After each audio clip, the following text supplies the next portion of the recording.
Gemini, can you help me plan my 3-day vacation? Generate a photo of a muscly capybara. Explain the concept of supply and demand with OpenStax. Hi Gemini, quiz me on the rise of industrialization. Can you help me find an email? Yeah, I can help with that.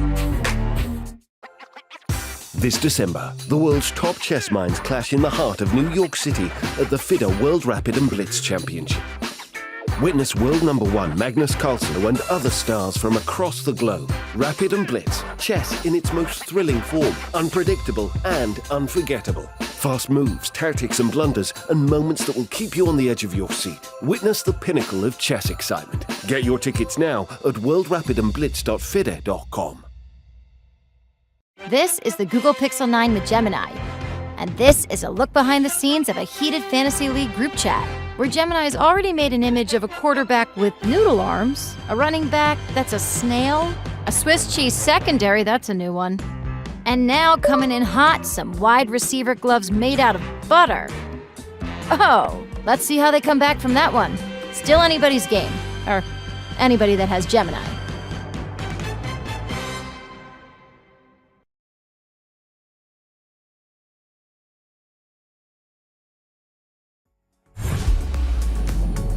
#13 of the FIDE World Championship, and the Empire strikes back. After Gukesh's breakthrough in Game 11, Ding showed his champion's resolve, striking back in Game 12 to level the match at 6-all. With just 2 games remaining, every move could be title deciding. Here in Singapore, a city where cultures and ideas collide, the greatest chess minds continue their relentless battle. Will one player put a hand on the title again today, or will this epic duel remain locked in suspense? The clock is ticking, the players are ready. Let's dive into day 13.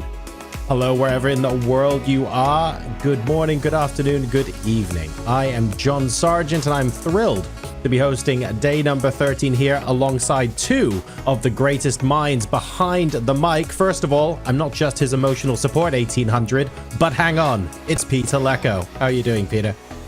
Yeah, hello, John. Hello, everyone.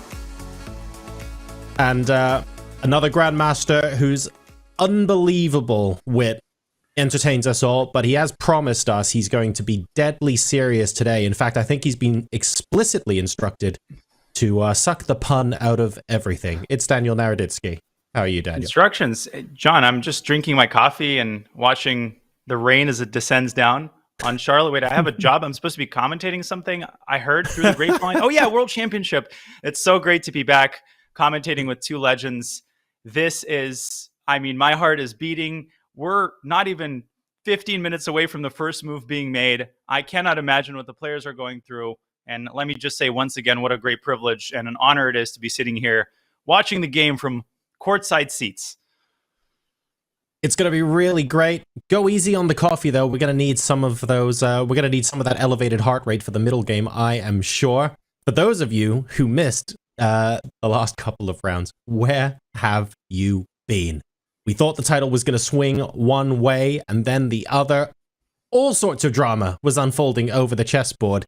Here's a recap at what happened last time out. He needs to bounce back. At the same time, he should also make sure that he does not lose, yes? He needs some aggressive weapon, but also somewhere where he feels comfortable. 1c4 is on the board. Ding Liren looking to strike back. It's really surprising to me, in a good way for Gukesh, that Gukesh has another weapon ready for this. Because you would think that for 1c4, he would just have one opening ready, and he wouldn't switch midway. This is kind of a very unpleasant surprise, if it's really a surprise, because it's rock solid. And he goes for d takes e3. He doesn't want to give white the chance maybe to play e4, and he captured with the bishop. He just captured with the bishop, and we are having exactly the same position, so white is a tempo up, but we are assuming that Gukesh had really carefully analyzed this in depth. All of a sudden, king h2 played by Ding. I believe that black should be happy. He had to foresee this knight d4 line that we just analyzed with takes, knight b5, rook e5, rook h5, and he had to foresee it in advance. I feel like Ding is playing here brilliantly. It is a little blow, yeah? You could see it's a boxing match, it's a punch. Gukesh is not knocked out, by no means, but he's receiving a few blows in this game already. What do you want, my friend? How are you supposed to defend this position? And there's one stat now, which is insanely random. So apparently whenever Ding is playing round 12 in his last 5 tournaments, all these games were decisive. And Ding has made a move. Knight f4 on the board, ladies and gentlemen. Okay. He seemed so broken, no? Completely yesterday. And now he plays an absolutely incredible game. Yeah, and at this point the position is so overwhelming that Ding has got the full confidence that he is going to win it. He's crying. Knight b8 on the board. Wait a second. He blundered knight a7 also. But d5 played. Okay, that was my kind of feeling. I wanted to go d5, but queen d7 blitzed out. For me too. He realizes, of course, that yes, I could take the rook and win. I'm also just dominating. Why would I take the... Actually, the knight is worth more than this rook, yeah? With this knight on c7, it dominates the entire board there. Hopeless. And wait a second. Rook take g7, the final move. Like, are we gonna see the new Ding, the old Ding, the old Ding, the new old Ding, the old new Ding, which Ding, you know? But all of them are good. Whichever Ding it was today, but this was the best Ding that exists, I think. We are here once again with Grandmaster Ding Liren, who has 9 lives. He's come back from 4 deficits in his 2 World Championships.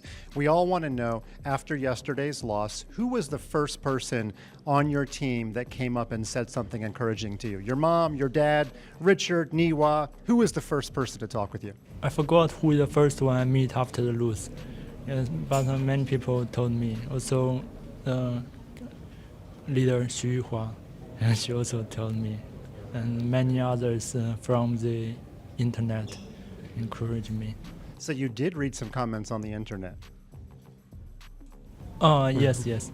And that helped encourage you for today? Which is very fun. Something I should return. Okay, well let me ask you, you fell behind on the clock again. Is there anybody on your team encouraging you to speed up out of the opening? No, normally people suggest me to spend less time and put pressure on time for him, but I just need to spend more time on every situation to figure out what's going on. You used your time very wisely today to get the winning position. I'm going to ask you the same question that I asked Gukesh. Who has the momentum in the match? I think we are doing equally good because yesterday I missed a chance and he win the game, but today I win with I really flawless play. Okay, well, you said you became a coffee drinker today. Are you now a coffee drinker for life? Normally I don't drink coffee, but yesterday I didn't drink before the game. So I started. So today I once again drink some coffee. Okay, well there you go. A good night's sleep and some coffee. That fixes all of my problems. Grandmaster Ding Liren, you've made it very exciting and good luck for the rest of the match. Thank you.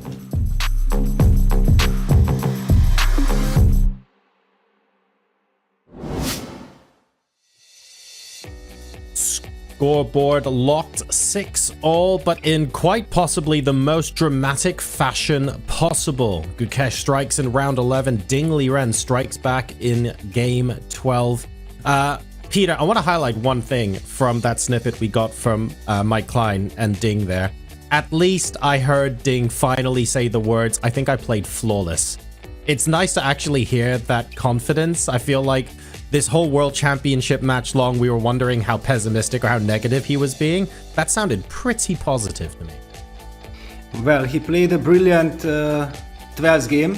If you are not satisfied with this, you don't feel that this was fantastic, then something is really wrong. It was a sensational performance, and for me the big question is that how will Gukesh react to this, because it's a fantastic news for Ding, but it's a horrible news for Gukesh. Yeah, that just for the very last games he might be facing a brilliant Ding. Yeah, it's I feel like there is not tremendous pressure on Gukesh because it's the last white game, and he must have now on his mind that what happens if with the black pieces it happens again in the very last game. Yeah, so this gives me the feeling that he should also try to maximize his chances already today with the white pieces in game 13. Danya, I'm a little bit scared. I feel like from that interview that pre sort of 2019, 2018 peak Ding, was Ding minus caffeine, and he's only just discovered coffee. And I feel like we're gonna hit 300 elo that we've never seen before. This is looking pretty good for Ding based on his body language and how he was talking there. It is indeed, and you could not draw it up any better. Yes, a pun unfortunately intended, but you know the powerful thing in chess is that a loss is worth 0 points and a win is worth 1 point. It doesn't matter how you won or how you lost. Ding blundered a piece in one move in game 11. No, Gukesh does not get 3 points for that win. And what a psychological and emotional job by Ding Liren to just remake himself. Maybe coffee helped with that, maybe not, but he remade himself prior to game 12. He strikes back. And really an homage to the positional ancestors. I heard that Aaron Nimzovich had to rise out of his grave and publish a new edition of My System because that game had to make it in. It was just surgical precision from beginning to end. And we'll forgive him for not playing knight a7 and winning black's exchange because guess what? d5 was even better. It was so cool. At that point, it felt like all roads led to Singapore. It was delightful to watch. I'm going to play the 12th best move here, and it still only loses me 0.3. I'm only 6 pawns ahead. That was a beautiful way to finish the game. Before we get started with today's game, though, we're going to throw it over to Mike Klein, who earlier today was walking into the elevator so that he could take us for a ride into the playing hall.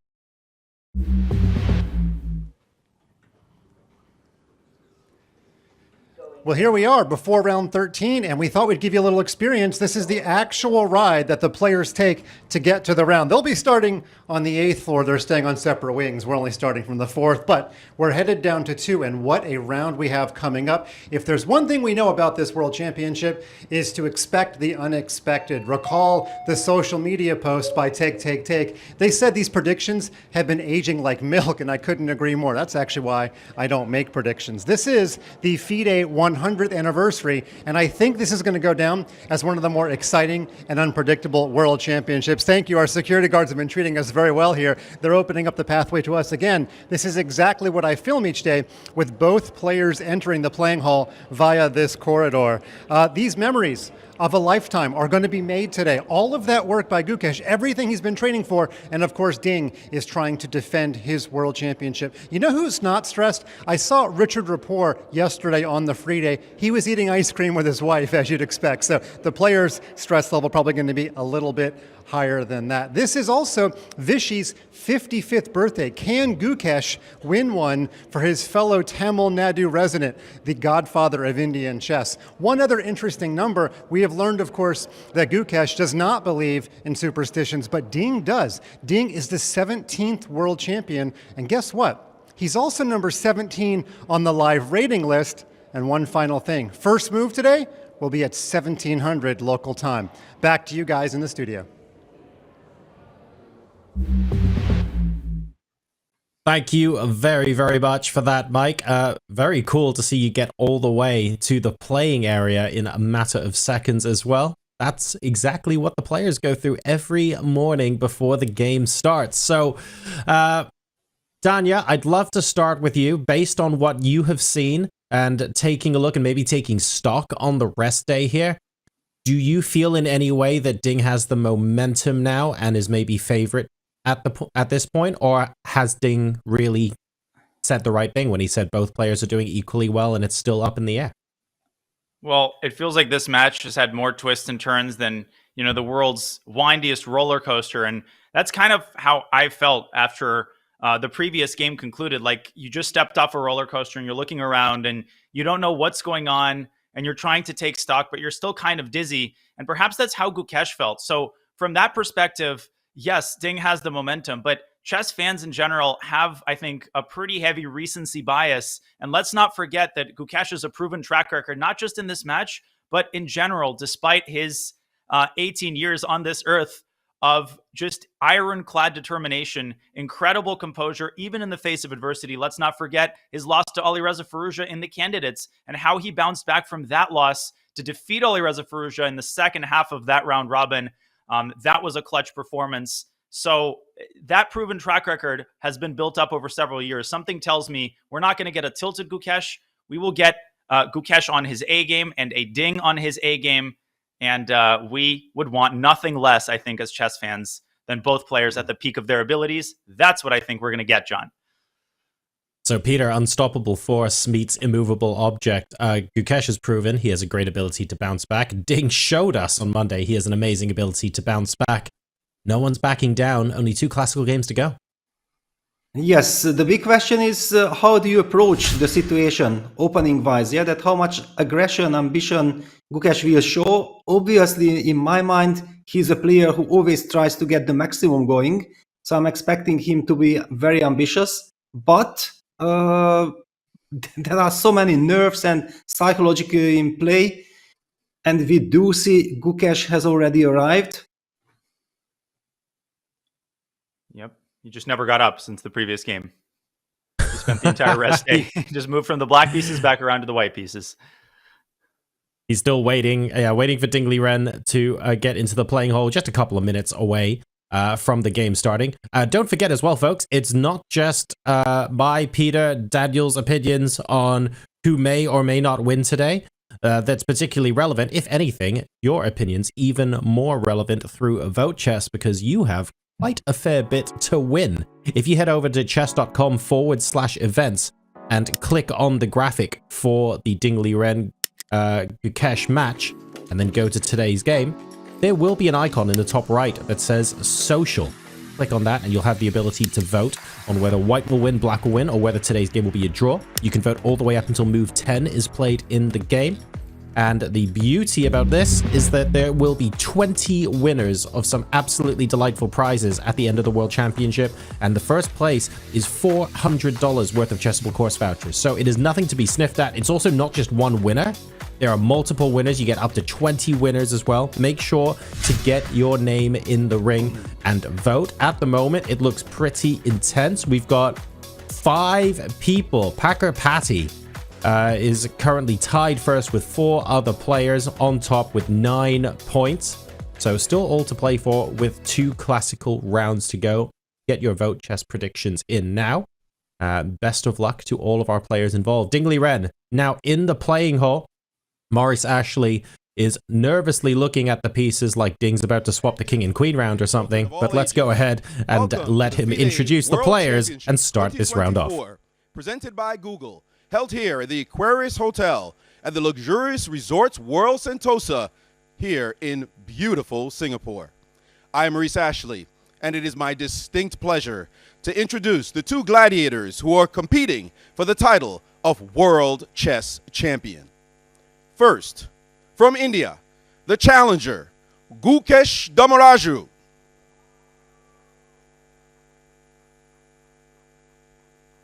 And from China, the World Chess Champion, Ding Liren.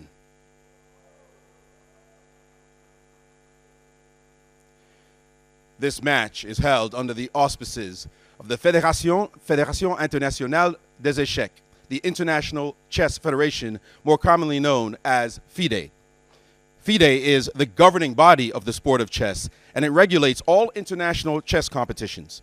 Founded in 1924 in Paris under the motto Gens Una Sumus, or We Are One Family, it was one of the very first international sports federations alongside the governing bodies of the sports of football, cricket, swimming, and auto racing. It is now one of the largest, encompassing 201 countries as affiliate members in the form of national federations. Please welcome the president of FIDE, Arkady Dvorkovich.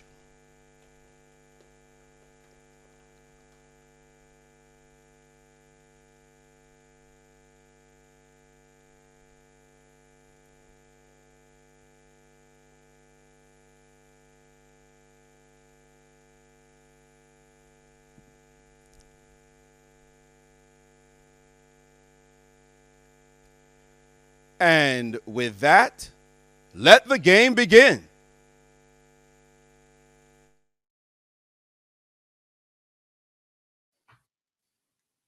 The way you lean over the chessboard, I almost thought that was F4 for a second. But there we go. Knight F3, ceremonial first move by the FIDE president. That has been taken back in favor of 1E4, though. And already based on what we've played earlier on in this match. A lot to talk about. So, Daniel Naroditsky, Peter Leko, I'm going to leave this in your capable hands. 1e4, Gukesh's last white game. Take it away. Well, fantastic I love introduction, it. John. Peter, fantastic introduction to the game. A fantastique introduction to the game. Exactly. E4, E6, D4, D5. You're gonna see a French defense. This is great news for all of us. And Knight C3, the most ambitious. There we go. Magnifique. Well, the Notre Dame opened a couple of days ago. So, in honor of the opening of this Grand Cathedral, Ding repeating the opening from game one. How symbolic, the penultimate game, repeating the opening from game one, which was a victory for Ding. But, Peter, very important, not because of the opening, and here knight c to e2 was Gukesh's choice. Will he opt for f4 this time? No. Wow. Look at this. Wow, this is a real surprise. Yeah, that he kind of repeats the line that led to his loss in the first game. Of course, it had nothing. His loss had nothing to do with the opening. Yeah, he got a very playable, very nice kind of position, but then was later outplayed by Ding Liren. I would have not expected this. Yeah, it's the penultimate round, the last fight game of Gukesh, and it seems like he's really willing to take enormous risks in order to maximize his chances of winning. And a 27-minute think by Ding was not adopted in that position. Of course, he played a7 to a5 after that first long think of this World Championship match, this time opting for the popular knight c6. And Peter, I am way out of my depths already. a2, a3. Gukesh does not rush the kingside expansion with f4. He does not develop the knight. Instead, he operates on the queen side. Yeah, it's kind of one of those mystical moves, right? We know that it gives stability for white on the queen side, but it's much more common, of course, to play f2, f4, knight f3 now. The big question is that if white plays the move a3, does it indicate that he does not want to play f4 and maybe he's just trying to trick with the move orders and he might be opting for a quick knight f3 instead of f4? There are many questions here. A3, according to the database, incredibly uncommon. F4 has 2,000 games, knight F3, 1,500 games. But A3, I'm seeing only 90 recent games. And I see Gata Kemsky played it. Okay, so it's been played by some GMs, but definitely not very common. The first person to play this move, as usual, it's someone famous. It's Frank James Marshall, the pioneer of the Marshall attack. He played it in 1927 against Edgar Coley, after whom another opening is named, and he won that game. But this definitely has to come as a surprise for Ding. Peter, we should mention, and I can put this on the board, that in the first game, Ding, after that long think, played the move a5, and obviously this was chewed apart. This was fed through the meat grinder by Gukesh in a second, so definitely stay far away from this if you're Ding, and he does, with the more popular knight to c6. Well, actually, Danya, I don't want to correct you, and I might be wrong, but I believe in that game, actually, the move order was different, because I was completely shocked. I was also assuming I was waking up late.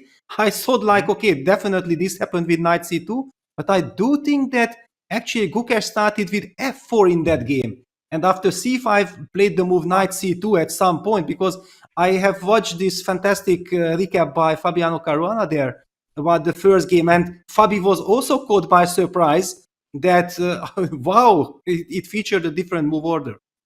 Wow, and the game. First of all, it is an honor to be corrected by you, Peter. Please do correct me, and you're absolutely correct. F4, C5, knight C2, knight C6, C3, and there A5 was played. I could feel that something felt off, but I didn't know exactly what it was.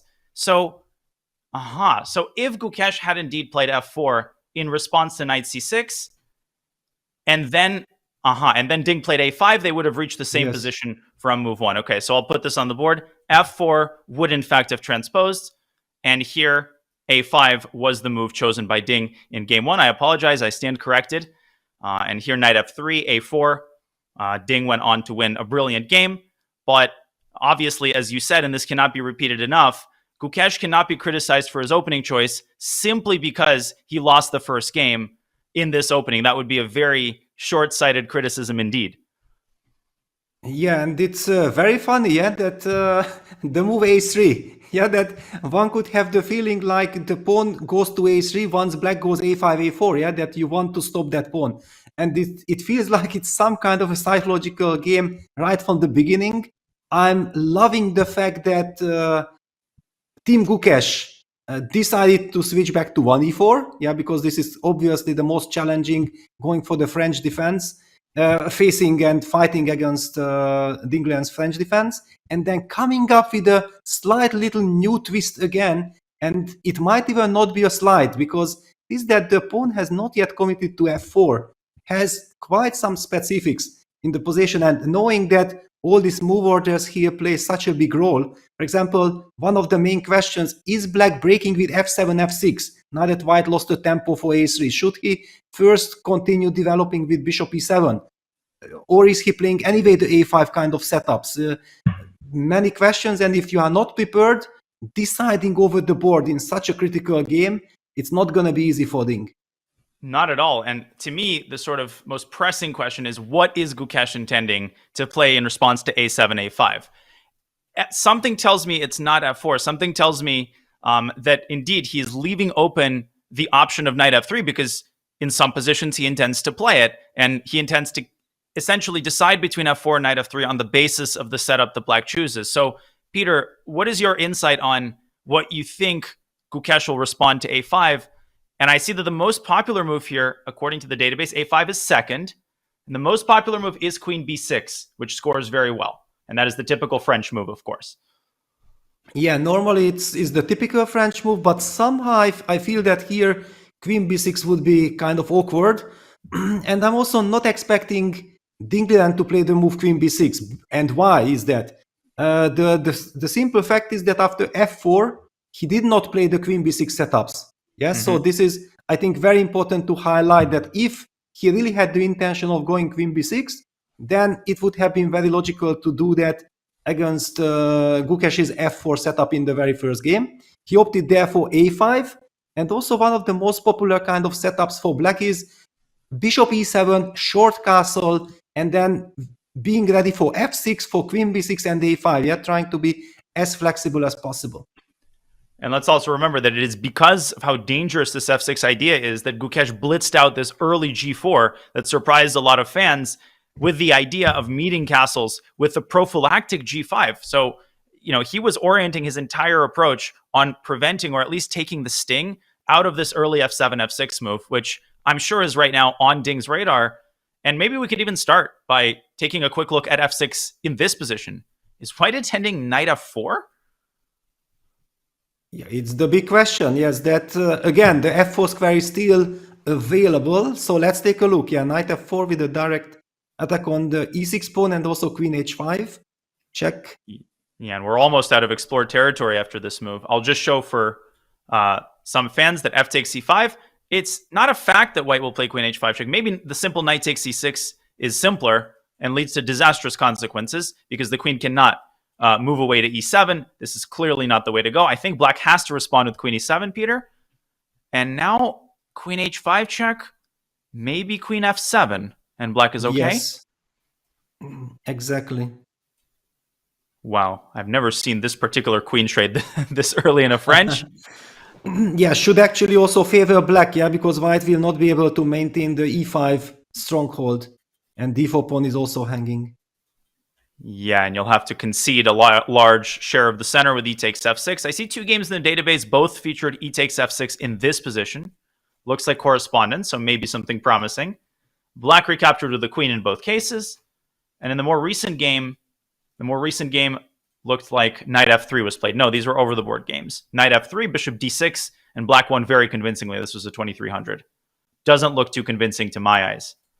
Yes, this knight f4 move is very tricky, because if it works, it's fantastic. But if afterwards white is losing the fight in the center, yeah, he has to take e takes f6, allowing black active play, then this knight on f4 can also become vulnerable. Of course, white can also play pawn f4, and I see some old games continued that way, f6, f4. But somehow this also looks rather flimsy to me. f4. There's a Ruben Fine game from 1940, which featured c takes d4, c takes d4. Black won this game in 7 more moves. I'll just show very quickly what disaster struck here for white. CD, CD, f takes e5. William Kendall played f takes e5, US Open 1940. This is the losing move. Bang. And white unsuspectingly played g3. And the famous chess psychologist and international master played queen e4. And very important, Peter, an interesting detail here. Maybe looks like black's queen is trapped. Ruben Fine was 1 step ahead. Knight c takes e5 was played, breaking apart the pawn chain, developing the bishop with check, castling to the king side. And after knight f4, takes, and knight takes e5, a final finesse, white resigned the game. A fine game indeed by Ruben Fine. This is not going to happen in the 13th game of the World Championship. Yeah, definitely not. But you know what, Dani, actually, these kind of games I have seen in my childhood. And that was the reason why I always felt like, no, I'm not going to touch this knight c2 territory because I don't want to be crushed with all these typical knight sacrifices on e5. And now that I'm seeing that knight c2 is becoming again very popular, I find it very intriguing. Like the new players are not studying the old classics, or they are just simply using also the engine and they know that, yes, okay, it might be dangerous, it might be tricky, but I know my move orders and then I will always handle all kinds of counterplay from black. Yeah, now I think it's a little bit too early for tactics of this kind. I will just briefly mention that in the game continuation after f6, f4, c takes d4, white probably should have recaptured with the knight in order to unclog the king side. But we'll cross that bridge if we get there. My other question for you, Peter, is if Ding repeats this move a5, and maybe there's sort of a meta consideration at play because he understands that Gukesh's preparation is probably going to at least guaranteed to factor in the move a5, because if Ding played it in game 1, obviously that's the first thing they're going to look at. How likely is this move, and what is Gukesh's intended response? Well, I think that in World Championship, actually, you have to kind of look at every single move. Yeah, you cannot just base your preparation on that. My opponent normally plays with a5. That would be way too naive. Yeah, you have to take every single possibility of your opponent into account. So f6, bishop e7, a5, queen b6, certainly analyzed very deeply by Team Gukesh. The big question is, however, that a3 is kind of a rare move, and normally if a move is rare, it means that it's not that attractive. Yeah, if a3 would be such a fantastic move, then why we haven't seen much more games on it? This is a big question. So the objective evaluation of this a3 move is that it's a one-game surprise. Is this really based on the surprise element, or is it a completely new system that actually will be very popular after this World Championship match because it has much more to it than anyone had thought about it previously?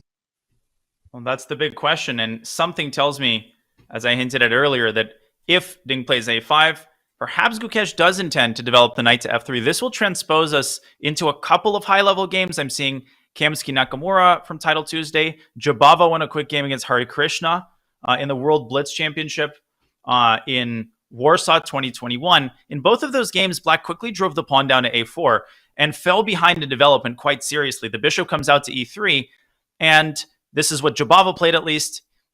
Now Hare Krishna responded queen b6, and here it looks like he went astray. Rook b1, he played queen b3. Jabava deployed his knight to f4, and he won that resulting endgame very quickly because black just wasn't able to untangle. Yeah, if white is able to maintain the center and stop black's counterplay, then it can be very tricky. Usually whenever black plays this pawn to a4, then queen a5 is kind of a very interesting idea from black, because you try to prepare c takes d4 and to avoid c takes d4. So sometimes I think I have been commenting in Astana at this World Team Championship on a game between Magnus Carlsen and Arjun Algaisi, and there we have seen something very similar. Some queen b6, bishop e3, queen a5, bishop d2, queen b6, kind of repetition of moves. And I was even saying like, okay, definitely it looks like the repetition is justified. And imagine what, of course, Magnus find the way to continue the game. What a surprise. And indeed, I'm seeing a few games with the move knight f4, which to my eyes is just more natural than bishop e3. Get the knight into the game, prepare to jump to h5 in the event that black's bishop moves out to e7. And queen a5 here, not only is it standard, but it is an idea that Ding employed successfully, I think, in the first game.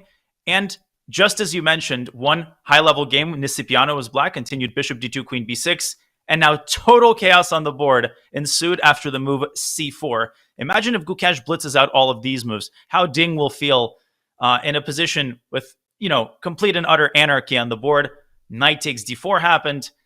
Okay, I'll let the people for whom it is later in the day analyze a position like this. The sun has to come up first. Exactly. Yeah, this is crazy. This is totally unclear. You need at least some engines running to understand what's happening. Oh yeah, figuratively and literally. Yeah. So back to the live position, and we're getting a repeat of this long think. So I'm getting distinct deja vu. I don't remember from some match, some game, where a player thought for about 30 minutes before playing a5. Now Ding hitting the 15-minute mark. Yeah, now there is one very big question, that if, for example, Gukesh would have played the move f2, f4, which certainly was on the radar of Team Ding, then would he have repeated the a5 line? Was that the strategy? Or did they intended to switch systems, like with bishop e7 short castle? So this is also a very big question, because if Ding was not intending to play the system with a5, he wanted to switch to bishop e7 short castle, then now he also has to understand that what happened, what changed, with this move order. So I absolutely understand it's justified that he takes his time.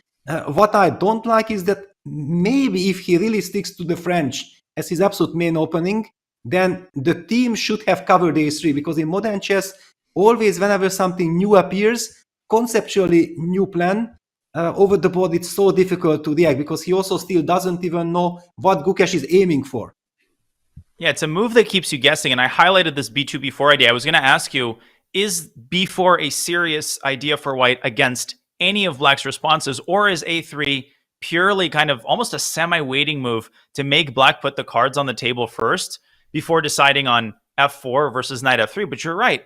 Gukesh has shown this propensity to choose the third or fourth most popular move in a position, which is often already quite rare. He did that in the English with the black pieces, that early f6 novelty. He's shown kind of a tendency to not go for the main lines, but to choose a rare move in a position where the responses usually seem automatic. So Ding's long think, a good sign for Gukesh. Cautiously optimistic his team must feel. But is b4 ever in play? Or is that not something that black should be concerned about? I guess it depends on circumstances, that in general, of course, if white can get f4, knight f3, b4 in, it would be fantastic probably, but it also weakens the c4 square, so something like c takes d4, knight b6, knight c4 can create direct counterplay for black. So my feeling is it's more like first a prophylactic idea, kind of, and we see bishop e7. There we go, very interesting. Ding probably highlights this, that he was intending to play bishop e7 short castle even against f4.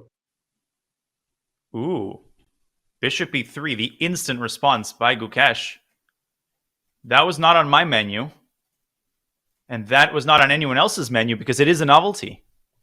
We are now officially in unexplored territory. Yeah, but on the other hand, it's very logical, because, for example, if he would have started with f4, bishop e7, and then a3 would kind of transpose, so he wants to bring freshness to the position. He wants to have a completely new approach, and bishop e3 fits into it. Okay, so he's maintaining maximum flexibility on the king side. I think the biggest question that might reveal more about his approach, we're like a pair of explorers, Lewis and Clark, trying to explore territory inch by inch. And to do that, you have to test the various responses. If black castles, just continuing the kingside development, is Gukesh finally going to reveal which of the two setups he chooses? Or will he opt for some other idea like b4? I think that I believe that if black castle short, then probably knight f3 is more likely, because you need to develop. And also you are hinting maybe at some h4, knight g5 kind of attacking ideas. Is that a possibility? Even sometimes simply sacrificing that knight on g5. It could also be potential. And maybe, wait a second, then instead of knight f3, I can even start with knight f4. Precisely. Just to make, exactly, to stop f6. I think that's a very important point. And I'm not sure. Knight f3, f6, knight f4 looked really good, but maybe there's like knight d takes e5 here, Peter? Yeah. And at the very least, yeah, looking at this pawn phalanx, let's stay far away from it. I think you're absolutely right. Knight to f4 is powerful prophylaxis. And it's not just prophylaxis. It opens up the bishop. And sign me up, please. Exactly, and now we see again why it was so vital for white strategy not to place that pawn to f4. Yeah, bishop d3, h4, knight f3, bishop takes h7, knight g5, queen h5. Everything can be blitzed out in a bullet game. I think you are very good at this. You are just crushing your opponent before he understands what strike him. So something like this, would you invest another tempo to play b3, or is it go time? Well, if it works, it's go time. If not, then b3, yeah? It's go time. It's go time. Okay. So knight c4? Yeah, now we need to stop. It's stop time and think about what the next stage of the attack is. I think a lot of people watching might be very tempted by, this classic idea, queen h5, g6, knight takes g6. But does it lead to more than a draw? I don't think so. G6, yes. Knight takes g6. F takes g6, and let me just quickly show. Oftentimes, black has other ideas. Black can capture one piece, but not the other piece. But even if black takes on g6, people have to remember that with no other pieces in the attack, moves like bishop h6 don't work. White has to take the perpetual. So delivering checkmate here, it's not a simple matter of sacking all of your pieces and praying that mate simply materializes. More subtlety is required. Yes, and it's not that obvious, yeah, because already black is threatening knight takes b2, also hitting the bishop on e3, and surprisingly I feel that if black eliminates that bishop on e3, it automatically stops white's attack as well, yeah, because we need that dark square bishop also to support. Why is computer so happy with white? Yeah, I mean, bishop c1, knight takes d4. I didn't see a move there. The computer is showing, wow, knight f3 or even h4. I was going to propose h4, but it looked so ugly after knight takes e3. And yet, the fact that the d4 pawn is now so well protected, and the fact that white has the idea you indicated, knight f3, knight g5, with or without bishop takes h7, and finally, the fact that f6 always runs into queen h5. This is so important for understanding the position. Look how harmonious white's pieces are. Knight g to h3. And the engines are running once again. Yes, this is engines territory. But we also know that Gukesh has prepared. He came prepared and he has checked this position very carefully with an engine. There was also a rest day yesterday. So this fits together. Yeah, like it's the perfect timing to come back. You want to be aggressive. Yeah, we talked about it, that it's obvious that Gukesh wants the most out of this final last game, white game. And then the rest day back to e4, e6. Let's find some great surprise, some big surprise, and I think we can already talk about a great surprise. Ding is taking his time, and he's faced with new challenges. There's something about this last part of the match that reminds me of the final between Kazimjanov and Adams in the World Cup Tripoli 2004, where they just kept exchanging victories with the white pieces. And there was a sense that the first player to slip up with white, that would be a death sentence for him. And that player ended up being the British Grandmaster Michael Adams. So just making a quick draw here and saying, I'll hold it with black like I did against Hikaru in the last round of the candidates, that might not be an option because both players are just under so much pressure every game with the black pieces. This would be totally incongruent with the kind of player and the kind of fighter that Gukesh is. Now, let me ask you this, Peter. Let's say that Ding is scared of castling. He sees knight f4. Can he start with this CD, knight b6 operation? Or does he choose something entirely different Is f6 on the radar here? That's another question. Or is knight f4 just devastating for black? Maybe knight f8 there? No. Well, but you are absolutely on point, yeah, that now that black has played the move bishop e7, the most natural move would be to castle, yeah, but one also gets the feeling that, okay, castles, knight f4 might be very dangerous, so then you are looking for alternatives. f6, knight f4, then you might be regretting having committed the move bishop e7, because this f6, knight f4, queen e7 position looked much more natural than this, yeah, because this e6 square is now very vulnerable. Yeah. And then the other suggestion that you mentioned or asked me about cd, knight b6, it's very committal, because then you release the tension in the center, and white can maybe just play with b2, b3, restriction, yeah, and then switch suddenly to f4, knight f3 kind of play. It's also possible, yeah, white is very flexible. And it just drives you crazy as the black player. You're trying to choose a plan based on white's setup, and yet white is not revealing his setup. And so that explains Ding's long thinks. So as he ponders this very important position, we want to first remind you, before we go on our first break of the day, that ChessUp, as seen on Shark Tank, returns with a brand new ChessUp 2, an electronic chessboard that combines the best of online and over-the-board chess. With built-in Wi-Fi and Chess.com compatibility, ChessUp 2 carries all the convenience of online gaming, like access to the millions of players in the online chess community, without losing the unique experience and feel of OTB chess. And when you finished a match on the board, you can save games directly on Chess.com and analyze online. For a limited time only, get $50 off of your ChessUp 2. Head on over to go.chess.com/chessup2 or use !chessup in chat to unlock this offer and take your game to the next level. Well, this 13th World Championship game will be taken to the next level. We've got a fascinating, magnifique French battle that will be back in just a few minutes.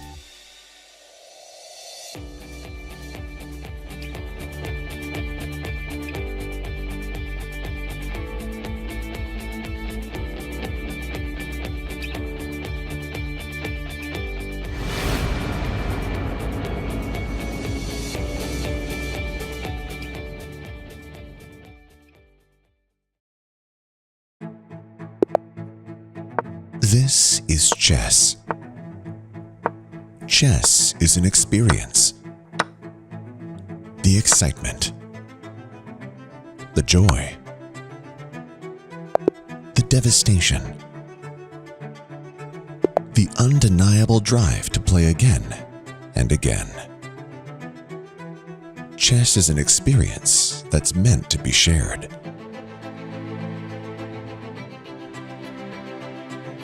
What if you could experience chess in a completely new way? On a real chessboard with the power of AI at your fingertips. This is ChessUp 2.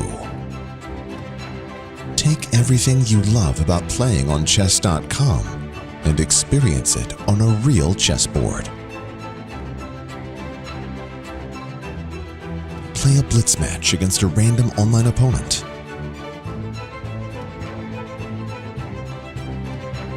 Conquer the bot you've been stuck on for months. Or challenge a friend halfway across the world. ChessUp 2 is always ready and always connected with built-in Wi-Fi. Never miss a move with full piece recognition. And review all your games right on chess.com. ChessUp 2 is more than a chessboard. It's a chess trainer. If you're new to chess, ChessUp will teach you. If you already know how to play, ChessUp will teach you how to really play. With patented AI assistance, you can balance a match between players of any skill level. Or hone your skills against one of the built-in AI coaches.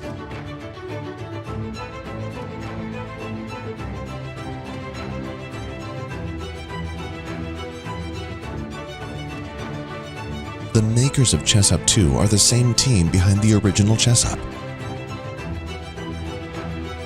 The best-selling smart chessboard in the world. So whether you're a beginner who wants to learn and improve while you play, or a chess pro who wants to go deeper into the world of chess, experience Chess Up 2 and level up your game.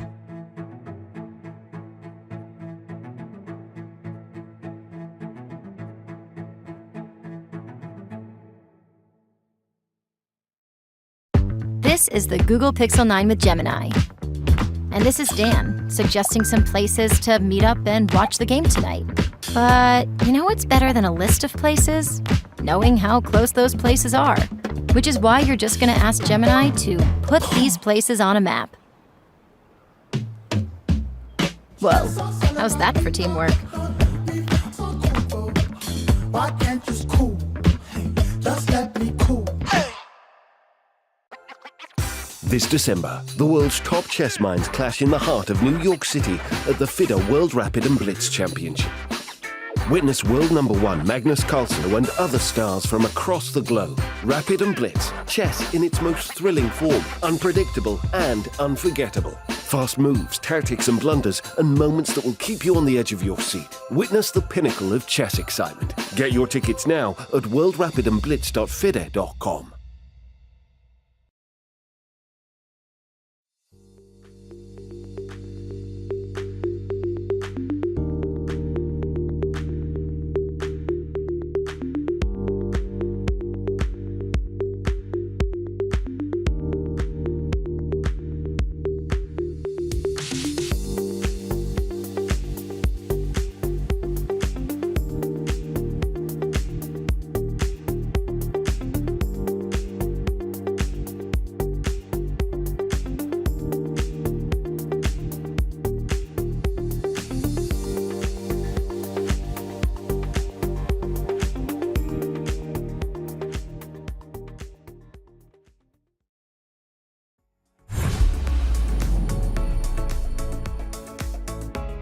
Welcome back, chat. Did you miss me? It's the penultimate round of the FIDE World Championship 2024, and we have Bishop E3 on the board after Bishop E7 has been played. Nice and sharp, nice and combative from both sides to open up, Peter. It doesn't look like either side wants to settle for a nice quiet draw today. It could still end up that way, of course, but not without a fight. Absolutely. Yeah, it's a very sharp situation. And I feel like Ding is in a very uncomfortable position right now, because the most logical move would be to castle. Yeah, it's the natural move that, okay, you play the move bishop e7, the center is about to open up, let's castle. But then all of a sudden knight e2 jumps to f4 and white creates some incredibly powerful kingside attack. And probably Ding understands this, that it feels dangerous. He doesn't know the evaluation, but it feels dangerous. And he's thinking about what else can I do? What is the prophylactic kind of choice that I can play? But it's not an easy spot to be in. Okay, well, I will leave this position in your capable hands alongside Daniel Naroditsky. Although, Dania, what are the odds that we might see a5 on the board as Ding waits for Gukesh to make that commitment? Well, I'm going to go really out on a limb here and make a controversial prediction somewhere between 0 and 100. Now, I think that... I'm sorry, John. I think that was too controversial, wasn't it? I apologize. I need to keep my predictions in line. But thank you, John. Here we are. Deja vu and another series of long things by Ding. But I need to caution chess fans, Peter. Ding seems to be the first one to get surprised now, game after game, even in the last game, right? After D takes E3 in that reverse Benoni, it was once again Ding who spent the early things, and yet he has shown by and large in this match a tremendous capability of adapting to whatever surprises Gukesh has thrown him. But if you surprise your opponent time and time again, eventually you are going to land in trouble. Ding certainly isn't enjoying himself. Yes, this is a very tricky spot, and also the nerves are playing a role, and we do see Ding not feeling comfortable. He's moving around in his chair, clearly showing signs of nerves. It's a very uncomfortable situation. If he sees that after castles knight f4 is too dangerous, then he will have to come up with a professional move. Yeah, a5 actually makes a lot of sense, and he grabs his pen, then he puts it back, just to confirm my words. I was going to say he grabbed the captured pawn or captured piece, and then I realized there have been no captured pawns and pieces. Yeah. 125 on his clock, a 34-minute time advantage, but yet again, this is why we're playing classical chess and not blitz. This is not going to be the deciding factor right off the bat. Of course, yeah, and the big question is that, is this, for example, a big trick, yeah, that the whole concept of Gukesh is based on the fact that after castles knight f4 is very dangerous and I'm trying to trick my opponent, or is White's play actually fundamentally absolutely correct? Yeah, for example, we don't know yet what are really the benefits of White's move order if Black plays a5, yeah, and in this regard, I feel that we have to talk about the move a5, and I somehow feel that it's much more likely that we're going to see a5, a4, because if you think like, okay, castles knight f4 is too dangerous, I might get checkmated there, and I'm not prepared, then going for a5 makes so much more sense. Every player has the moves and ideas that they default to, particularly in an opening that they're not too familiar with, and Ding, of course, is by birth an e4, e5 player, so he might look at castles for a while, assess the pros and cons of the position after knight f4. Okay, it's too dangerous. What does he default to? Well, he likes to expand on the queen side. That was the plan he chose in game one. It ultimately resulted in success. It gave him that warm and fuzzy feeling. Other than a5, Peter, are there alternate ways that Black could generate pressure on the queen side, maybe use the a3 pawn as a hook in some situations? I know that b5 and b4 in some cases can be considered, but b5 can also be met with White playing b2, b4. And if the queen side gets locked up, then that's more bad news for Black. Yeah, on the other hand, also after b5, if you meet it with b4, I might be able to trade on b4 and go a5 quickly. Yeah, and open up everything on the queen side. Yeah, so yes, it would be very nice for White if White could block the queen side, but I'm actually expecting that Black should be in time to just go a5 or knight b6, knight c4, and then a5. And for this reason, I don't want to go b4 after b5. But if White doesn't go b4, then actually b5 makes sense. Yeah, then you want b5, b4, the typical kind of French counterplay. Can I go for a quick counterattack against the undefended g7 pawn? So let's say b5. Can I opt for the familiar idea knight f4? Or is this a dead end, trying to go something like queen g4? Although that can simply be met with g6.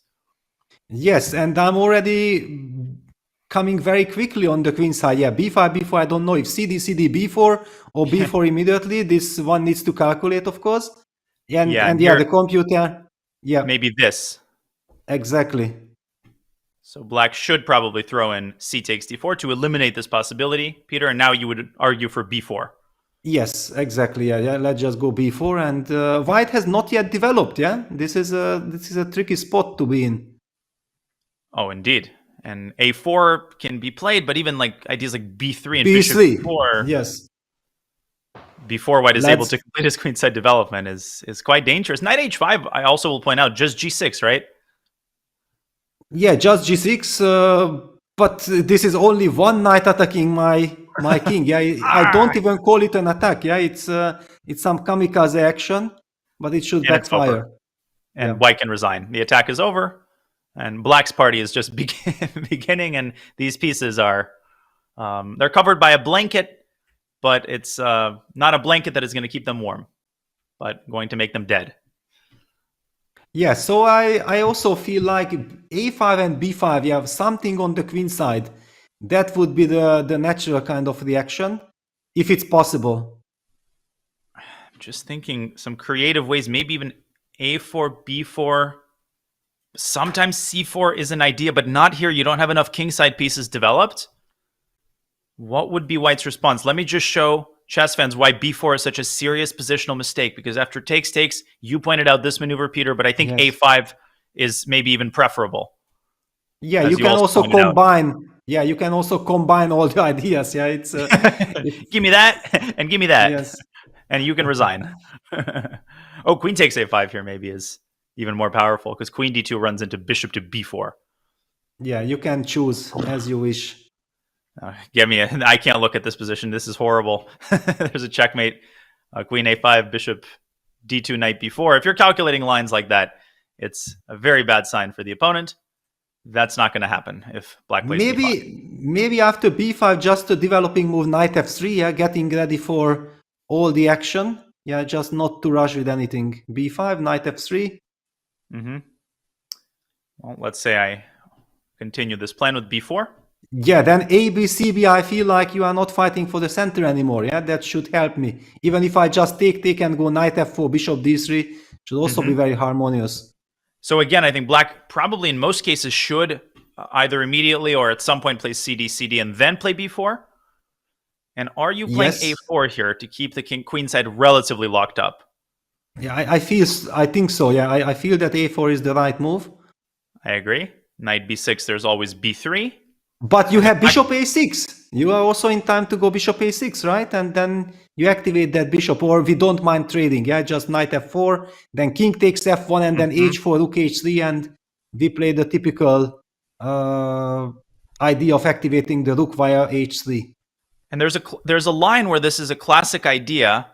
I don't want to get too derailed, and Peter, you can correct me if I'm wrong, but there's a line in the advanced French where traditionally white is always advised to play this g3 h4 idea, and I think it's actually it's a line where white plays a3 and black meets it with c4, and then in a position like this where the queen side gets locked up, there's this classic idea.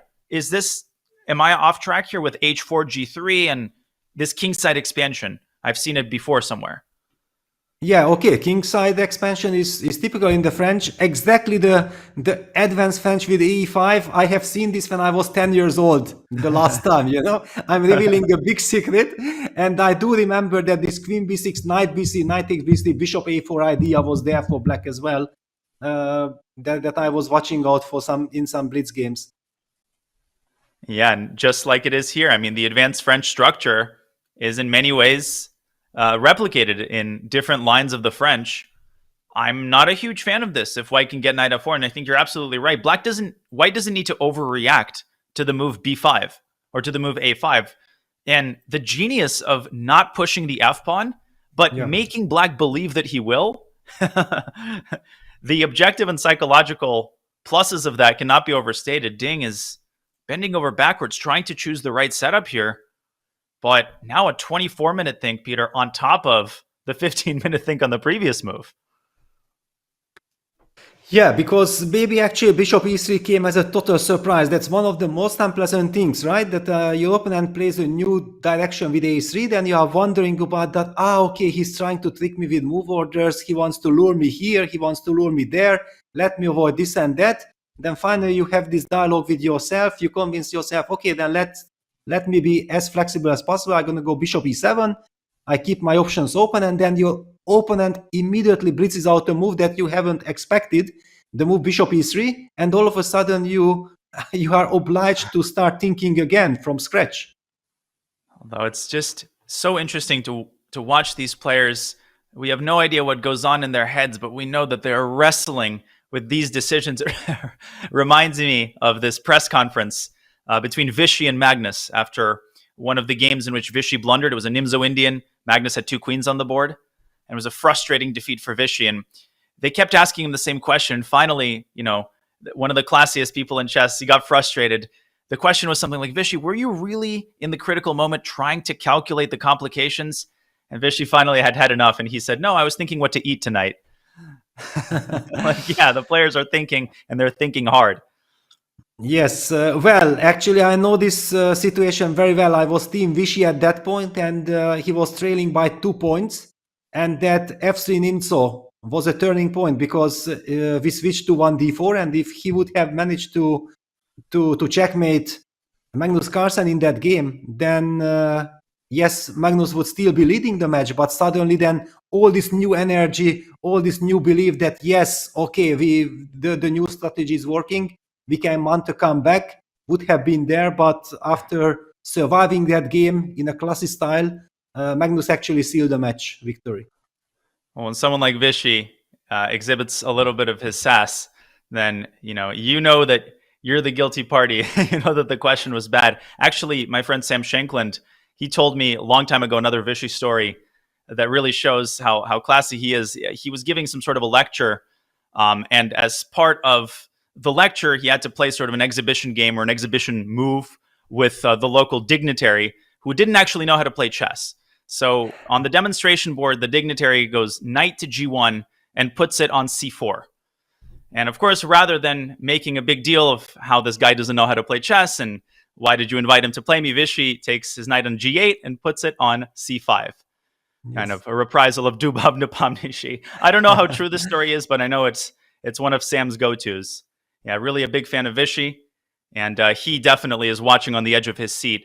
Really such an incredible job mentoring this crop of Indian talent. So selfless. And his wisdom is timeless, as is his chess style. He's maintained his incredibly high stature in the chess world into his 50s and beyond. Yeah, Vichy is a class act. Amazing person, a brilliant player. This everybody knows. No surprises there from Vichy. The only thing that I think comes as a surprise to everyone that it's no matter when he plays, he still plays brilliantly. Yeah, that normally one could say that okay, over 50, at some point at least one should show a sign of weakness, but not in Vichy's case. And whenever he plays, he still plays like one of the very best players in the world. It's always a big pleasure to see him in action. Yeah, had the great pleasure of commentating with him a few times. The first time I was pretty starstruck, and I know the chat was complaining, is my microphone broken? And I just wanted to say, no, I want to, soak the moment in. And just analyzing with someone like that is just an experience you tell your grandkids about years down the line. Well, all right, Ding, he's approaching the 30-minute mark. And as Judith likes to say, after, 20 minutes of thought, very seldom does something good come of, those additional 10, 15 minutes of agonizing between the several candidate moves. Do you subscribe to that general train of thought, Peter? Do you feel like past a certain point, you're just sort of eeny, meeny, miny, mowing between a couple of candidate moves?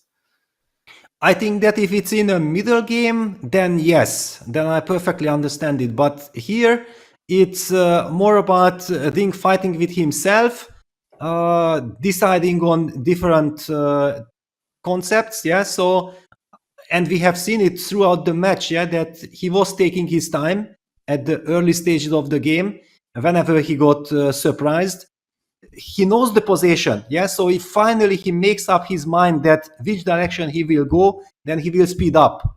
Yeah, so in this regard, I don't think that the clock is such a big issue right now, but it might be in the later stage of the game. It will hunt him. Can I ask an insane question? I just started to look around. Maybe he's thinking about some more bizarre, unusual candidate moves. So Queen A5 came to mind, but that might walk into B4, although I think B4 does work because CB4 white has A4. I also, for some reason, started thinking about the move G7, G5, trying to quickly shove through the move F6. And that was also my internal reaction. Just, it probably should be laughed out of the room. And maybe because the knight can also circle around these weak light squares with knight G3. Also after G5 like on his mind? Mm-hmm. Yeah, well, after G5, my very first thought is to go H4. Yeah, I just sacrifice, I open up things. Yeah, and I want to get this F4 square. Yeah, H4, GH, knight F3, knight F4, and I'm developing. I should be winning this game. Yeah, this is where you'd get kicked out of whatever, Botvinnik camp you were a part of, and your chess fundamentals would be thoroughly examined. You would be made to read Capablanca's chess fundamentals and solve, 100 basic positional exercises. You're right. Yeah, this is a disaster. F6 is no longer viable with a pawn on H4. And if black plays G4, white can shove through H5 and isolate this pawn. Or even knight F4 and F3. Choose your and get the F4 square, exactly. Yeah. So if we are fighting for the F4 square, we are very happy to land the knight on F4. And let me also show Queen A5 here immediately. I think simply b4. And very important, not c takes b4 because of the tactic. Knight b4, ab, bishop b4. This is simple. Bishop d2, and the rook hangs in the end. But, of course, white plays a b4, double attack on the queen, forcing it away. And clearly, this is very favorable for white. Danya, if you have already shown CB knight before, then please for 1 second show the audience also what happens if white tries to be super smart with bishop d2 after knight b4. We're on the same page. How could I miss the opportunity? Knight d3, checkmate. I missed a mate like this a couple months ago in a bullet game. And there was a Reddit post. Narditsky misses this mate. In fact, I just had pre-moved the wrong move. I was not expecting my opponent to, make one of those bullet moves that puts the knight on pre. And I join an elite crowd of people that includes, who was Karas's opponent in that? Karas Arlamovsky, I think, right? The Caro-Kann knight d6. Yes. This is how my coach introduced it to me when I was 7 years old. But there's a million games like this. Karas Arlamovsky is the OG mate on d6. But back to our sheep, as the Russian expression goes, back to the current position. Yes, and I'm very curious to see how Ding will finally react. Whatever he does finally, he would have also done it instantly, because he will play a move that was on his radar right from the very beginning. The fact, however, that his last move was bishop e7, and with bishop e7, normally you say that, yes, I want to cancel and I'm going to go for f7, f6. I will challenge white's center as quickly as possible. But it runs into knight f4, and then black will never get f6, and he will get into this very dangerous attack. This drives Ding Liren crazy, because otherwise he might think like, if I wanted to play a5 or something else, then why did I commit bishop e7 so early? It's these are some psychological issues right now. And let me ask you this. When he played bishop e7, if Gukesh had responded with the move knight f3, which I assume Ding had expected, what is the difference? Like, can black now castle more comfortably, and is knight f4 less effective? What did Ding have here that he suddenly doesn't have after bishop e3? Yeah, a good question. And another question is, is black able to play with f6 or even cd f6? Is that an option? So I was intending knight f4, our usual response. Yeah, and it's still good. Yeah, exactly, because okay, you have developed the knight already to f3, and if knight b6, it looks good for white. Knight h5, he takes f6. It feels like a big initiative here either way. So exactly. What could it have been? I mean, here g5, by the way, is a much more serious option in certain positions, although probably still not here. Yeah, but here, of course, here it already makes sense. On the other hand, it would be very strange in a World Championship match to play bishop e7 based on the concept knight f6 g5. Yeah, this is the big idea. But I'm just so curious. I mean, here again, like if black castles, white has this knight f4. Wait a second. It's kind of calling my name, not gonna lie. Sort of beginning to call my name. Maybe? Could it be? Could it have something to do with like a check on a5? Because with the rook on a1 still undefended, it would necessitate the move bishop d2, and maybe there the queen could drop to b6. So could it? Yeah, but then if you take cd, I will get access to the c3 square. Yeah, so then I will have bishop d2, bishop c3 cement. Oh, exactly right. Can I start with queen a5 for this reason? Yes, exactly. I think maybe queen a5 is the right start.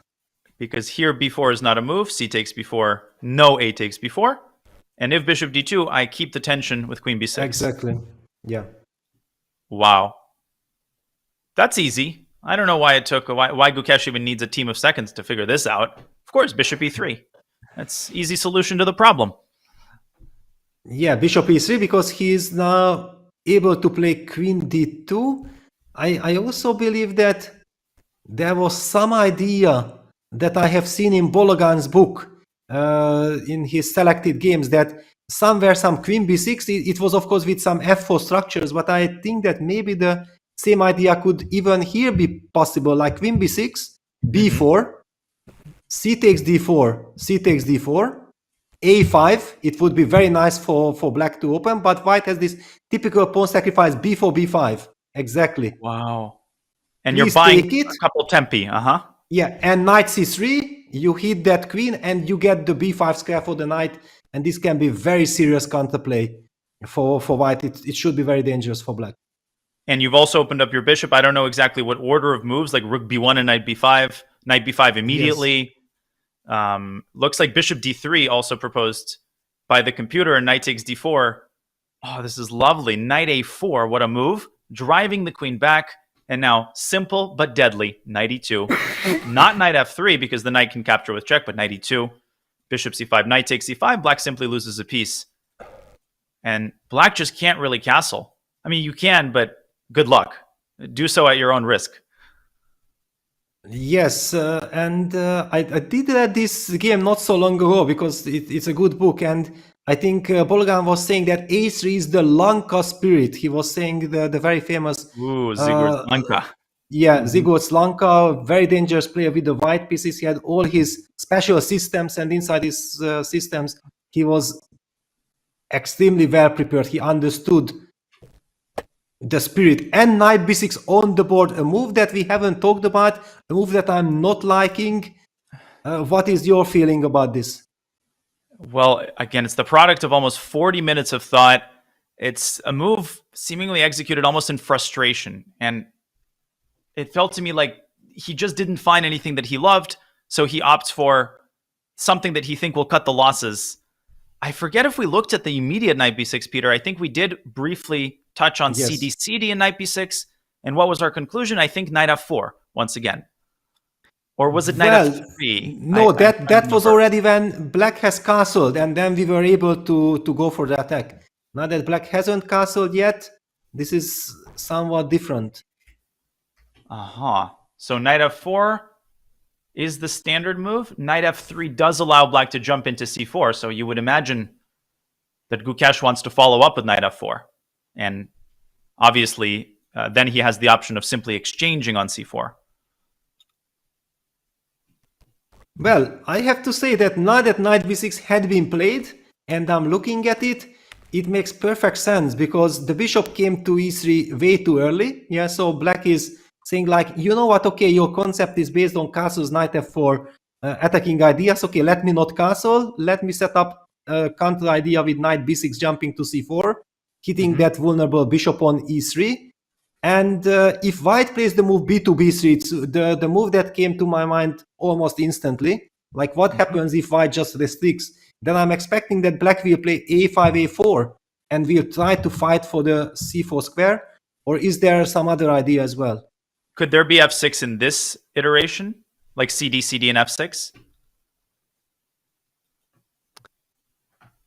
I don't know. It's tricky. Yeah? Okay, CD, f6, I'm going to go f4. We'll try to maintain my pawn structure. Maybe then a5. Back to... Yes, but then I'm going to play a4, and I think I would love to highlight this, that why I'm more happy in that situation. Actually, f6, f4, and a5, a4. I will just stop this, your idea of a4, and I'm going to go knight f3.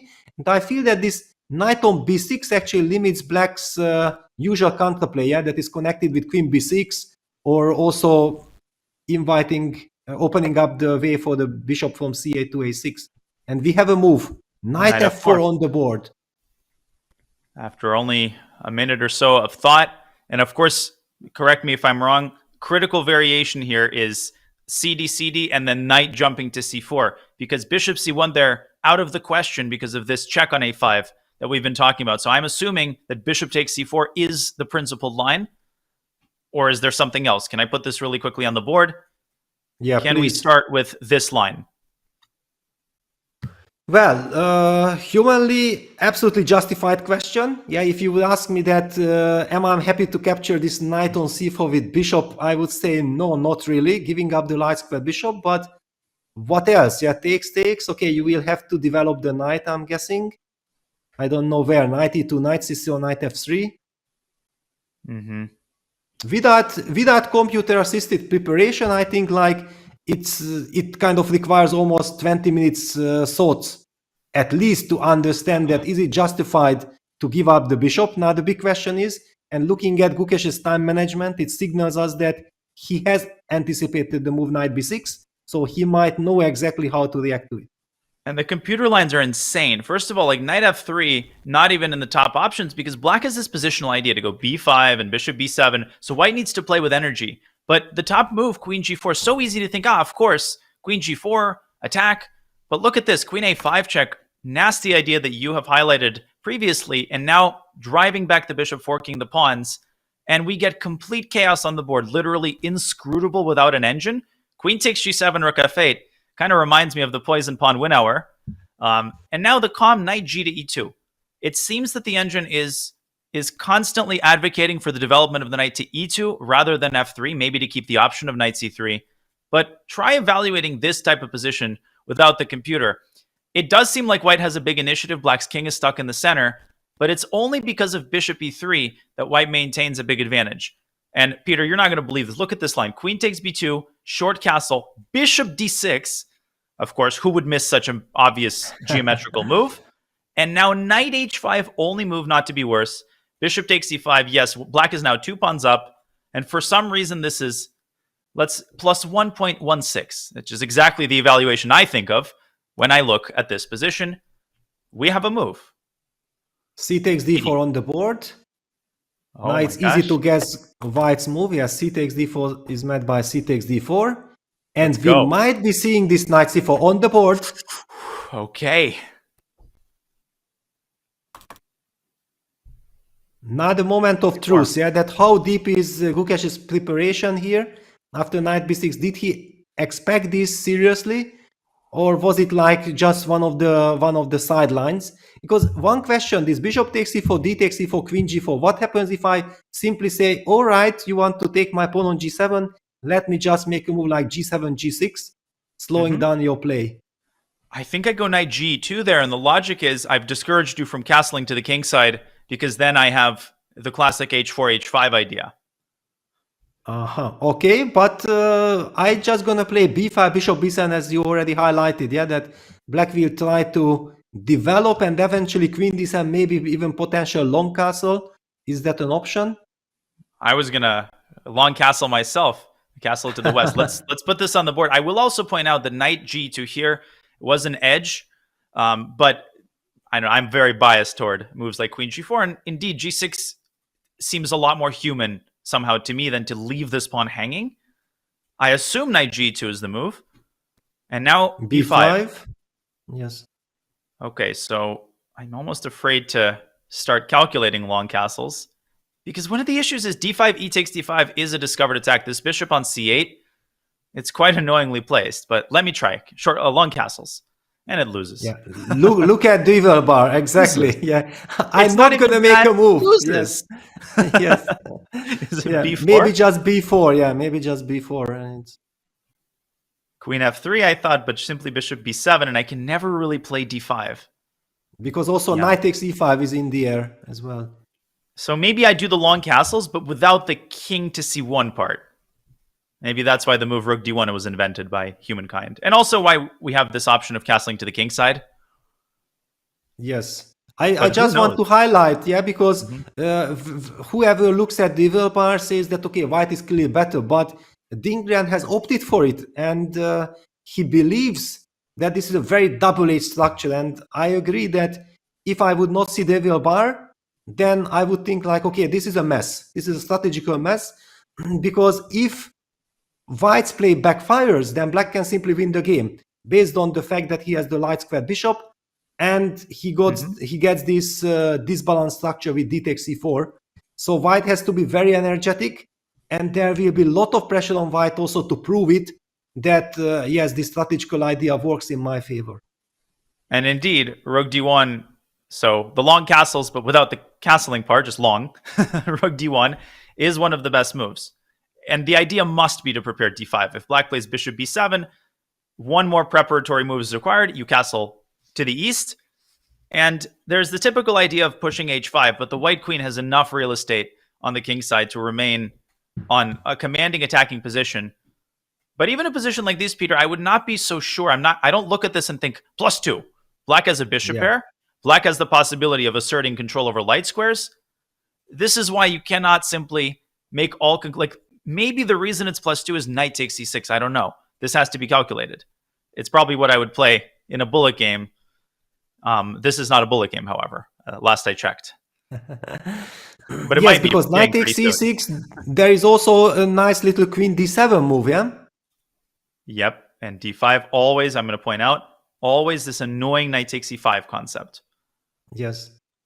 So d5 here, knight takes e5, doesn't look convincing. I need a slow move.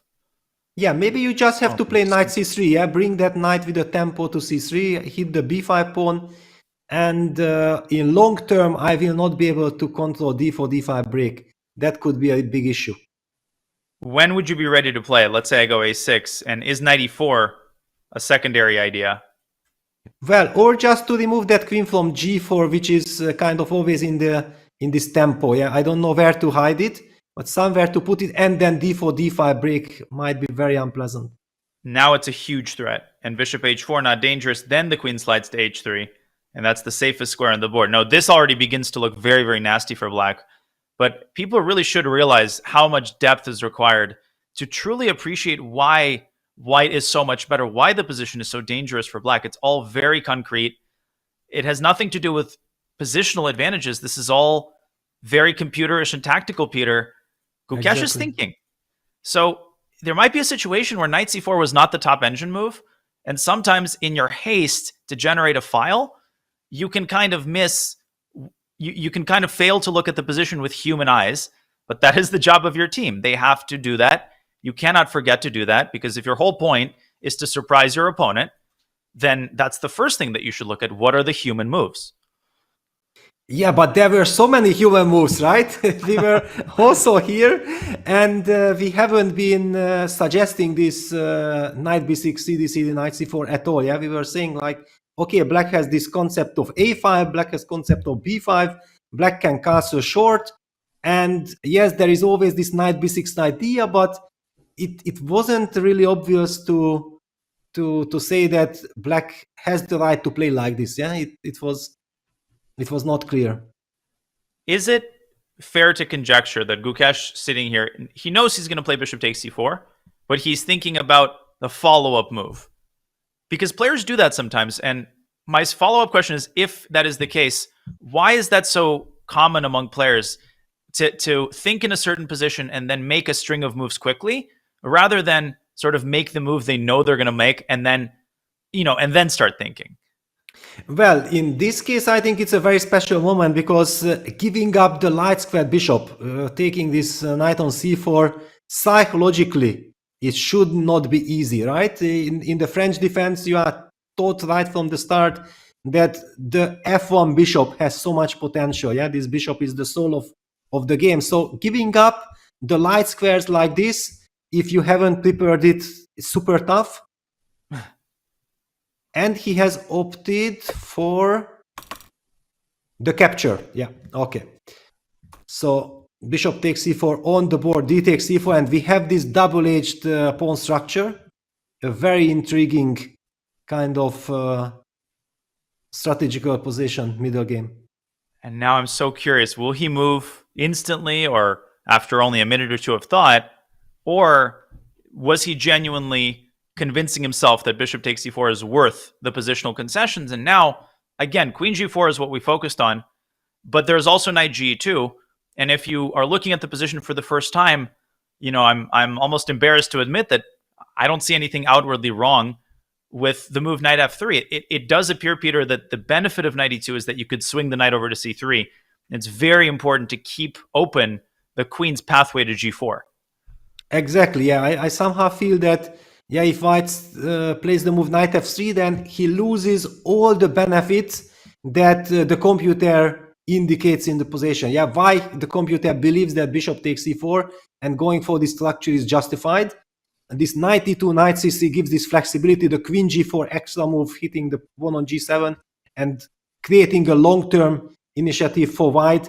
And the previous line that we highlighted, I think, was a very nice illustration that what white is aiming for. Yeah, this queen g4, knight e2, rook d1, knight c3, short castle, and then the potential d4, d5 break. And here this brings us to the fact that if black's knight somehow could be rerouted to d5, if black would be able to control the d5 square, black would be strategically perfect. Yeah, then white's concept would simply be a total disaster. But based on the fact that the knight on f4 is already fighting for the d5 square, and the knight for me to via c3 is again fighting for that vital square, gives white the perfect coordination. Well, it's like the butterfly effect, you know, the flapping of the wings of a butterfly halfway across the world can influence global events. Just the placement of this pawn on a3 can change the entire course of the game because the knight is prevented by friendly fire and also by this pawn on a3 from reaching the heaven square on d5. Another, I think, important point, Peter, is I'm looking at queen g4 and I'm not seeing off the top of my head why castle short is all that good for white with f6 coming. And Gukesh, I think logically enough, he doesn't want to get into the complications, the forest, where 2 + 2 = 5. He wants simple math. He wants the 1-0 math.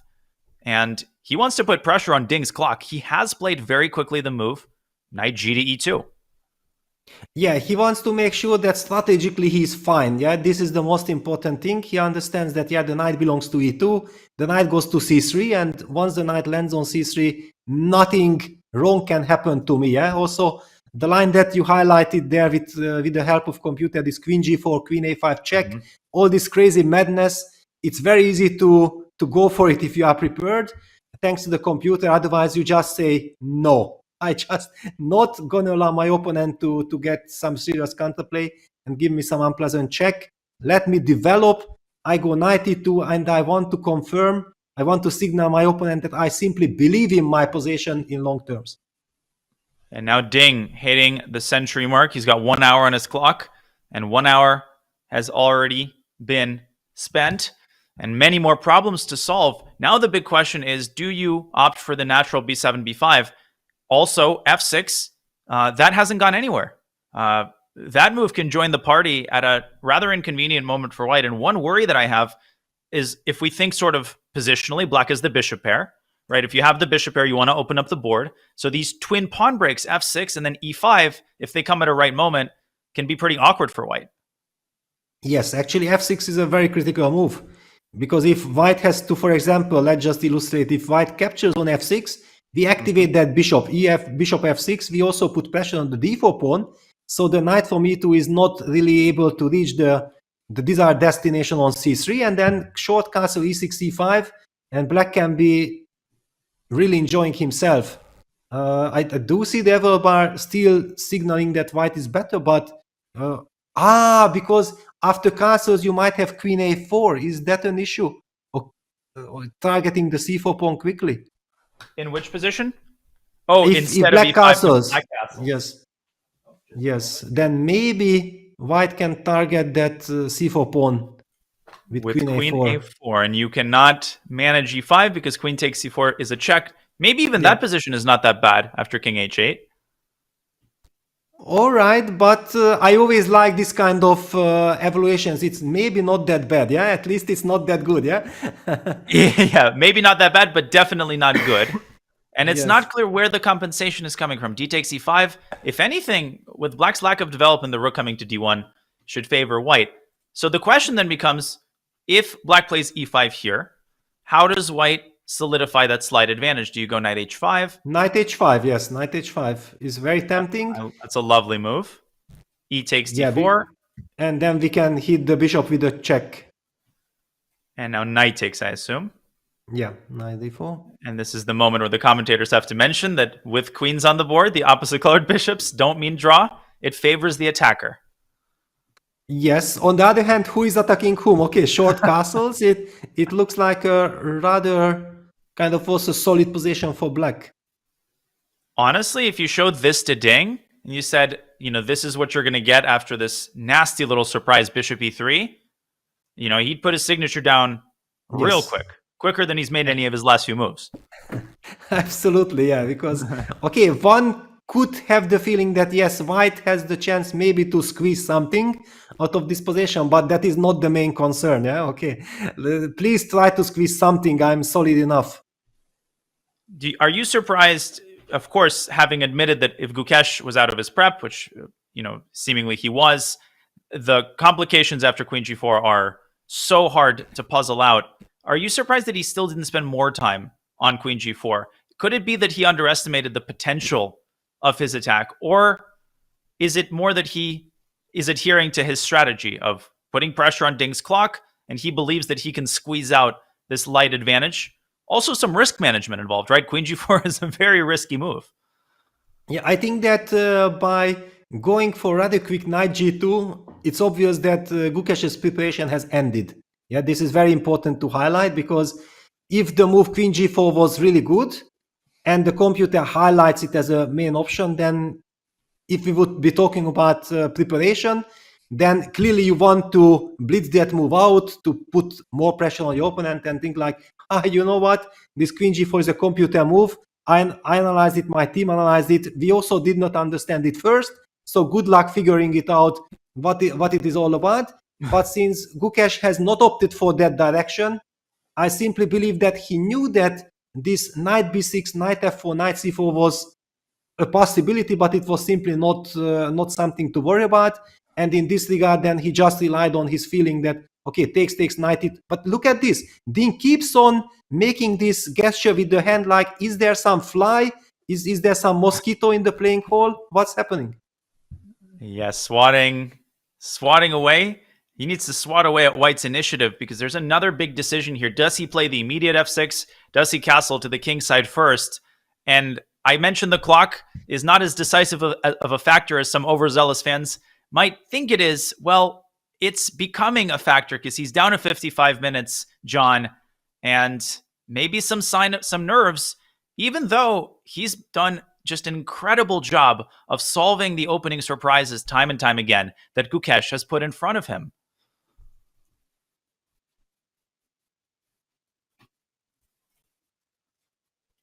Has a lot of great features, but hand gestures to add time to your clock isn't one of them.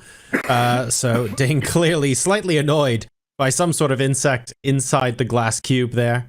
But yeah, an hour down on the clock. I feel like we're entering familiar territory here, Peter. I think that unless we get some incredibly critical position in move 30, really, really deep down the line, this time advantage isn't necessarily going to mean that much based on what we've seen in the match so far. I think now is maybe the appropriate time to say, yes, it's a big lead on the clock, but we sort of know what's going to happen at this point from a fighting point of view.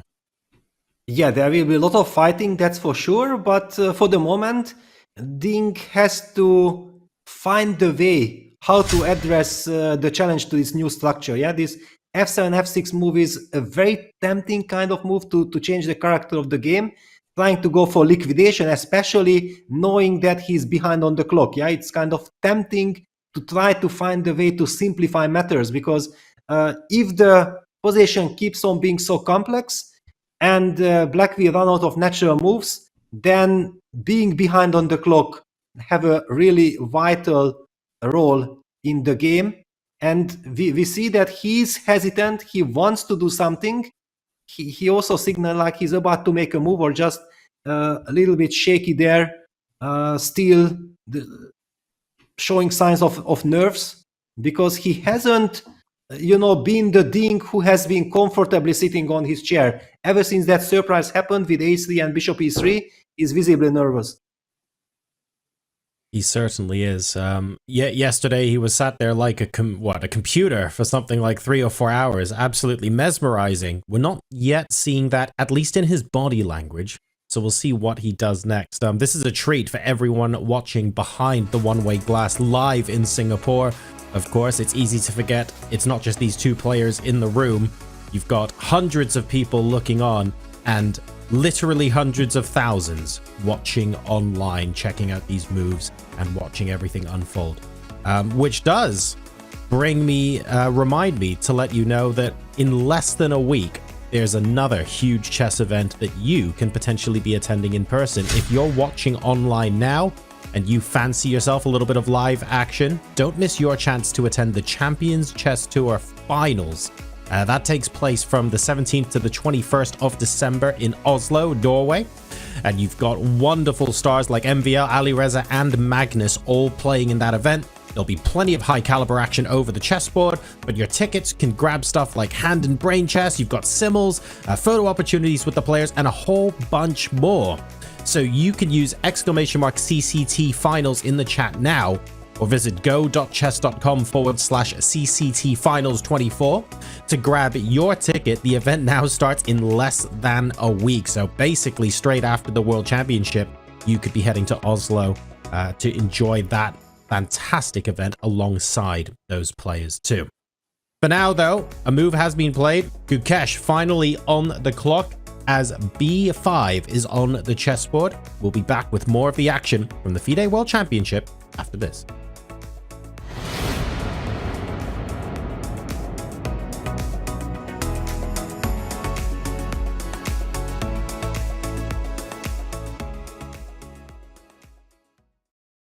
The Champions Chess Tour Finals are heading to Oslo, Norway, December 17th to the 21st, and you can be there. Watch all of your favorite players, including Magnus, Wesley, and MVL. Tickets are going fast. Get yours now.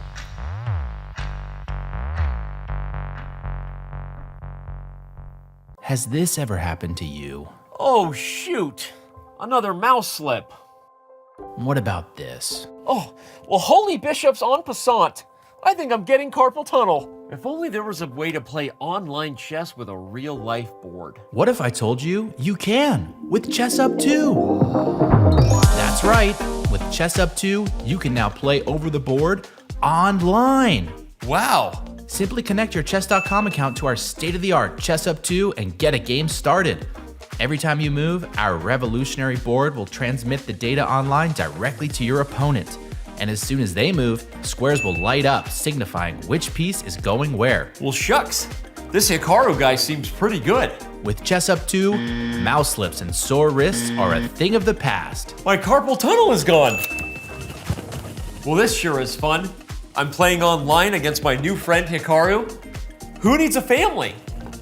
But I sure do miss clicking on a piece and seeing all of my available moves, like they have on chess.com. Well, Danny, you're in luck. This feature is totally available on the Chess Up 2 as well. Wow. Well, I'm convinced. But hey, what if I don't just want to play an opponent online? What if I want to use one of chess.com's other great tools? I thought you'd never ask. With Chess Up 2, you can fully take advantage of the chess.com integration by playing bots, analyzing your offline games, and even using our optional AI assistants to visualize the quality of moves with color-coded hints. Well, holy Chess Up, you did it. You made IRL chess cool again. You got it, Danny. And how do you know my name? Play chess today on the board of tomorrow. This December, the world's top chess minds clash in the heart of New York City at the FIDE World Rapid and Blitz Championship. Witness world #1 Magnus Carlsen and other stars from across the globe. Rapid and Blitz, chess in its most thrilling form, unpredictable and unforgettable. Fast moves, tactics and blunders, and moments that will keep you on the edge of your seat. Witness the pinnacle of chess excitement. Get your tickets now at worldrapidandblitz.fide.com.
Welcome back to the penultimate game, at least at classical time controls, at the FIDE World Championship 2024. We've got a couple of moves on the board here. First, big moment with b5, Danya. You were pointing that out during the break. Not only has b5 been played, but a fairly rapid response from Gukesh, castling with still an hour 40 on the clock, so maintaining that time edge over Ding. I realize that throughout the course of this match, it might not have amounted to much because we've been able to... Ding's been really good at handling that pressure. But to be fair, there have been one or two times where the time pressure has really added up to decisive moments in the endgame where he has lost the point as well. So we can't just dismiss this out of hand. Absolutely not. And Gukesh's confidence in his preparation shines through. Knight GE2 was the safer move. It was the move that required less calculation. Queen G4 appeared to be the computer's choice, but I am very surprised. And Peter, John, maybe you have some insights into this. F7, F6, it clarified the position. It broke through. Yep. And now the opportunity train may have left the station after Gukesh castles kingside because his knight's coming to C3 and he might be right back on track here.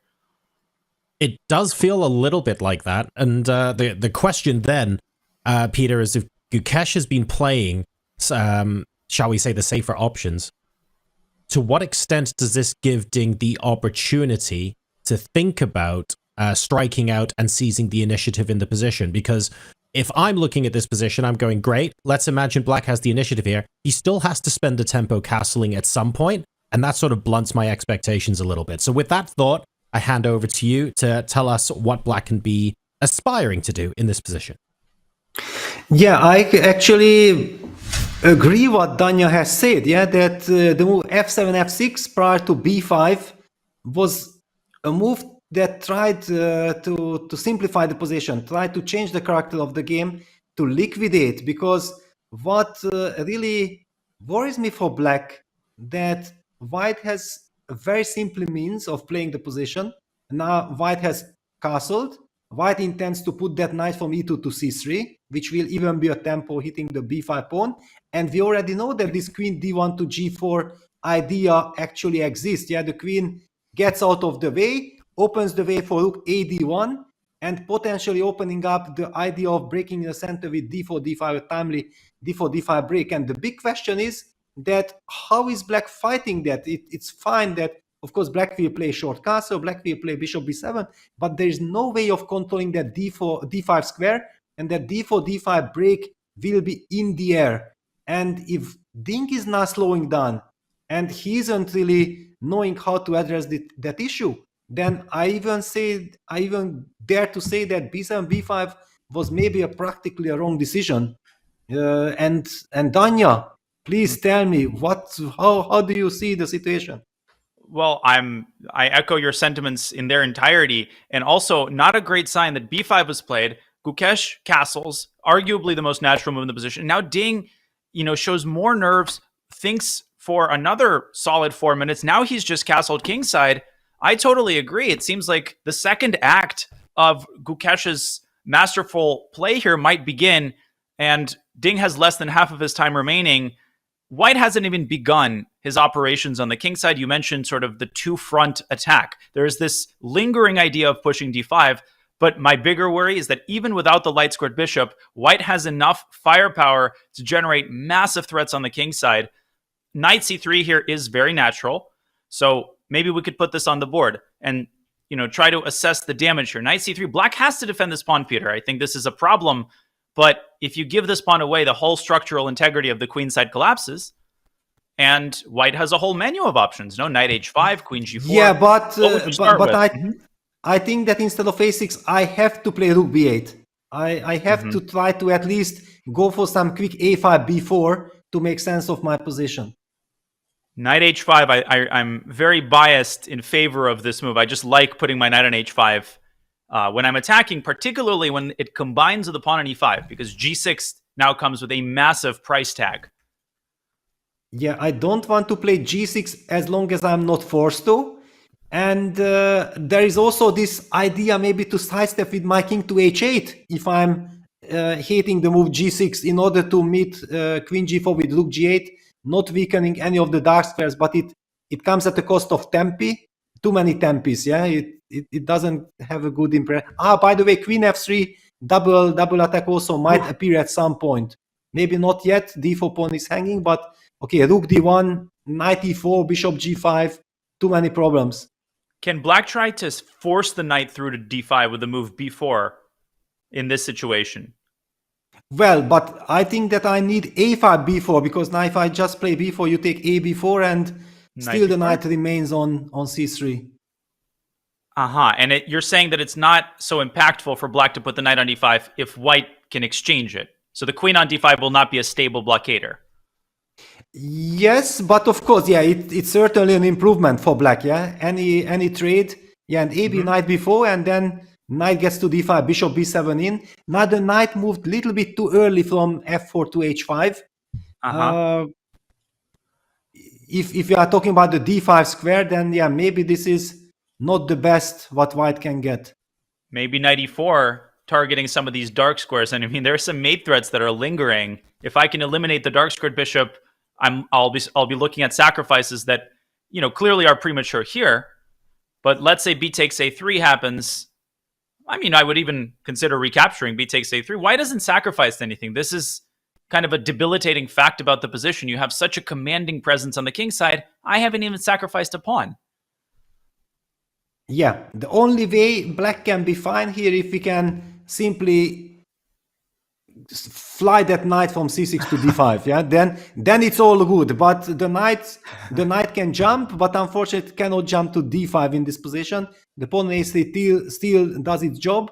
And as you highlighted, yeah, all these bishop G5s, all the dark square issues might be very unpleasant to deal with. And imagine you have 30 minutes by the time you reach a position like this, a single blunder and you get checkmated. Tack on the fatigue and just the nerves, the gravity of the moment. If you lose this game, you'll have a single must-win game to take this match to the tiebreak. I mean, this is where the lump starts to form in your throat. And this is why the move B5 carries significance way past just the immediate drawbacks of this move. Whereas F6 would have caused a completely different position, one that I think was a lot more palatable in a low time situation for Ding. Yes, yeah, exactly. Because if White gets this attack going, yeah, then how do you defend your king? Yeah, this knight C3, queen G4, knight H5 kind of idea also very natural. It's kind of easy for White to play like this. This brings me to the thought like, is it possible that after knight C3 maybe Black should just play B5, B4 immediately and force you to take B on B4 and then knight takes B4 and let's try to hope that we get access to the D5 square. Eliminate the middleman. Can I go queen F3 here? You and hit that rook? You can. Very unpleasant, yeah. I would love to sacrifice a pawn, honestly, but rook B8, rook takes A7. I can't really call it a sacrifice. I just lost that pawn. Well, I would call it a sacrifice to my coach. I remember blundering a knight in one move and then spending the 30 minutes at the board before resigning, furiously spinning up how I was going to, which variations I was going to tell my coach I calculated. It didn't work. It did not work.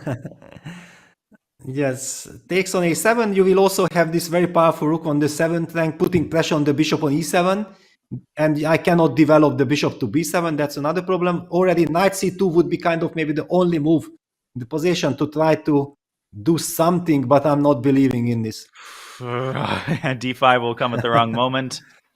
Yes. And it's a big initiative for White. But okay, so knight C3 hasn't been played just yet. Gukesh taking 5.5 minutes. He's got plenty of time to spend. He can even ponder the meaning of life for 15 minutes and still have enough time to make a reasoned decision. What are the other candidate moves here for White? Could he be contemplating some sort of pawn play, maybe queen C2 to set up A4, or is this too vanilla flavored? Yeah, well, at least it's a candidate move. Yeah, I'm not liking this queen C2 because I feel like it slows down White's play. Yeah, the natural flow that we have seen always whenever the knight landed on C3 and then we are setting up all these queen G4, knight H5 ideas. Compared to that, queen C2 doesn't impress me that much. And I have to give you credit. Yeah, this knight c3 b4 takes queen f3 find was very unpleasant, which means that then maybe black will have to lose this tempo on rook b8, and then all these knight h5s, yeah, that you described could become critical. On the other hand, I feel like this knight on f4 is such a lovely piece. Yeah, it gives so much control of white's play. Yeah, that this d5 square is under total control, that I would not love to move that knight so quickly. I would be tempted to first develop the queen to g4 and then set up knight h5 idea. And also, you maintain the possibility of going rook d1 there, and flexibility has been the order of the day for Gukesh. That was the entire kind of raison d'etre of his opening choice, is maintain, keep black guessing as to exactly what plan he will end up implementing, and make black stumble over himself. So if I put this on the board again, knight c3, rook b8, queen g4 is indeed such an iconic combination. The queen and the knight attacking in tandem. Capablanca pointed out its power. But could I be now once again considering our old friend, f5 maybe, in this case? Or still, f6 allows knight takes c6. No, f5 you can maybe drop back to f3, but then I can take d4. Then you can take d4, yeah. So it might be very concrete, yeah, that I cannot play the move queen g4. That would be great news for black. Yeah, that would be wonderful news, because queen g4 is the move that you worry the most. If a timely f7, f5 is there, so e takes f6, bishop takes f6, works. Knight e6, and is there tactics? Is there? Oh my gosh. I don't see it off the top of my head, honestly. Knight takes c6. Let's put it on the board. Queen d6, d5. But wait a second. Knight takes d4, bishop d. Bishop yeah, d4. it doesn't work. Yeah, exactly. Wait, and maybe queen it does. Takes Knight d4, d4, queen takes d4. And if knight d4, bishop d4? Just like this. And queen takes d4, bishop takes e6. Queen a7. a7 pawn is hanging, yeah.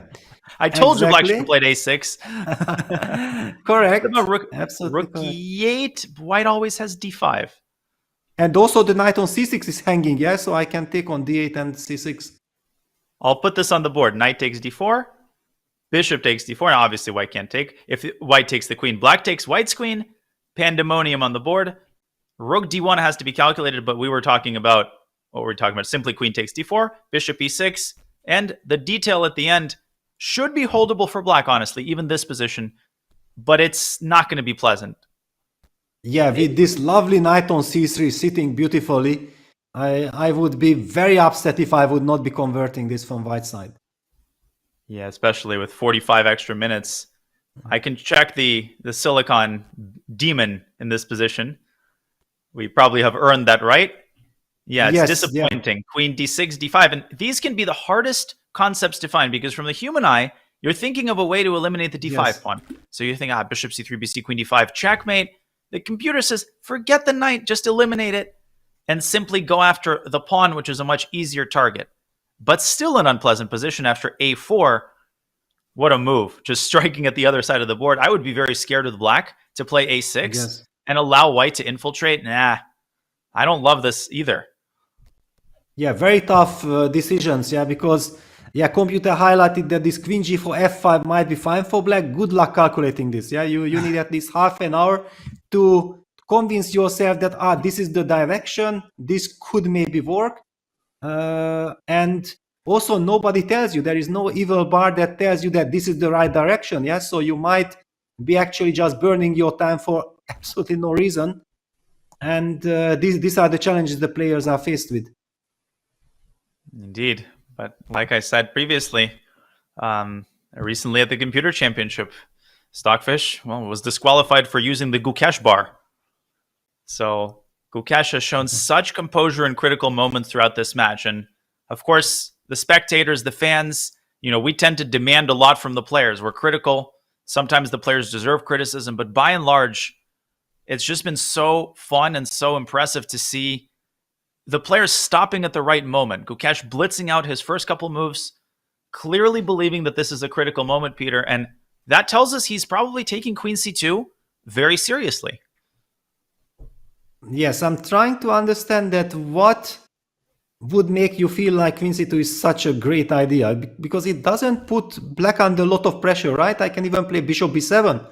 I can now simply continue developing because Okay. because I have nothing to worry about. Okay, rook d1, okay, and I will just play I'll try to make you worry. something. Yeah, queen d7, queen d7, setting up rook fd8. Can I sneak in d5? Well, but then we have to calculate all these complications. Knight takes e5, d takes e6. I'm gonna go somewhere with my queen. I feel that the position opens up. I have the pair of bishops. I shouldn't be really worried of that. And if I go knight c3, are you intending then to meet this move with b4? Could easily be, because then ab knight b4 gives me also a very big tempo. Yeah, I mean, it's all about comparison, right? This might be pleasant for white, yes, but there exists this other option of just playing knight c3 straight away and not committing the placement of the queen. Yeah. And then setting it up, because the queen actually should probably go towards the king side. Yeah, queen to g4 makes so much more pressure on black's position. But Gukesh taking a little bit more time than I would have expected, because he has opted for knight e2 short castles, and after that it looks so tempting that it follows up with knight c3, the queen out, rook a d1, and then knight h5 or d4 d5 ideas in the future. But why do you spend almost like 20 minutes at this point? Interesting. How about knight g3? Now that I'm looking at this knight, could he be just aiming for some sort of checkmate, knight g3, queen g4, and then opening up the option of knight h5? Aha, with all power to the king side. But sometimes then the knights are fighting for the same square. Will that be an issue? Superfluous knights is what Dvoretsky called them, or extra knights in Russian. Yes. Should we put it on the board? Knight g3? Let's put it on the board, yeah. Bishop b7. Ooh, but all right. La la la. Okay, which knight? Some knight to h5. Let's say knight f to h5. Knight f to h5. Okay. Because I want the e4 square for the other knight. Okay, I understand, but I'm not that afraid. Maybe I should. Maybe I should. No fear. Because, yeah, okay, I don't want to play g6. I don't. I'm kind of praying that you don't, because I have no idea what I'm... Maybe bishop h6 in response. Yeah, well, the knight on c6 is such an unpleasant piece. Yeah, if that knight would be on b6, I would be saying that I'm already kind of almost winning with black strategically. So I only have to defend from checkmate, and I'm gonna win the game. Yeah, but with this knight on c6, not being able to control the d5 square, and this knight a5, knight b3 jump feels very awkward. Yeah, because the knight on b3 will be out of the game, and I would be wasting too much time for it. And white's already, I probably not threatening knight takes g7, but it's a serious idea. I actually don't know exactly what white does in response to g6, but maybe now's the time to jadub, knock over the knight and then jadub it back to b6. Maybe they won't notice. Maybe the hundreds of thousands of fans won't notice. But g6, yes, I'm trying to figure out, because bishop h6, black always has this exchange sack, queen takes d4. White has to keep an eagle eye on this d4 pawn. Whereas queen g4, king h8, your old idea, maybe that's the way to go, but it's not very exciting. Yeah, and let's forget about all this, because Gukesh has opted for the more professional knight c3 move, and I'm loving it, because the move knight c3 keeps control of the game. This is the World Championship match. It's game number 13, the penultimate game. If you can get initiative and also control the situation, making sure that you don't commit, you don't burn bridges, right? That's a very desirable situation. And look, be it on the board.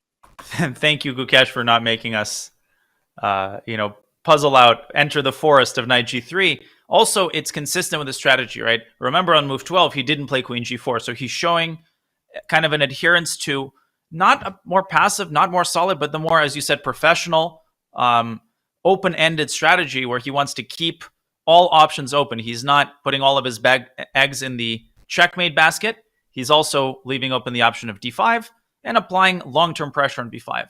But will we get queen g4 or will we get knight h5?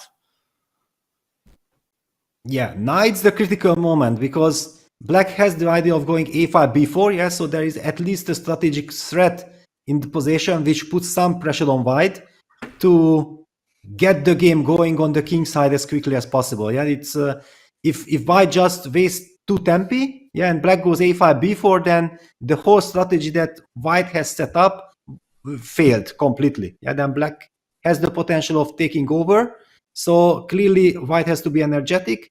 Knight h5, when you first suggested this move, knight h5, I felt like, okay, Danya is trying to highlight some beautiful tactical ideas. Let me just be professional and neutralize it. And then I was actually struggling, yeah? So I already got some respect for knight h5 move.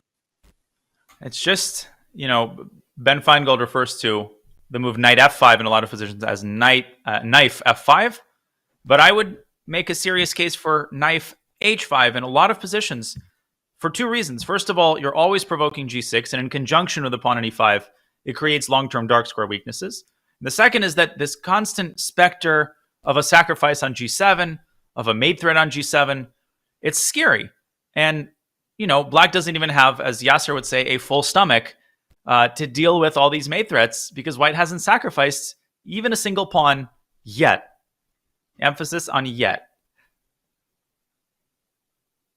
Yeah, but this will be a huge kind of decision. Yeah, knight h5, one has the feeling that there is almost kind of no way back. Yeah, then white signals his intention that I want to checkmate my opponent.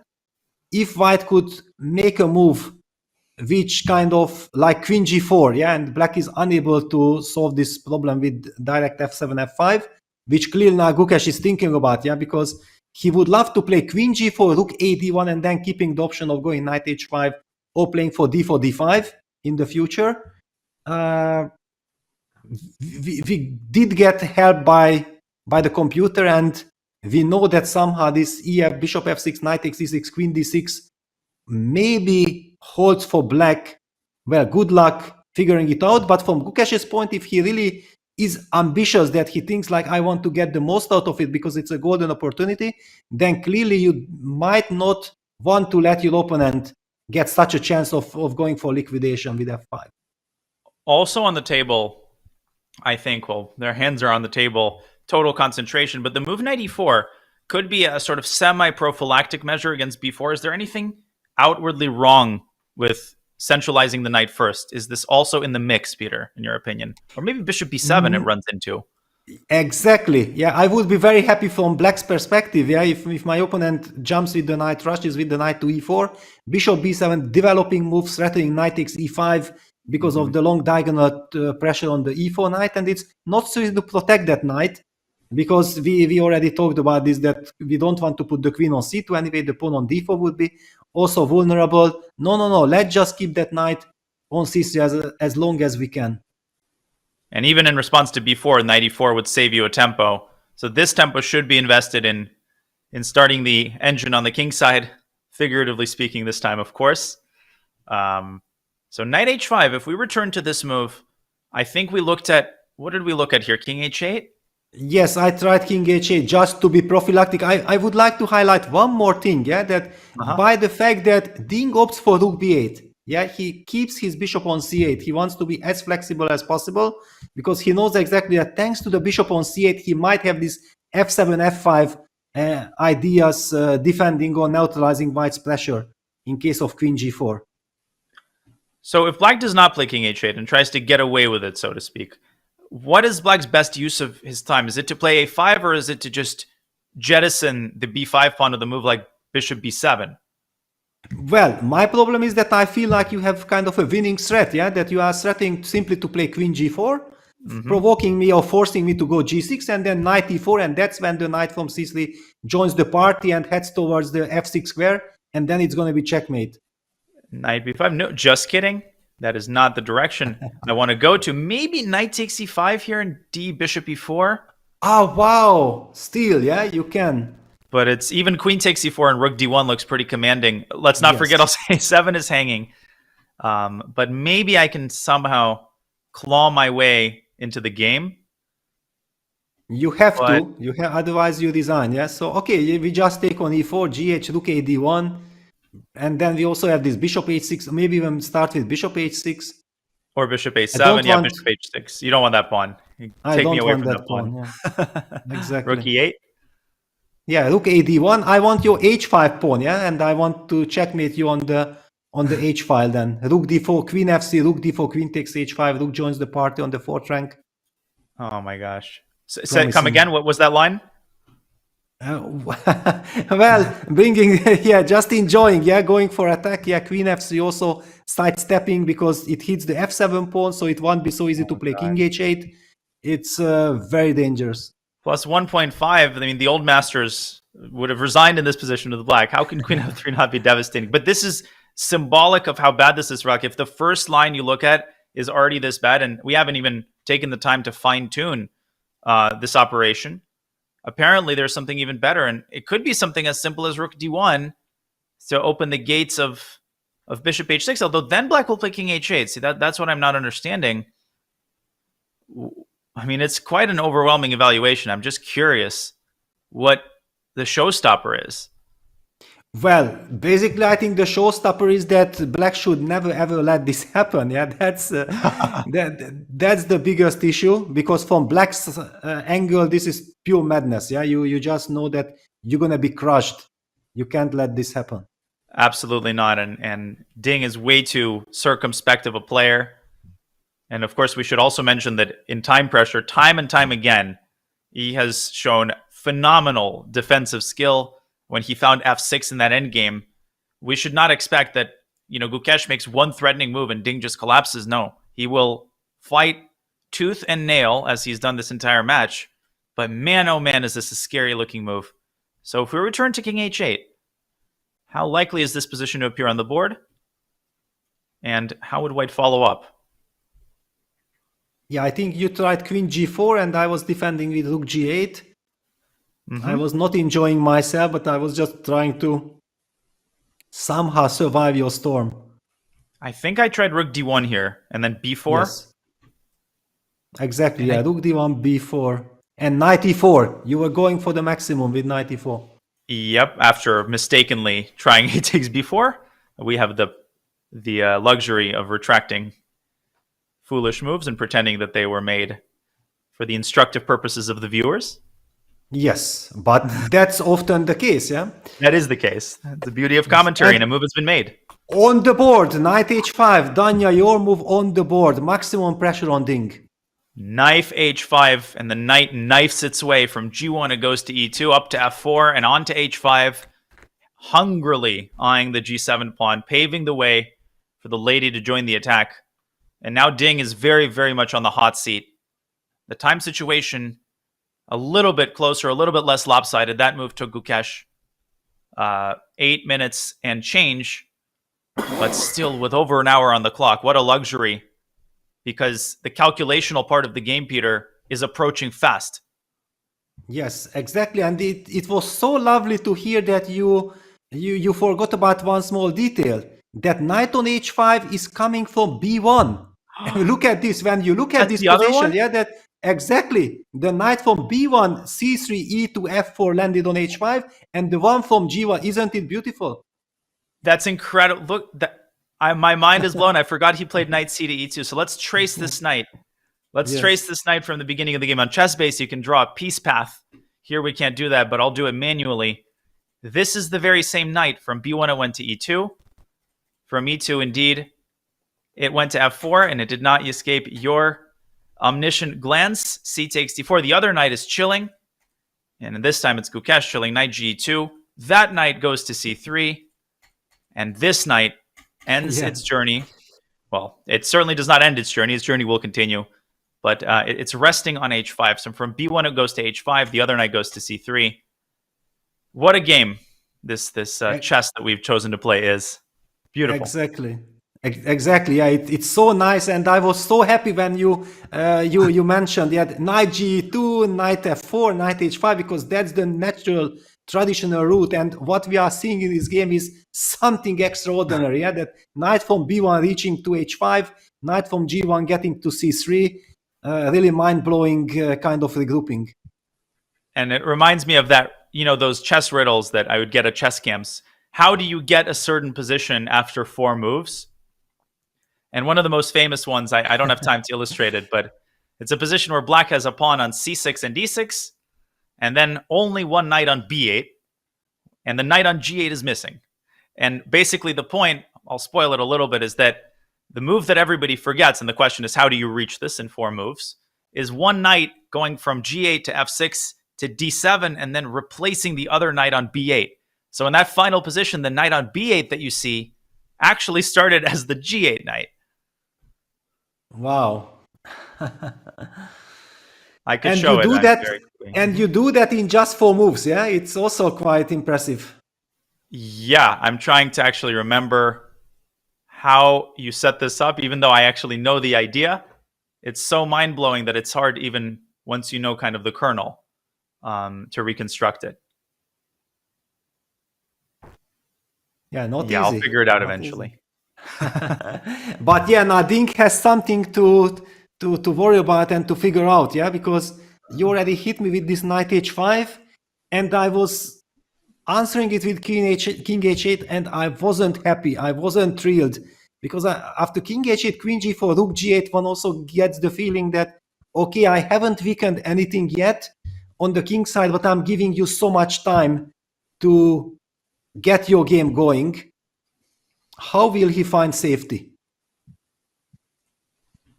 44 minutes on the clock for the reigning world champion. Ding leaning forward, Gukesh leaning back.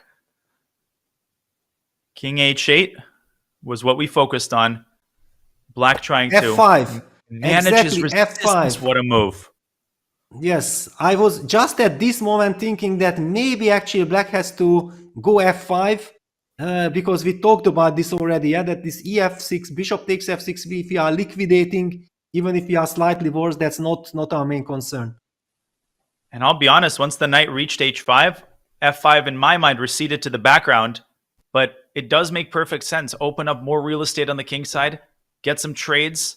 Not a move you play if you like your position, but maybe the move you play if you want maximum saving chances is en passant virtually forced.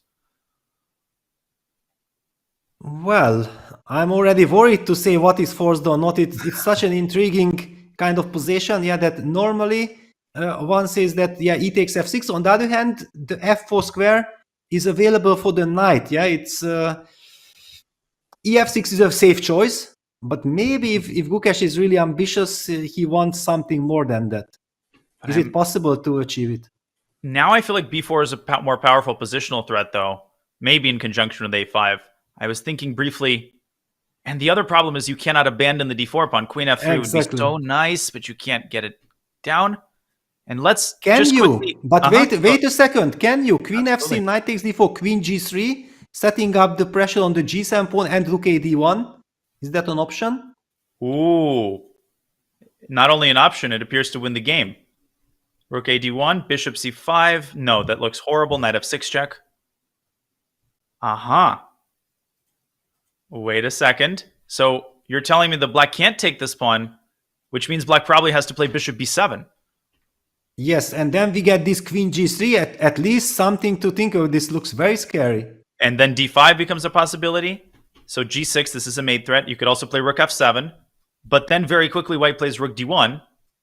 And one very important detail, I think, Peter, correct me if I'm wrong, b4 might run into d5. Yeah.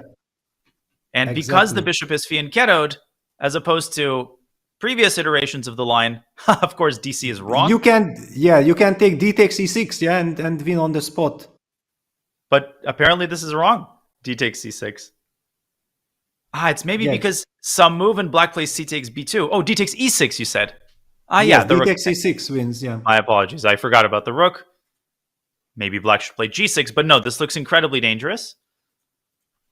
And if not that, if not this, what on earth does black do? Queen e8. Maybe queen e8. Can you try to target that knight on h5 so that the queen cannot move to g3? Is that a defense? It is the defense, I think. d5, knight takes c5. Yes. And white is suspended in midair. And now bishop b7 is a very huge threat, yeah, because the queen on f3 is targeted. and then you have to keep an eye on the h5. No, this is then a great defensive trap. Yeah, queen f3, queen e8. Is it the only move? Let's verify it is, Peter. Your incredible defensive vision. And the most important thing, the hardest moves are the only moves. The second best move is out of the question. Bishop b7 is almost +2. So this is where it's so easy to say, queen f3 equal. I fell into that trap. I just assumed knight takes d4. Impossible. But if Gukesh plays it, we'll know exactly why he played it, because he calculated that knight d4 didn't work. And we should reserve our avalanche of criticism until we truly understand what went through the player's mind before a move was made. But he's not made any move just yet. Yes, exactly. And this is very important. Yeah, that it's a classical chess game. You cannot rush with your decision. Yeah, it looked like queen f3 is a wonderful idea. Knight takes d4, queen g3, checkmate, followed by rook a d1, bishop b7, queen g3, also fantastic. And then you rush and miss a move like queen e8, and all of a sudden that's it. Yeah, you can't let that happen. Gukesh is taking his time. He has to judge. It's also a fundamental decision now, yeah, because this is the only possibility when he can use the en passant. If he doesn't use it, then the structure will be fixed. Offer expires soon in one move from now. And let's not forget, in the first game, he recovered mostly from that disaster in the early middle game. He had the chance to play bishop c5. And because of that crazy line with the mutual desperado queen sacks, he rejected the entire line. And he went for a different line that allowed Ding to castle to the king side. So here, really trying to take that time and consider all of the candidate moves thoroughly. But let's quickly look at this position. How pleasant is it for white?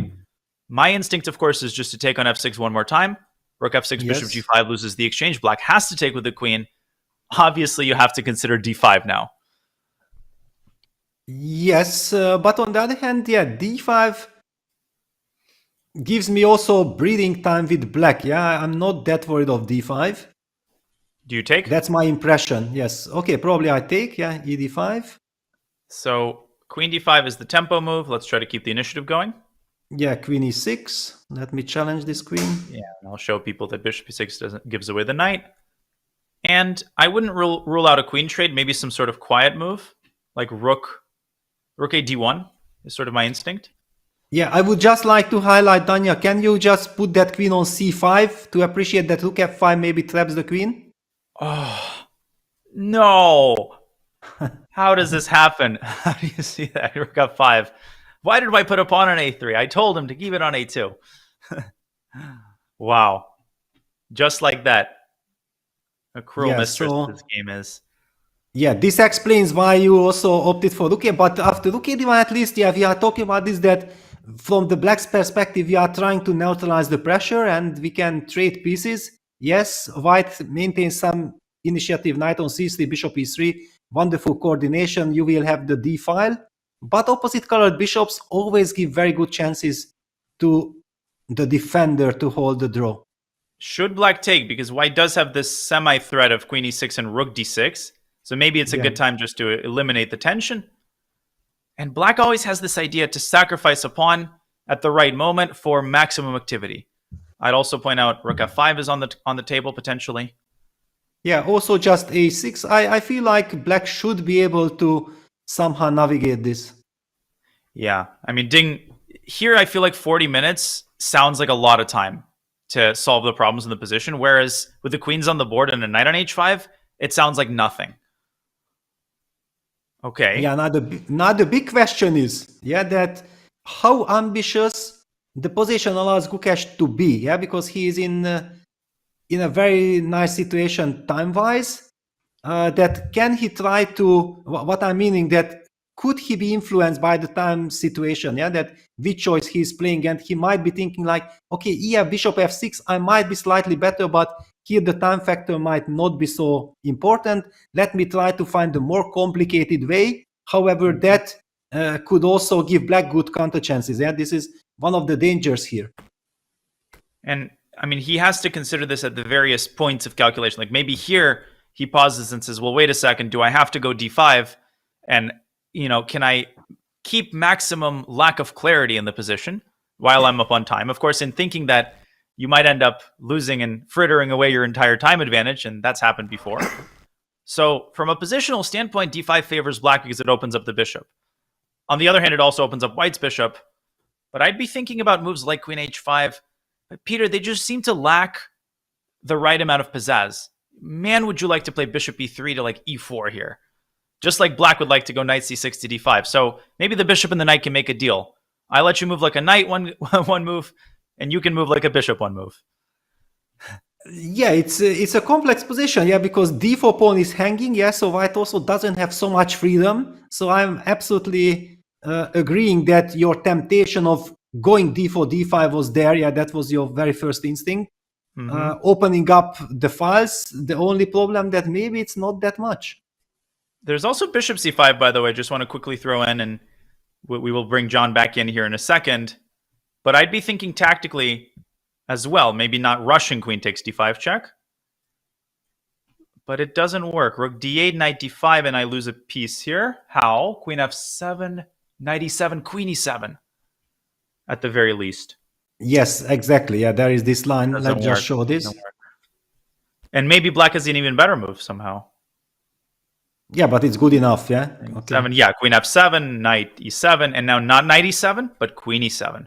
Bishop e7, rook d1, rook d1, knight e7, 2 pieces for a rook. Rook d8 is a paper tiger because the rook will be driven out of the 8th rank. Nevertheless, Gukesh should take his time in calculating this variation, but right now he's got a bigger decision to make. He hasn't taken en passant yet. John, there's a meme in chess that says en passant is forced. Let's set the record straight for newer fans. It's not. Correct? It's definitely not, but I find that psychologically, it's a really interesting place to be because you want to be provoking the weakness on g7, g6. You want that pawn to come up, and Gukesh wants to provoke Ding into creating something along those lines.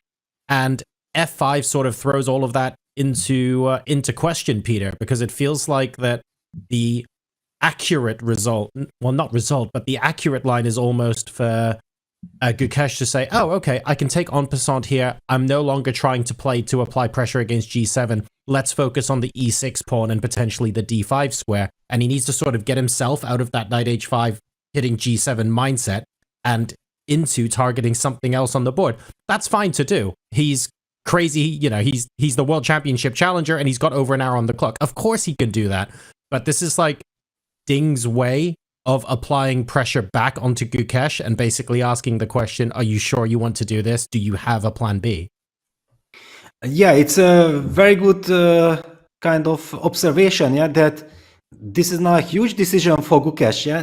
With knight h5, he signaled that he is trying to go for the maximum, yeah, he is going after black's king, and all of a sudden after f7, f5, with e takes f6 en passant, he might be playing for some small advantage. Yeah, the advantage might be there, but his mindset is looking for something different.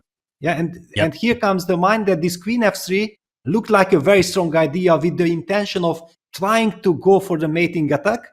However, this queen e8, beautiful little resource for black, calms things down and probably solves all of black's problems. So I'm very curious. I feel like e takes f6 is kind of the most natural move in the sense that, okay, white keeps the control, but if you are more ambitious, then you are certainly looking for other ways. So Ding Liren asking Gukesh some questions with f5 here after Gukesh is busy setting up for that potential mating attack. Ding is still in the rest area, or occasionally escaping meme cam, as we like to call it here, but he will basically be there or at the board when we come back with coverage in a couple of minutes. See you in a sec.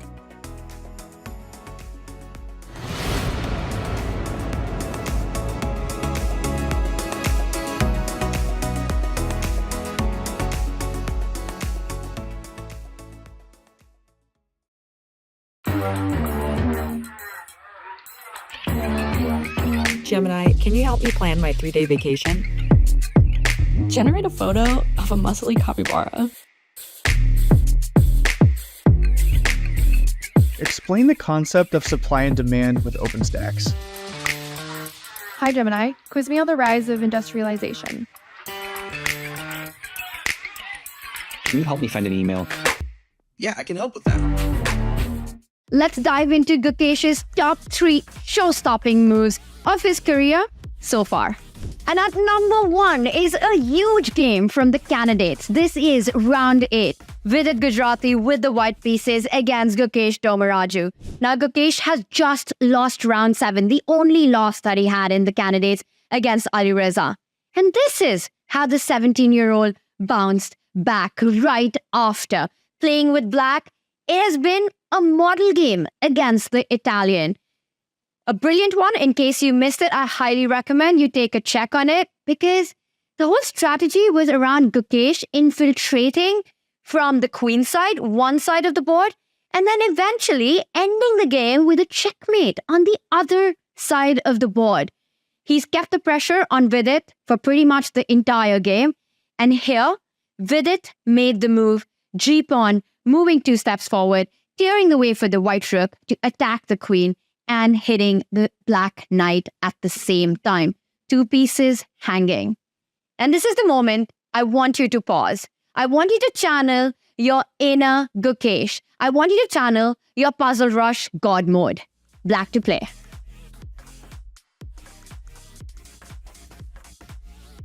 One of the wackiest positions from the candidates and one of the most beautiful moves of the candidates.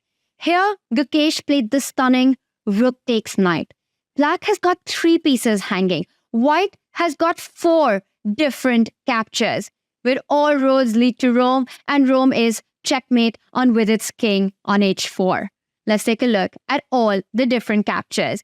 If white picks up the knight at the edge of the board, rook takes pawn is game over. Instead, if you capture the rook with the g-pawn, queen to g3 is checkmate. And after rook takes knight, my favorite, the most beautiful, if you capture the black queen, who needs a queen when you can get to the king, g5, a small pawn move with big effects, that's checkmate on the board. Take a look at this. Let this position just sink in. Absolutely crazy stuff. g5 would have been game over. Nothing can be picked up. Instead, after rook takes knight, Vidit captured the rook with the e-pawn. This only delays the inevitable.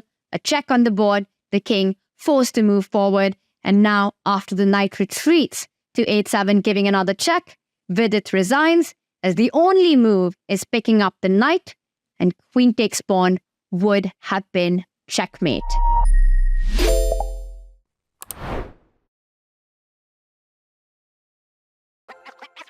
This December, the world's top chess minds clash in the heart of New York City at the FIDE World Rapid and Blitz Championship.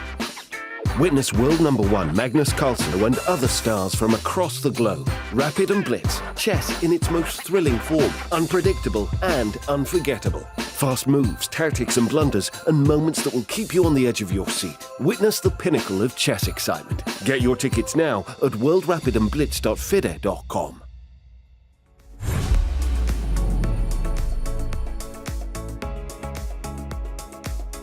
16.5 minutes and counting for this move from Gukesh.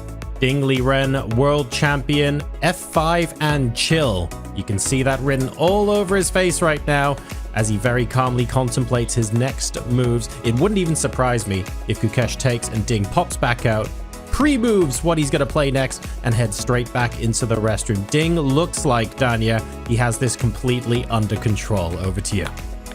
Indeed, but John, I mean, I cannot imagine, I'm sitting thousands of miles away and I feel, the goosebumps and the butterflies in my stomach. What must the players be feeling as every moment could be decisive? And I've held out this long for my first historical reference, but I cannot resist, because there's a great description of the nerves and the anxiety felt by Johannes Zukertort, the first ever world champion challenger, as he faced Wilhelm Steinitz in the decisive 20th game of the 1886 World Championship. This is from the New Orleans Times-Democrat, 1886.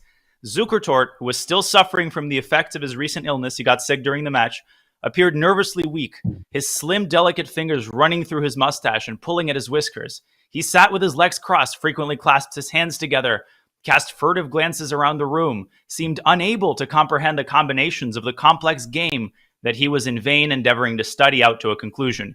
He would get up and, after pacing the floor for a while, return to his chair, press his hands to his brow, sip ice water, and strive to gather up the threads of the labyrinth of moves spread before him. Any of that sound familiar? Yep. 140 years later, we're still humans, and humans still deal with emotional pain and just the need to stay composed.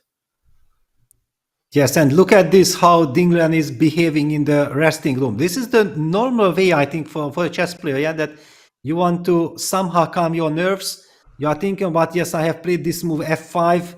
I'm doing good. I'm trying to neutralize the pressure of my opponent. But you still also know that big fight is ahead. Your opponent will definitely find the way to keep some kind of an initiative. So you have to get ready for a big battle.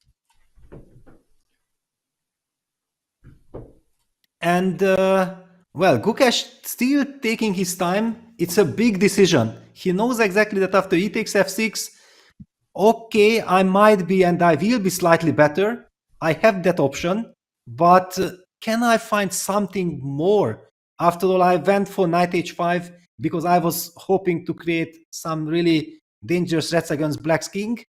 But objectively speaking, it looks like probably he has to take e takes f6 and go for this slightly better type of technical positions. John, I had a bit of an issue with my headphones. So, Peter, I might have missed a few of the points you made, but still no move from Gukesh. And this has been a repeating narrative in the last couple of games. They have this huge time advantage. You think extra hour, suddenly in the blink of an eye, it's down to 13 minutes. Yeah, that's how it goes. That's how it goes. Yeah, because Ding spent a lot of time because he had to make a decision. Yeah, ever since he opted for this knight b6, knight c4 kind of play, going for this unbalanced pawn structure with the light squares, and Gukesh about to make a move. He did capture. He did take en passant. He takes f6 on the board. I'm very happy to see that. And it shows the high class that, yes, it's one thing that what we want, but we have to also think about what the position allows us to do. And e takes f6 was the right move. Bishop f6 on the board. The right call. Queen f3, knight f4. He had to consider the positional pros and cons of leaving that weak pawn fixed on e6 and correctly decides, no, it's not worth it, especially given the massive, massive price, potentially catastrophic price of a single error. Will he follow up with knight takes f6 check? I think the answer is a firm yes. He will give it a couple moments, though, because d5 in this position has to be calculated. The knight on h5. You know, Peter, you felt a little pain parting ways with the light skirt bishop. As a lover of sacrifices and attacks, I feel a little pang of pain, you know, like saying goodbye to a relative, giving this knight up for the bishop. But I think the position demands it. Yes, because there is pressure on the d4 pawn, and okay, maybe there is an argument that one can also start with d5 and it leads to the same position, but it looks completely unnecessary. It gives Black excellent options. So yes, taking on f6 and after deciding what to do. However, after probably also White is kind of obliged to play d4, d5 because Black might be settling some rook d8. In any case, there is pressure on the d4 pawn. The queen still has the same issue that we had before, that if the queen leaves on d1, then the pawn on d4 will be vulnerable. On the other hand, this line that we analyzed, knight takes f6, queen takes f6, and then going for d4, d5 push, it does guarantee White some kind of a small advantage, but Black is also rock solid, and we are talking about a classical chess game. Black probably should hold this position, but one game that comes to mind was this very famous Kramnik versus Karpov versus Kramnik game from Dortmund 1993, when in the Meran they reached very similar structure, and seemingly before everybody thought the position is completely equal, and then Karpov with his incredible mastery managed to show that there is some more potential in positions like this. Absolutely, and I also am remembering his opposite colored bishop demonstration against Kasparov. I think in a different position, the knights were absent, but in a position from the semi-Tarrasch, I think he exchanged, I want to say, his knight for Kasparov's bishop on e6 to the surprise of the commentators, but then demonstrated that, yes, even with opposite colored bishops, the positional and tactical trump cards can ultimately prevail over the drawish tendencies. But I'll check that game out.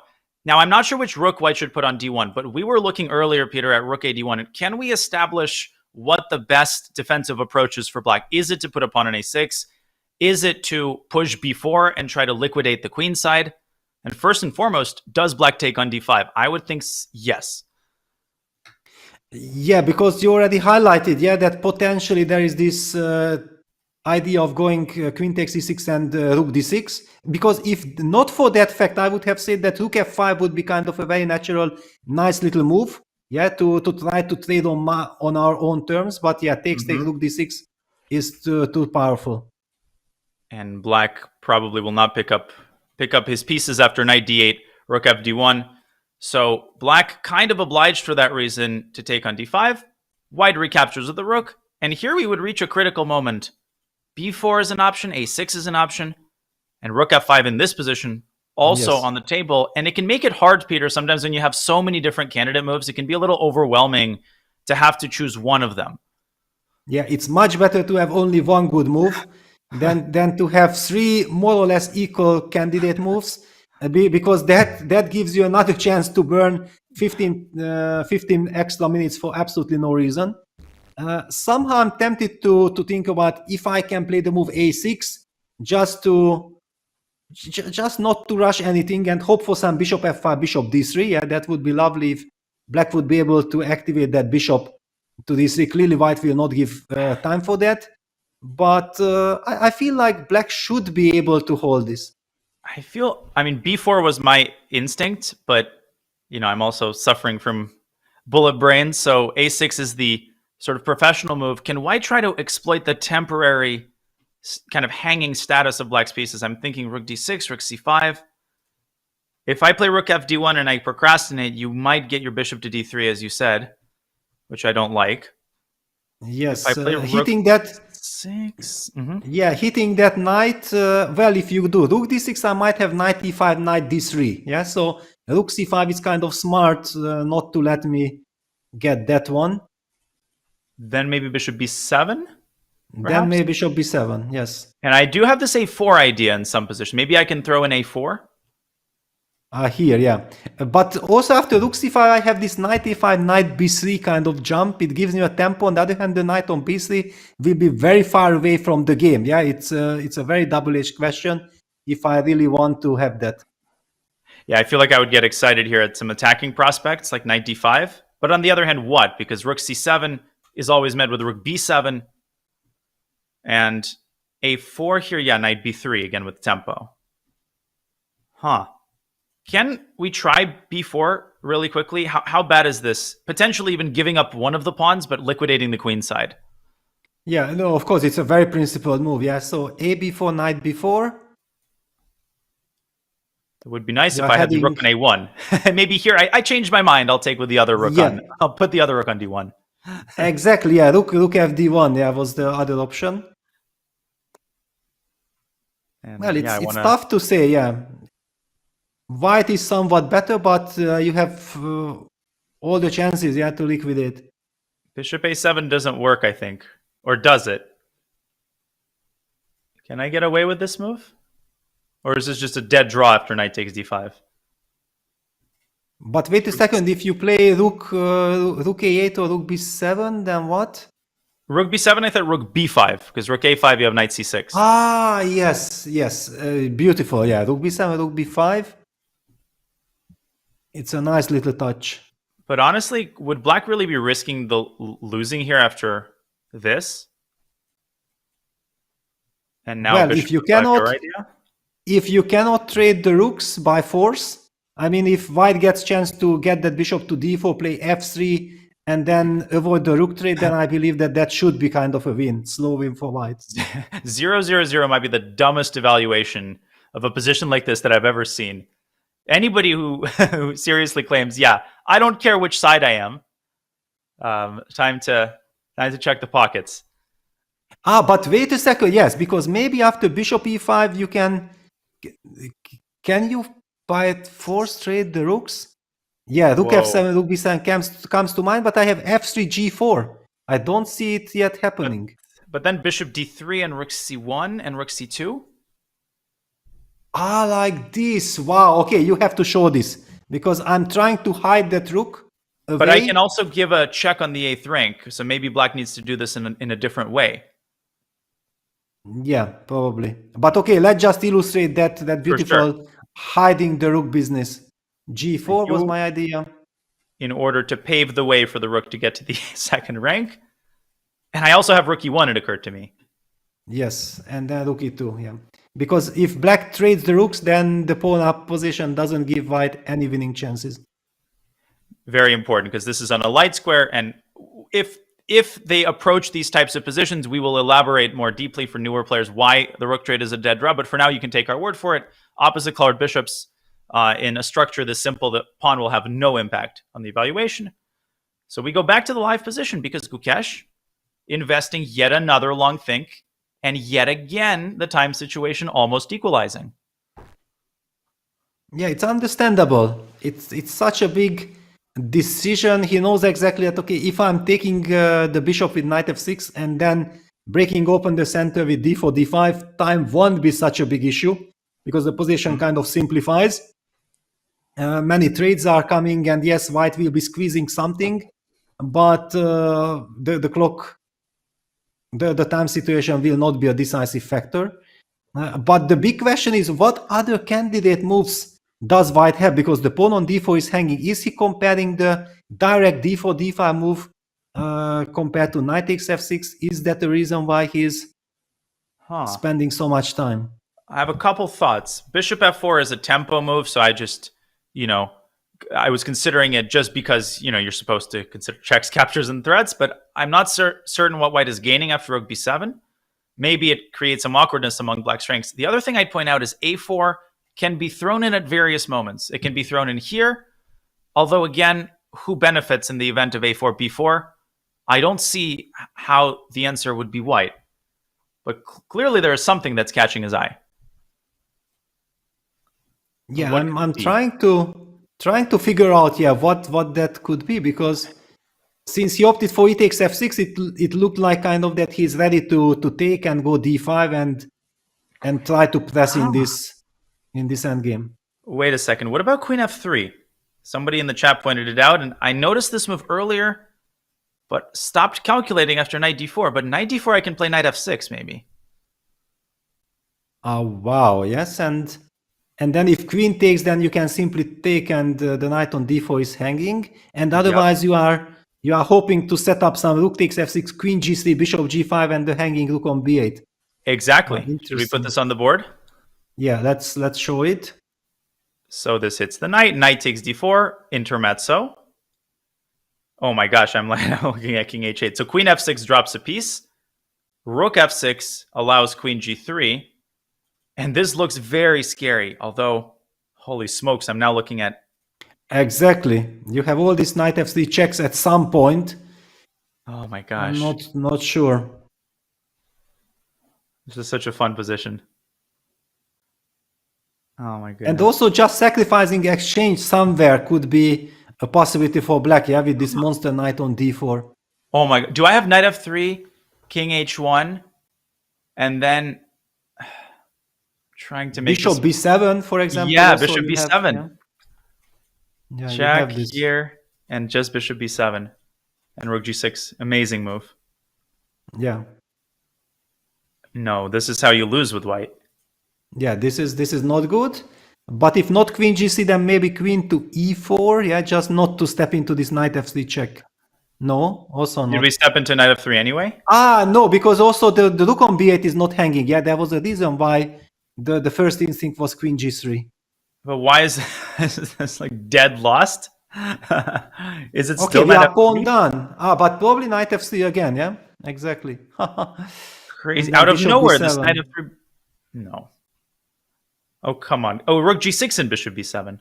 Yes, rook g6, bishop b7. Oh my gosh! Is there queen h4, some sort of deflection at the end? Like this line, right? White has to go queen f4, e5, queen f5. E5 is there queen d7? Yeah, let's go for it. It's cash in time, yeah? But then queen h5. Okay, but you can't really be holding on for that long diagonal for too long, no? Yeah, queen f7. Oh, look at this. Queen f7. Okay, I cheated because I think we've gone very deep and we've earned the right. And here, Peter, look at this. You don't give a check. Why not? Yes. You be patient because of knight f6 check. Amazing. You have to take on e4 first, eliminating this final counter chance, and now winning the game with the discovery. We predicted the course of the game. This is going to be the final position. No, just kidding. Yeah. Yeah, but it's a nice illustration that, how many lines are there to be calculated? Ding is chilling, however, because it's up to his opponent to make a decision. Yeah, he has already opted for f5, great resource, fantastic defense by Ding. We have analyzed it. The position looked very dangerous, very scary, and he found a way to kind of neutralize White's initiative on the king side, and White might have to be kind of satisfied with a small age. And no, Gukesh goes queen f3. He goes for it. Holy cannoli. And wait a second now. After knight d4, knight f6, rook f6, we do see zeros on the eval bar. We've refuted queen e4 and queen g3. What in God's name could he be intending there? Queen back to d1, there's e5. Maybe it is queen back to d1. But no, it's, I don't know. It's very intriguing, and I think, look at this. Ding Liren is kind of surprised. I believe that psychologically he was simply ready for this knight f6, queen f6. I will be slightly tortured, but I will somehow hang on. And all of a sudden, we have a completely different character. Can we of problems, questions? Enter the forest again and figure out what is his idea here? I briefly considered queen d1 because if e5, we should not forget bishop g5 as a threat. Still, by the way, not so convincing. Exactly. I would be very happy to sacrifice this exchange and some bishop f5, bishop gets to d3. Black has wonderful pieces. Yeah, so I'm intuitively also not afraid of this. Ugh. Bishop b7 also possible. No. Garbage. f4 looks like garbage. Rook g6 there, and black is mating.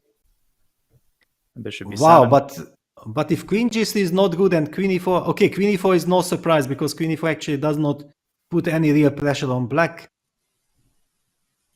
Could there be an alternative in this position? Is knight f6 maybe not forced? Maybe here, queen g3? But okay, then I will always be able to recapture with the queen on f6, yeah? Then I don't have that issue. You speak the truth. So queen g3, you'll play bishop b7, I yes, suppose? Bishop b7, yeah. Bishop takes d4 is not a thing. That doesn't do anything. Oh my gosh. I'm starting to get a little worried here that could there have been a miscalculation? Could he be aiming for queen g3? Yeah, that would be very unfortunate. Oh. And Ding, of course, has to trust his instincts, has to trust himself. Now we ask the same question for him. Could he be waylaid by a tempting alternative to knight takes d4? But what are the options? Bishop b7, but okay, I don't really see the benefit, yeah, because b5 pawn is hanging just in case. White can also take on f6 at any moment. It doesn't feel right. Somehow knight takes d4 is the move that you feel that you have to calculate because it's such a principled move. If it works, it's fantastic for black. Of course, there are all these crazy calculations, crazy lines to be calculated. But they are kind of forced in nature, yeah, and we assume that these brilliant players should be able to calculate it out once they are focused on that specific position. But no, Ding goes for queen e8. Unreal. Why on earth so quickly? Just trusting his opponent, and queen e8 isn't even that bad. Forget the evaluation of that move. What did White have in mind that was so scary after knight d4? I feel, Peter, in the press conference, I will make a prediction. Knight f6, rook f6, queen g3. Yes. Impulsively, I feel like it looks dangerous because b8 is hanging, the d4 knight is loose, but you have to keep calculating. You're up a pawn there, active pieces. You can't just trust your opponent like that. Especially because you still have a lot of time. And look at this, yeah, Gukesh also wanted to have some rest to eat something, grab some energy, to get some energy. But he sees that actually his opponent has already made a move. The good news for him is that he does not need to add the board in order to calculate. Yeah, he has a monitor in his room. He can be looking at the monitor and calculate lines. And in 20 years from now, they won't even need to return to the board to make their move because the brain device will execute the move for them. Don't scare us. Don't scare us, Danya. No, all we need is another voice arguing for artificial intelligence being our demise. No. Without the humans, this match would not be nearly as intriguing. Just look at the nerves. This is such a nice dual camera view as both players. They might be eating, but it's not a sign that they are calm. Gukesh runs his head through his hair. Will he take on f6? Can he just please get rid of this bishop already? Yeah, probably. Now the big question is also, what does he achieve by this? Yeah, because after knight f6, rook takes f6, comes with a tempo, hits the queen on f3. Is that the reason why Ding felt like, okay, I'm just happy with queen e8, why I should be looking for all this crazy calculation with knight takes d4? My opponent spent like 25 minutes on it. I don't want to get into that jungle. Well, let me take the devil's advocate position. After knight f6, rook f6, I can drop my queen back, let's say, to e2, and then I can try to put a rook on d1. Earlier, I didn't have that luxury because I had to babysit the d4 pawn. But your point is well taken. Surely white cannot be more than a little bit better here. Yeah, that's the impression we are getting from Ding's choice. Yeah, if queen e8 would be an unpleasant move, or if he would think like his position is really unpleasant, then he would be kind of motivated to calculate the knight takes d4 jungle. However, he felt like, okay, I already spent way too much time before. I don't have the luxury to be spending 20 minutes on some crazy lines. Queen 8 is a solid, reliable kind of reaction. I can live with that, and I can make that move instantly. And you have to move on once you play a move like this, because chess players have a tendency to keep coming back to critical moments. And God forbid, we've all had this experience. You suddenly realize, Tal, actually, in the same interview where he shared the story about Bronstein and Holmov, he shared the story of playing Jan Timman in a tournament toward the end of his career. And as to paraphrase him, during the game, he realized that the day before, in a game with John Nunn, he missed a huge opportunity to win.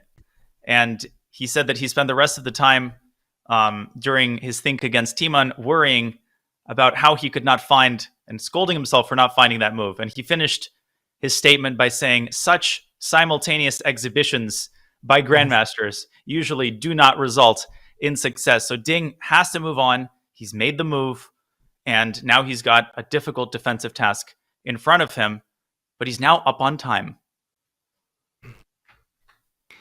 Yeah, now the big question is sometimes, yeah, that like Gukesh, he spent a lot of time, he was calculating the lines, he opted for queen f3, and then you release the tension, yeah, you make the move, you get up, you go to your resting room, you refresh yourself, drink something, eat something, and then it hits you that, wait a second, in one of the lines that I was assuming that it's good, what happens if that move, yeah, how often it happens, and then you are in a state of shock. You are very worried that, oh my God, maybe my opponent will notice it and so on. And then suddenly the move queen e8 comes, and then you relax that, okay, good.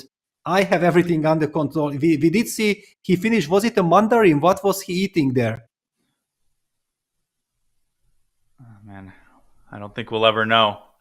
Banana, mandarin, I mean, they got the full assortment of vitamins at their disposal. So we see some stretches by Ding.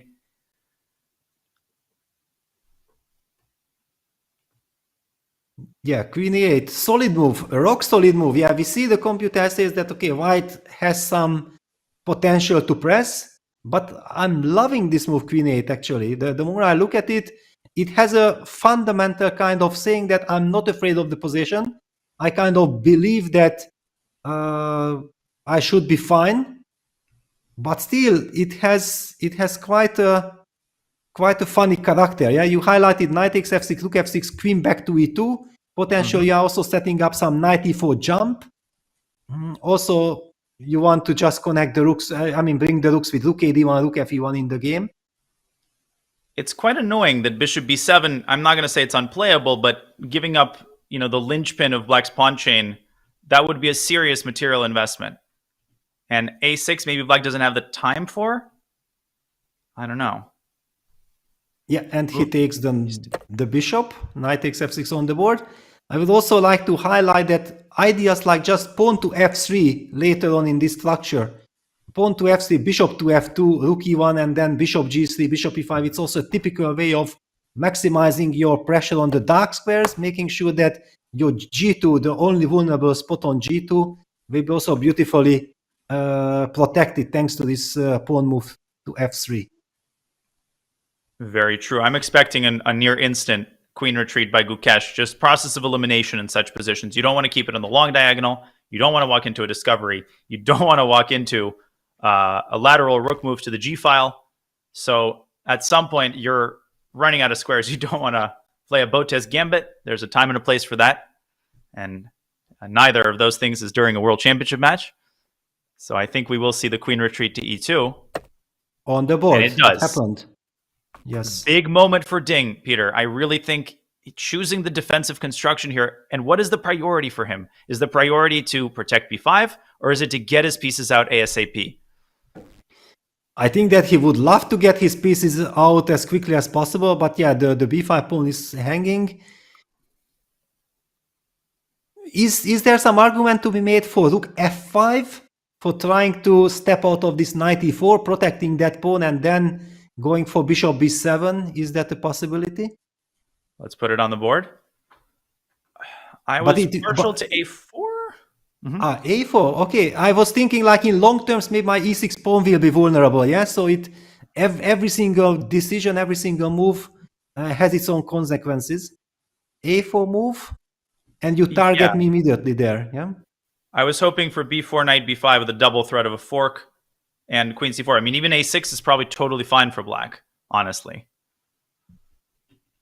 Yeah, probably the a file doesn't make so much difference. And by the way, in the long run, I will have this knight b4 jump. Yeah, now that you move that pawn to a4, I will have access to the b4 square. And so good for people to see, for newer players. Open file doesn't automatically mean success, because all of the infiltration squares are protected by the combined forces of these three pieces. Literally, you get no squares past a3, and you don't even have rook a3. So the only square you can put the rook on the a file is a2.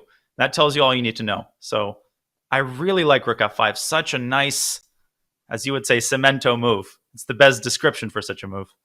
Yes, but on the other hand, then my strategical idea by going, I don't know, rook e1, f3, bishop f2, I don't know exactly in which move order, but just to highlight, that, for example, bishop b7, f3, bishop f2, rook ad1, if I can get all these moves going, then e6 pawn will be vulnerable, d4, d5 will still be hanging in the air, and also this reshuffling the bishop via g3 to the h2 b8 diagonal can also activate this bishop and potentially go to e5, because we are expecting that knight from c6 to move anyway.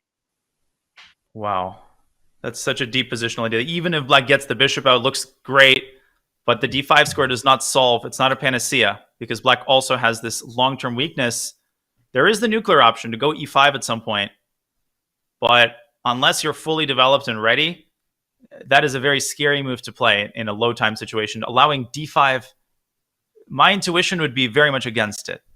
Maybe knight. Yeah, the problem. Yes, the problem of e5, d5 is that the queen on e8 is hanging. Yeah, so e5 can only be justified if you would be able to jump with the knight to d4, but this is clearly not the case. Otherwise, yes, setting up a blockade with knight e7 it's possible, but then comes this strategical idea also that the bishop can land on e5. Yeah, via f3, bishop f2, bishop g3, bishop e5, and I will be putting pressure. Do you have bishop f4 in this position? I'm not saying it's a great move, but rook f4, queen e5 maybe?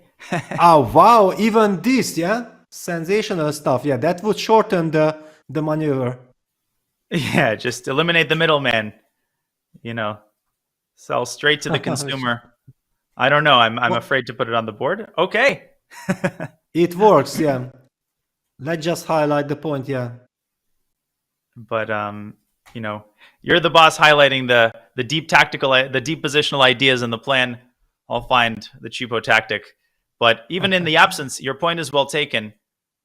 How does Black solve these problems? Queen G6 is a move. It's back to the point about decisions, right? Every move, Black has a vast array of options, and that's not a good thing. Yeah, it's not always a good thing. By the way, I like your Queen G6 because anyway, the G2 pawn is the only vulnerable spot in White's position, and then Queen G6, Bishop B7, setting up some serious business on the G2 pawn. All right. And E5 then is opened up as a possibility because knight E4 has become possible. Yeah, that also is a benefit. Now the big question is that, did, for example, Ding underestimate the move Queen E2? Yeah, because it's so easy to think like, okay, if White has to waste the tempo of going back with the Queen to E2, then I will solve my problems. So it's the big question is that fundamentally, is his position, his thought process thinking that this will be fine? Is it correct? Or is actually he running a long-term risk in this position? And just consider all the complexities just within one, you can open several doors, like in that old game show. You don't know what's behind each door, and consider the time that it takes to consider what's behind a single door. Ding opens another door, Queen to G6. He wants to open the door to White's king.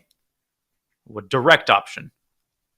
Yeah, makes a lot of sense, actually, because then he does not even want to waste tempo on Rook F5. Yeah, he's threatening to play Rook Bishop B7. Based on the tactics, then Knight takes B5 is met by Knight takes D4 and a potential checkmate on G2. Mm-hmm. And how is White reacting?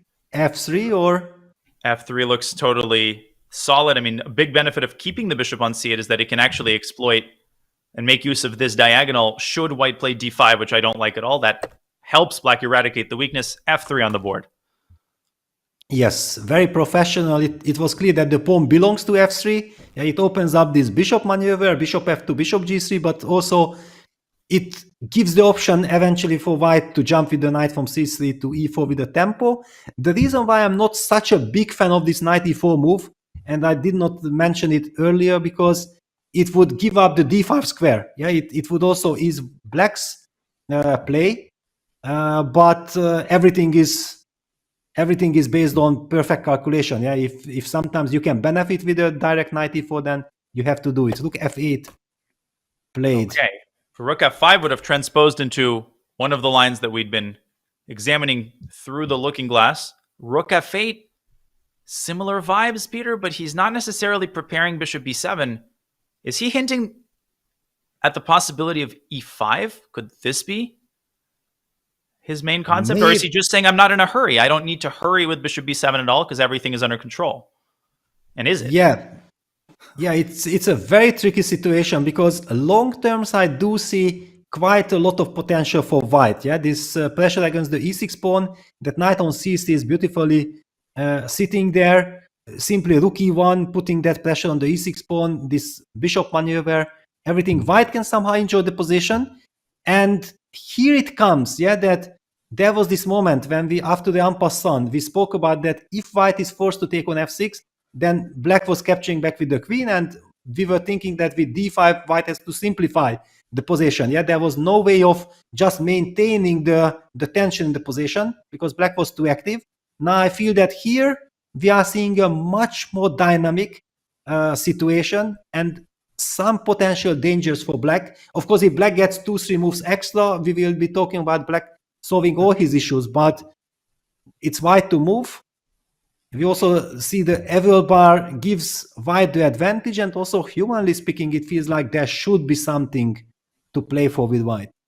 Somehow I can't really take my eyes off of D5. I know that goes against the entire setup that White is building up.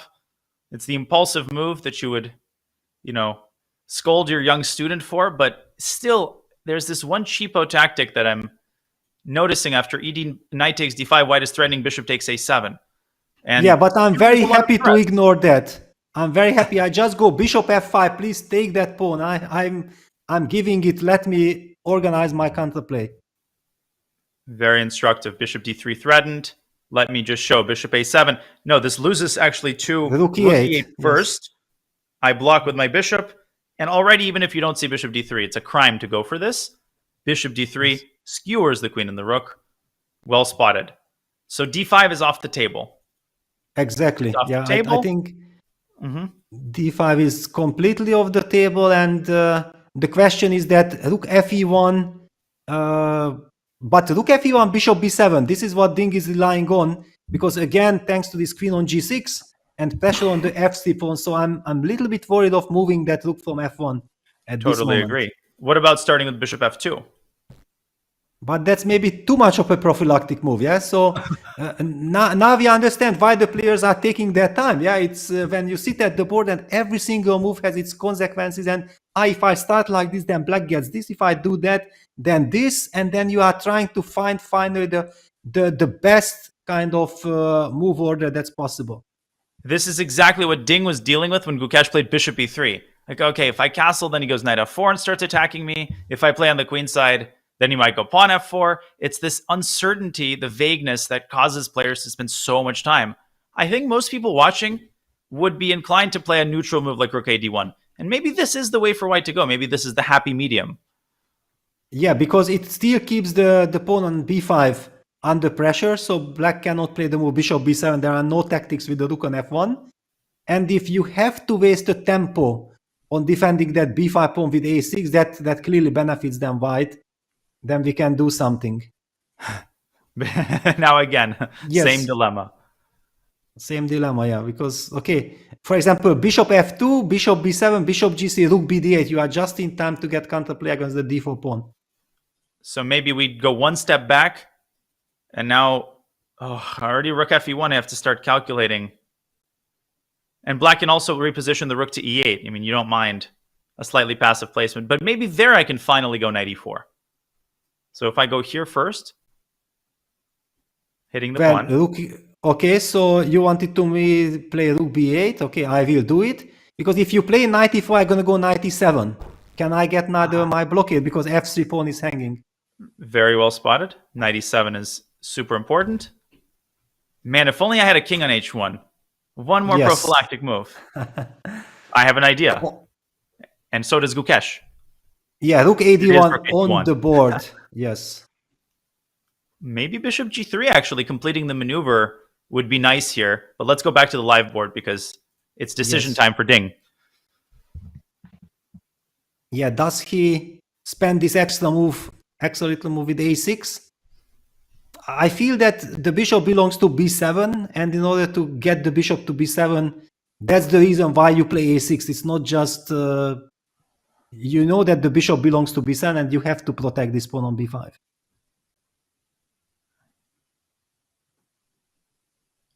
course, black should not fall asleep. d5 is always a possibility that black must remain vigilant of. But one question, your favorite idea, you were always mentioning that, for example, b5, b4, is that a possibility here? Or is it out of the book? I know that it destroys the pawn structure, but I want to get this AB knight before. Yes, AB knight before. Should I? And queen c4, you have bishop a6. Yes, I have bishop a6. Far from off the table, I think it's a possibility. I mean, d5 has to be bc, dc, rook b2. Black wins the game. Yeah. So I think I have to take. You play knight takes b4. Yes. And I want to jump to d3 with the knight, yeah? Hello. Yeah. Can white go bishop f4 again? I'm starting to think about. Oh, wow. Bishop f4 again, yeah? Let me try it. Rook b6 though, even. Yeah, but okay, I have to ignore, yeah, this rook f4, queen e5. And then I jump with knight to d3, so I ignore, yeah, any of your... Even here? Okay, rook c6, rook c6. Bishop e5. Knight d3. My party's over and yours is beginning. Yeah. Can I go b3? Nah. I made all these fancy moves and I have nothing to show for them. Not even a goodie box. Yeah, just I wanted to highlight, yeah, that this b5, b4 is also a very tempting option. I I might feel like over the board in high stake game, maybe just knowing that I will create chances and I activate my rook could be a temptation. And it, in a certain way, reminds me of before Gukesh playing before against Hikaru Nakamura with the black pieces in the last round of the candidates, temporarily sacrificing a pawn. Of course, the reason there was different, but kind of similar. Then he followed up with knight c6, and it was also having to do with activating the knight. But emotionally, to voluntarily destroy your pawn structure, it's a hard thing to make yourself do. And yet I actually really like before. Given the time situation, we advocated for giving the position more clarity. This is one thing you want to do as the defending side, if exactly. possible. Yeah, this is a very important, because when you play the move a6, it feels like it's the lazy move. Yeah, okay, I'm protecting my pawn, I'm planning to play bishop b7, but actually white also has so many natural moves to improve his position. And this is a tactical option, yeah, that thanks to this bishop a6 trick, black seems to be ready and able to push this and create counterplay. And I think it was GM Jonathan Rosen, Scottish grandmaster and philosopher. In one of his great books, he talks about the concept of procrastination. I'm very familiar with this concept. So is my accountant and my family and all of my teachers. But when you're defending, procrastination means putting off the committal decisions because you feel this false sense of comfort. My position is solid. I don't need to play a committal move like before. I know that if I keep the status quo, I'm going to probably survive into the time control. But of course, the danger of that is the longer the game drags on, the more your opponent grinds you down, the higher the probability that eventually you're going to get squeezed to death. So if you see an option like before, you don't know how many more times you'll have these concrete moves. You have to sit there and calculate it out, because you might be able to solve your problems before things get really bad. You don't want to get tortured for 40 moves.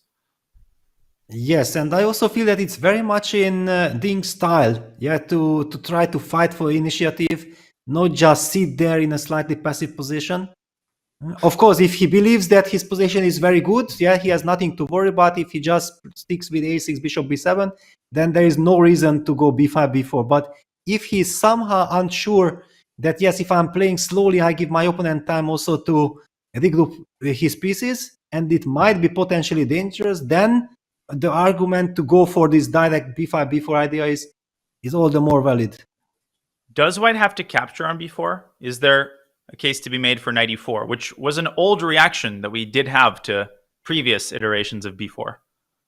Yeah, in fact, I believe that after b4, the move that worries black is probably knight e4. Yeah, that you keep the tension and not allow any direct counterplay.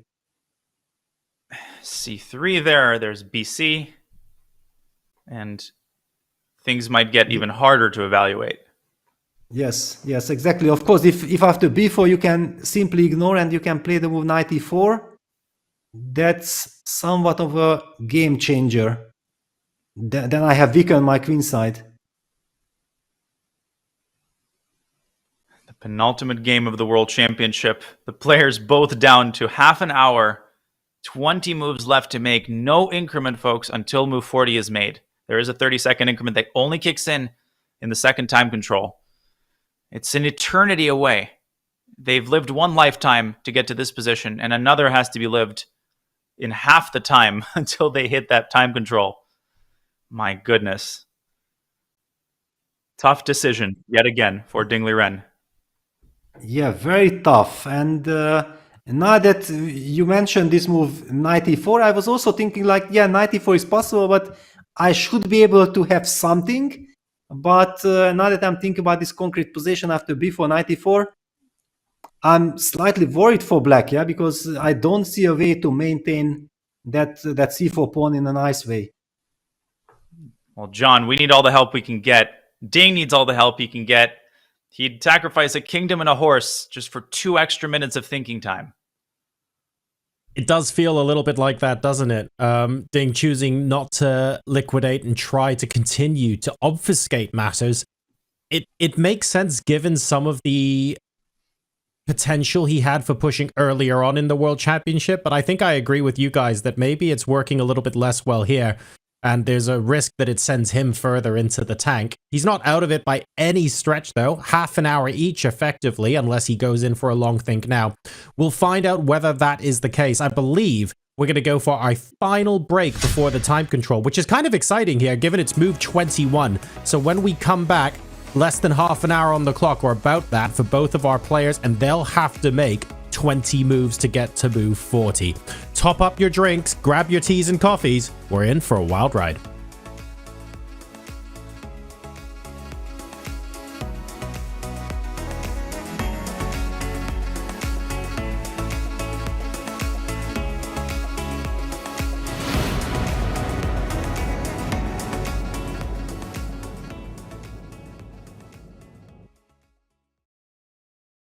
This is the Google Pixel 9 with Gemini.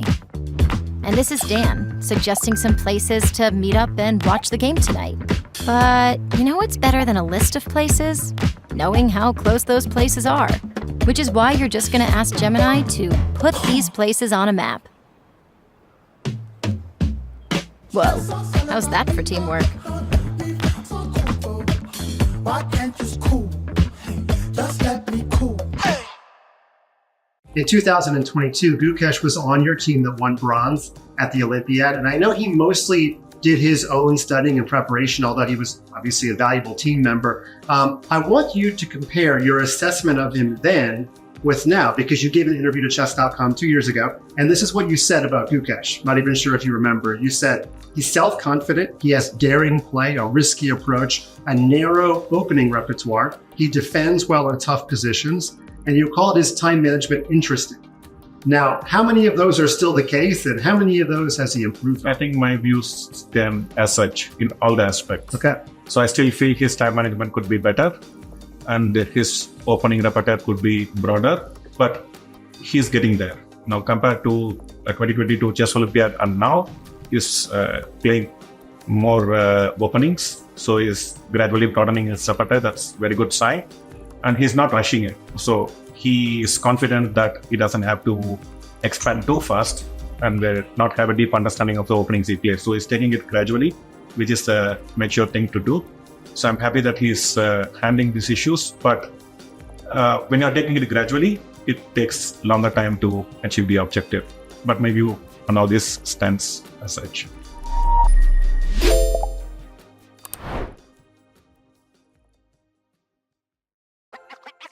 This December, the world's top chess minds clash in the heart of New York City at the FIDE World Rapid and Blitz Championship. Witness world number one Magnus Carlsen and other stars from across the globe. Rapid and Blitz, chess in its most thrilling form, unpredictable and unforgettable. Fast moves, tactics and blunders, and moments that will keep you on the edge of your seat. Witness the pinnacle of chess excitement. Get your tickets now at worldrapidandblitz.fide.com. Hello from Oslo and the venue for the final of the Champions Chess Tour 2024. As you can see, a lot of construction still going on, but if you turn around, there's already a lot of fun stuff that has happened.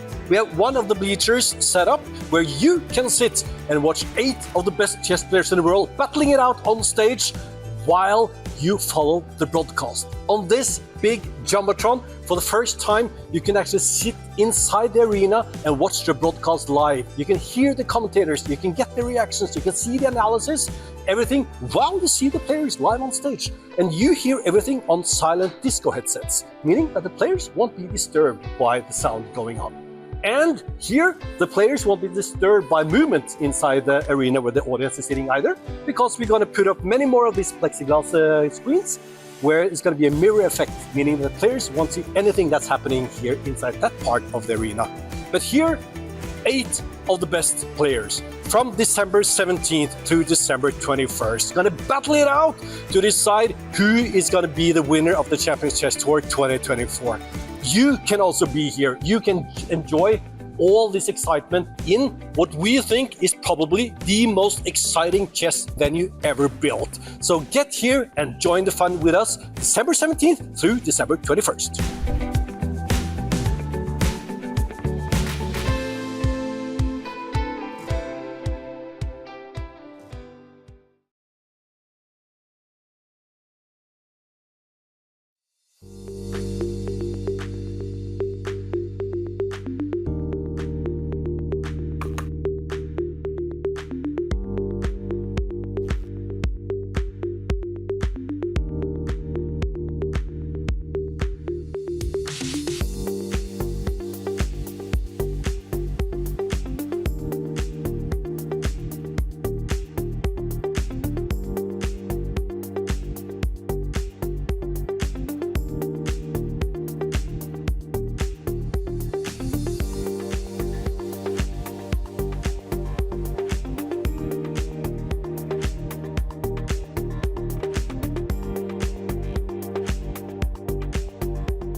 is this going to be it? We have the thread that Danya and Peter were discussing before we went to break on the board. Bishop f4 has been found, rook b6, bishop c7 played near instantaneously, and Ding Liren is close to being 10 minutes down on the clock, which is significant at this stage when Gukesh only has half an hour. Danya, you guys correctly went down this line. What comes next? Well, I actually am not sure because somehow I feel like there was an inclusion of moves in our version of this line. But basically, Peter can correct me on this. Knight e7 was played. Gukesh finding just eagle-eye tactical vision, LPDL, loose pieces drop off. Obviously, the bishop cannot be captured because the queen forks both rooks. How often do you get to fork rooks on b8 and f4? White wins on the spot. There are no counter tactics. But here's the difference. After rook b6, another intermezzo tickle, you can't really go rook b7. This is a huge issue because bishop d6 pins the knight and creates massive threats like d5, and the b5 pawn is hanging. But after rook c6, bishop b5, Peter, this is the crux. Somehow I felt like in our other version of this line, the b5 pawn was not hanging. Here it is, and I don't know if black has a tempo to afford on a move like a6. Yeah, probably he can, but White has already achieved what he wanted, yeah, to transfer his bishop to e5. Thanks to this brilliant bishop f4 find, White was able to save at least 2 tempis. Gukesh had foreseen, he had been relying on this wonderful idea, and the fact that Ding Liren has slowed down after bishop c7, it somehow signals me that he has missed the move bishop f4. It wasn't a voluntary decision that, okay, you know, you can get your bishop to f4 and I don't mind. He does mind. That's pretty obvious. And this position, I put a6 on the board, is not losing. It's just that the bishop exerts a vice-like grip on the position. Compared to what we had earlier, the trend of the game would favor White, and Ding falls below 20 minutes now. Would White play knight e4 here and target some of these dark squares? And can we explain, why does black not solve all of his problems with knight d5? Is it f4 and rook f3? And rook b7, bishop d6 on the board. Whoa, whoa, whoa, whoa. He's allowed this. Wow, he allowed rook b7, bishop d6? Rook e8. And rook e8. I'm not liking this for black. No, this feels very shaky. Okay, put your tactical hats on, folks. I'm already looking for bishop e7, rook e7, queen e5. I mean, this bishop on c8 is so bad. Oh, mayday, mayday. Yeah, also just strategically speaking, yeah, that once this bishop is traded for that knight, White has the good knight versus a bad bishop kind of scenario. So even if there is nothing concrete, even then, strategically speaking, it can be very unpleasant. So takes. How do you squeeze the most out of that ensuing position? Is it queen e5, or would you argue that that is an impulsive move and you would capitalize on your long-term advantages and simply improve? Well, I would say like rook fe1 is a very tempting move once I eliminated that knight. I do feel like it's natural, but even you don't have to take this knight. Yeah, you can maybe even start with a move like rook fe1. Do we worry about knight f5? This is now a big question, strategically speaking, that knight f5, I have the option of going bishop c5 and bishop e5, both looking very tempting. I don't know how long you can maintain that knight on f5, because if I don't have to worry about knight f5, then going rook fe1 first also makes a lot of sense.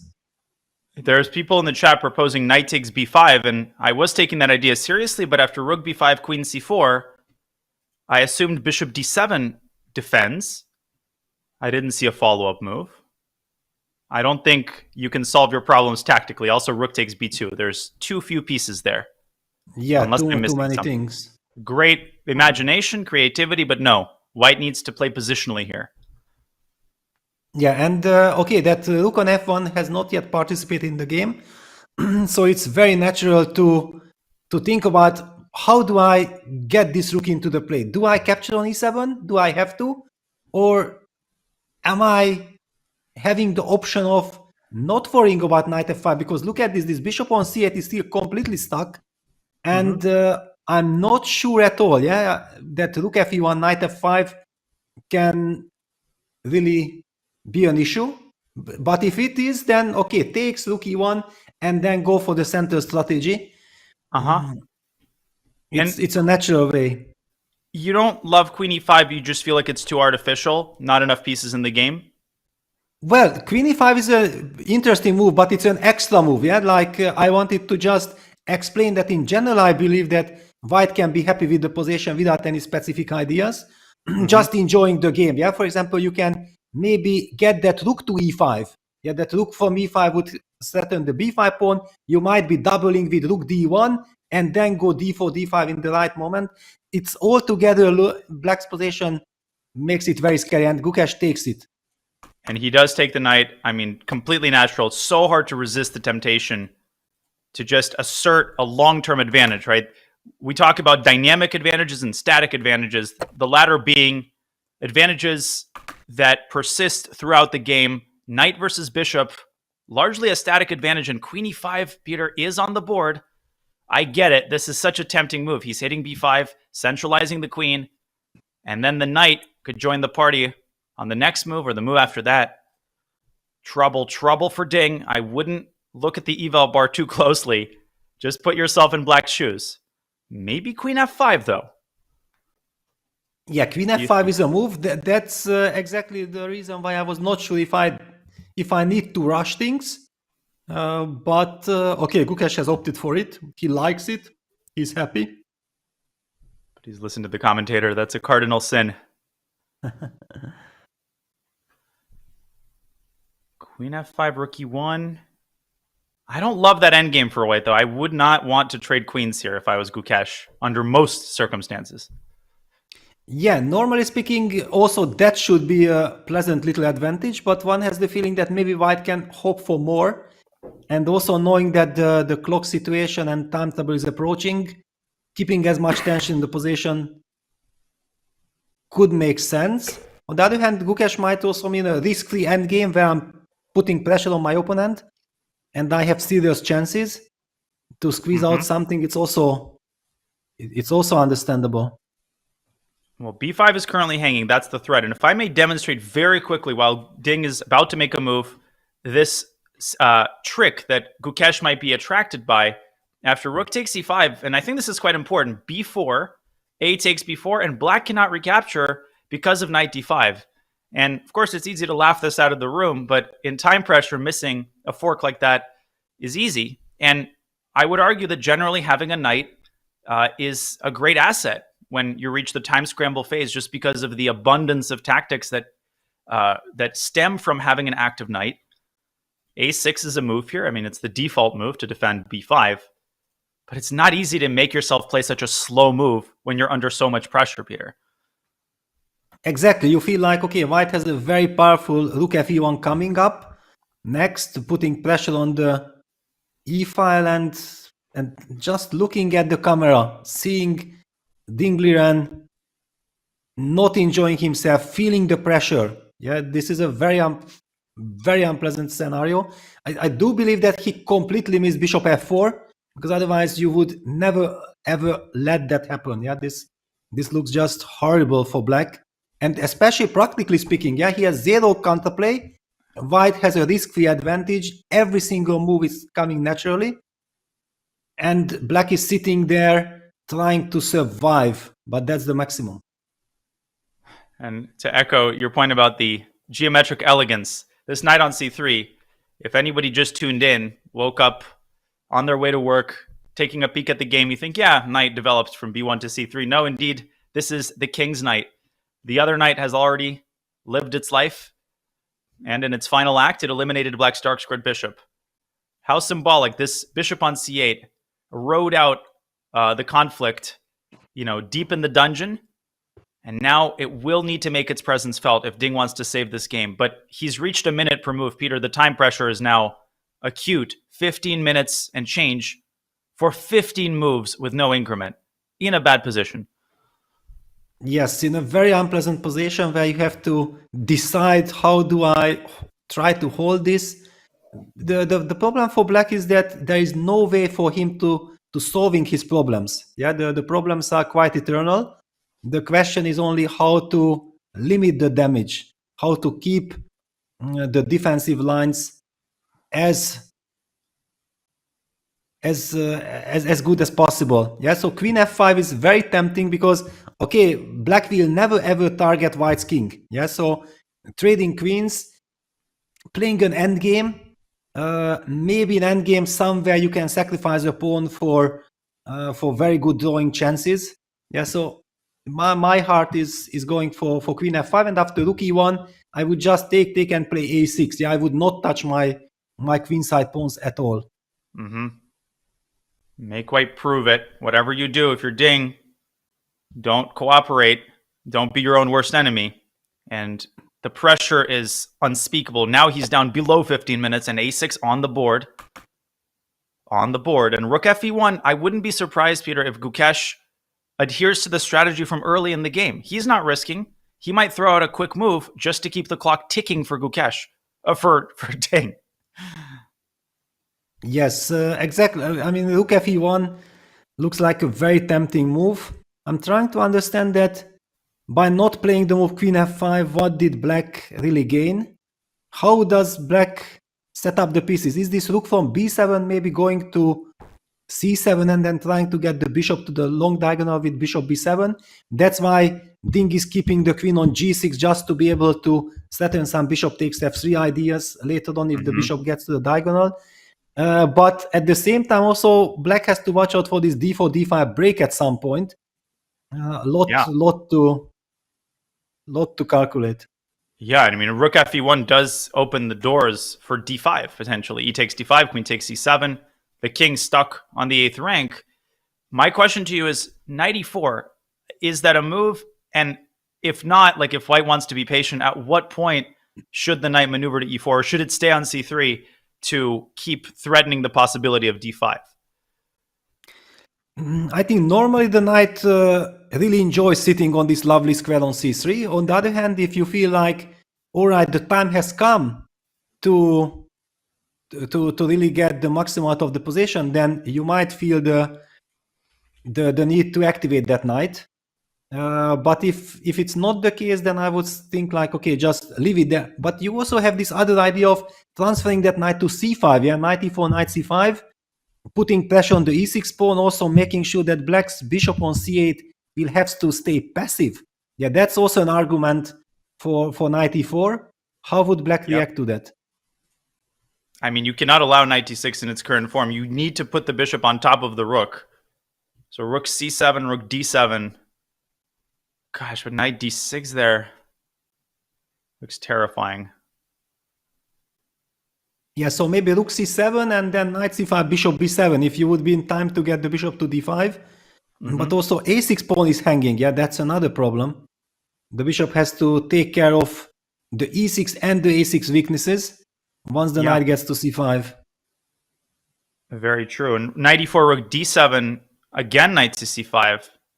Rook d5, there's queen infiltration to b8. I'll put this on the board. Knight e4, very concrete move.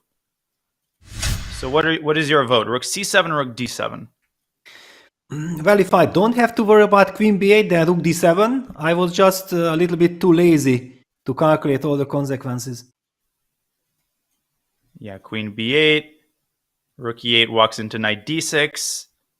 Wait, queen b8, what does black do?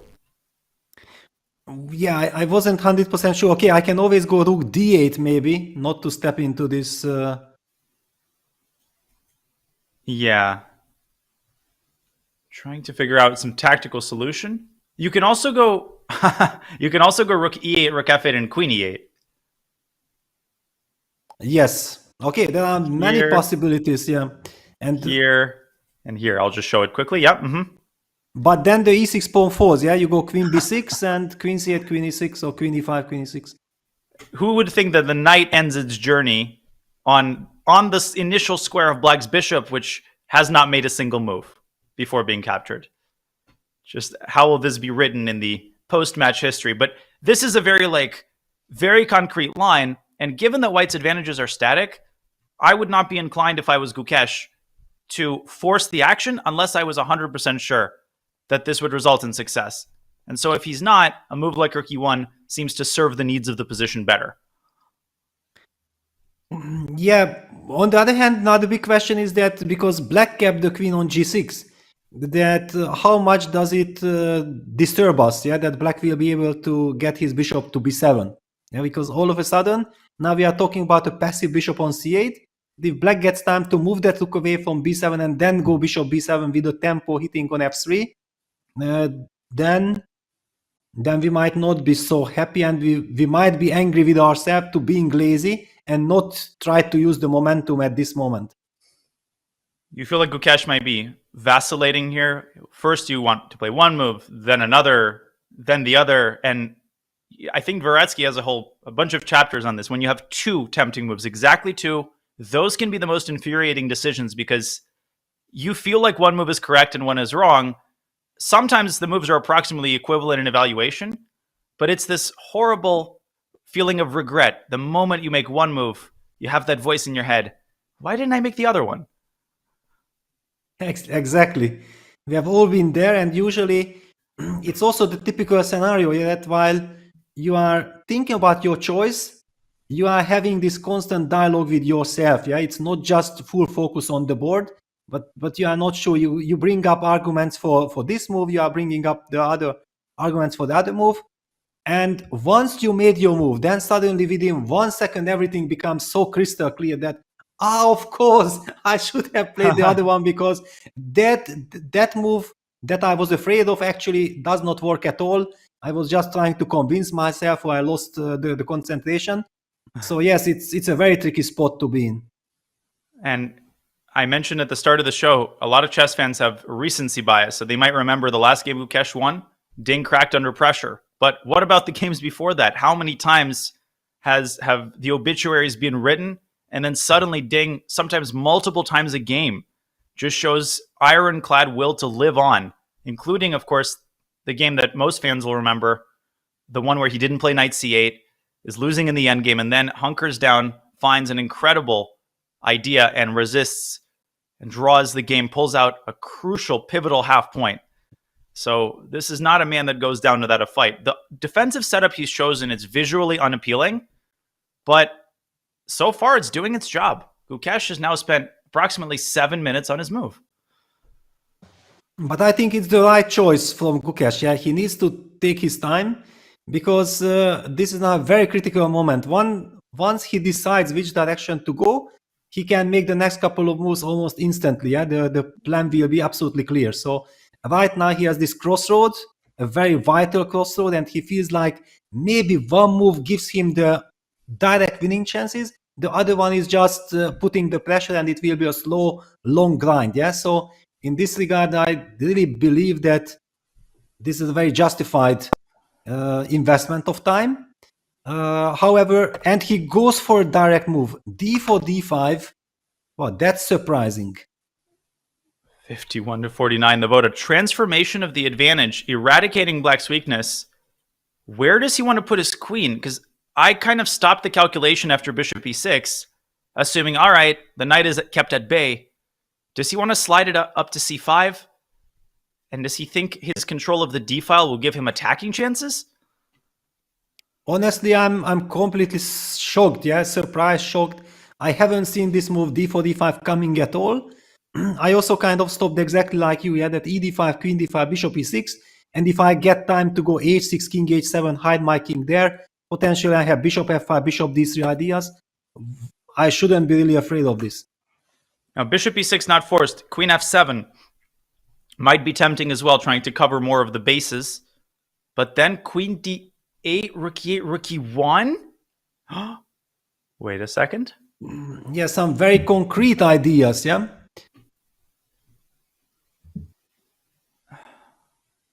Another decision. How many of them will Ding have to make?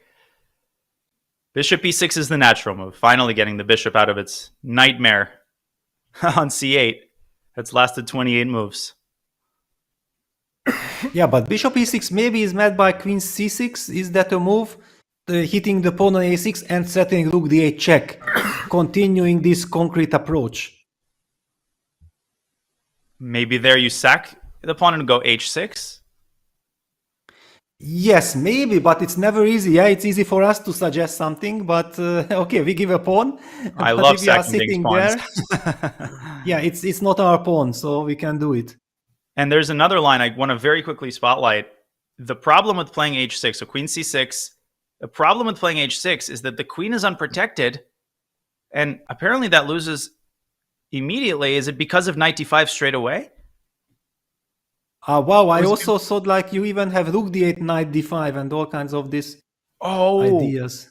You have, I just want to show how beautiful this is. Bishop d5, rook h8 should at least ward off any supporters of this line, but even the immediate knight d5, how easy is it to forget that suddenly the queen on g6 has lost its defender? I think you're absolutely right. This looks terribly unpleasant for black. Is there even a move here? I think this is also the reason why then Gukesh was attracted to this, yeah, that he understands, of course, that strategically speaking, this d5 move is not so great. However, he wants to have concrete benefits, and he also knows that Ding has little time on the clock, so if he has to calculate very precise force variations, it might be very difficult to do that. Queen f7, queen c6, the same question? Also this move, yeah? I can't go here. Rook d8 threatened. Do I have a move? Rook e8, knight e4. Yeah, no, this is very dangerous. Hello? You know what just hit me? That could it be that black has to go rook f7? Oh my gosh, he's played a move, and it is queen e6. Queen e6. Okay, he not played queen f7. To cover the c6. Well, it just hit me that maybe rook f7 was also a possibility. Queen c5 blitzed out instantly. Now black cannot trade queens with queen e3 because finally rook d8 check picks up the bishop. Rook e8 is a move, but then you also already have to reckon with rook e1, and it is not a given that queen takes e1 is all that good for black with all the holes and weaknesses and the queen knight tandem. Also rook d6 to be considered here as well.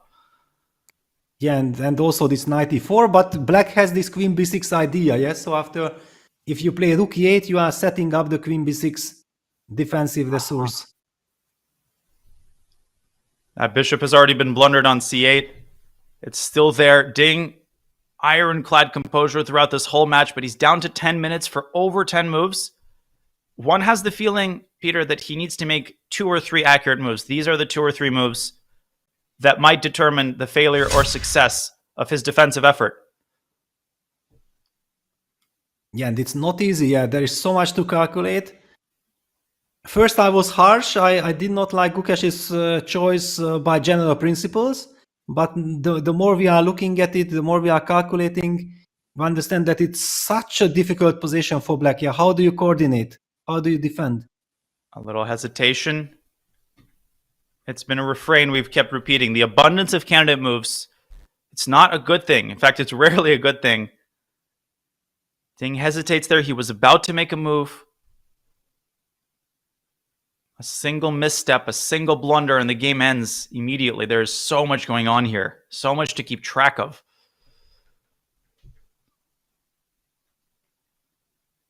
Yeah, it's somehow very bad news for black that the natural rook e8 move runs into some questions like rook d6. Yeah, that's a very unpleasant move to face.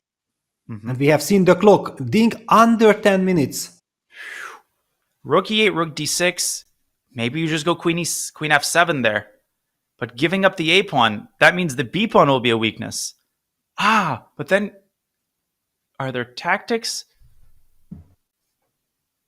Nothing that Maybe I see. somewhere some bishop h3 is coming, yeah? At some moment. Now down to 9 minutes. Ding has spent 2.5 minutes and counting on this crucial move. Oh my gosh.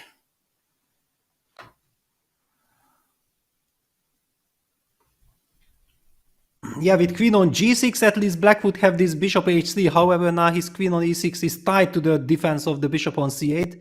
That's kind of the problem, yeah? Because typically this bishop... Yes? No, maybe rook e8, rook d6, queen e7 can be tried. Queen e7, yeah, keeping the... Yeah, rook e8 on the board, it had to be played.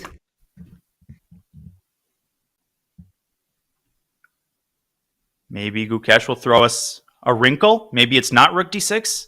that he has in mind? But what else? The other move, this rook fe1 that we talked about, is at least double-edged. Yeah, then black can sacrifice the queen for 2 rooks. Unless black loses on the spot because of some knight e4, knight d6 fork ideas, then it should be kind of normal for black.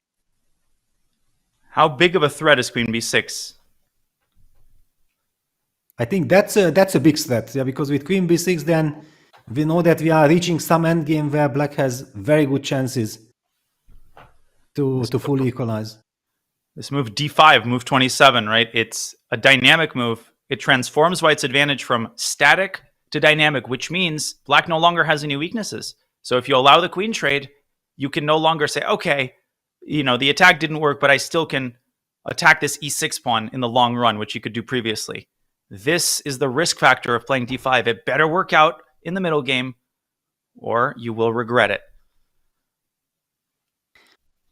Yeah, now it's also very tricky. Yeah, this rook e1, try to calculate. Yeah, rook e1 takes, king f2 hits the rook. The rook has to retreat all the way back to 8, and then knight e4, setting up this crazy threat of knight d6 forking the 2 rooks. I'll show it quickly. Yeah, let's just show this because it's very important. Then he would definitely play it. Rook e8, knight e4. Knight e4, and the forking idea of knight d6 is a big threat. Does black have a move here? Not easy. I don't see off the top of my head. I mean, you could give up an exchange, but that is not a good, sustainable defensive resource. Could you go rook? No, then there's a smothered mate after knight d6 also. Yeah. Wait a second. How do you do? Yeah, I was struggling to find the move. Yeah, because, okay, rook b8 is just very bad because of knight d6 and then also queen d5 check. How do we coordinate the forces? Could it be rook e7, knight d6? Rook e5. 5, queen c6, rook e6? Okay, but that's insane. Also, so difficult to calculate and foresee everything. And is that even it? I mean, I don't know. Knight rook e7, knight d6, rook e5, and pray. Wow. Okay, now we understand what Gukesh is thinking about. Yeah, this is definitely a very big temptation. If you might be thinking that you are winning, yeah, it's very difficult to spot this incredible defense. And otherwise, you have the easy move rook d6 as a possibility.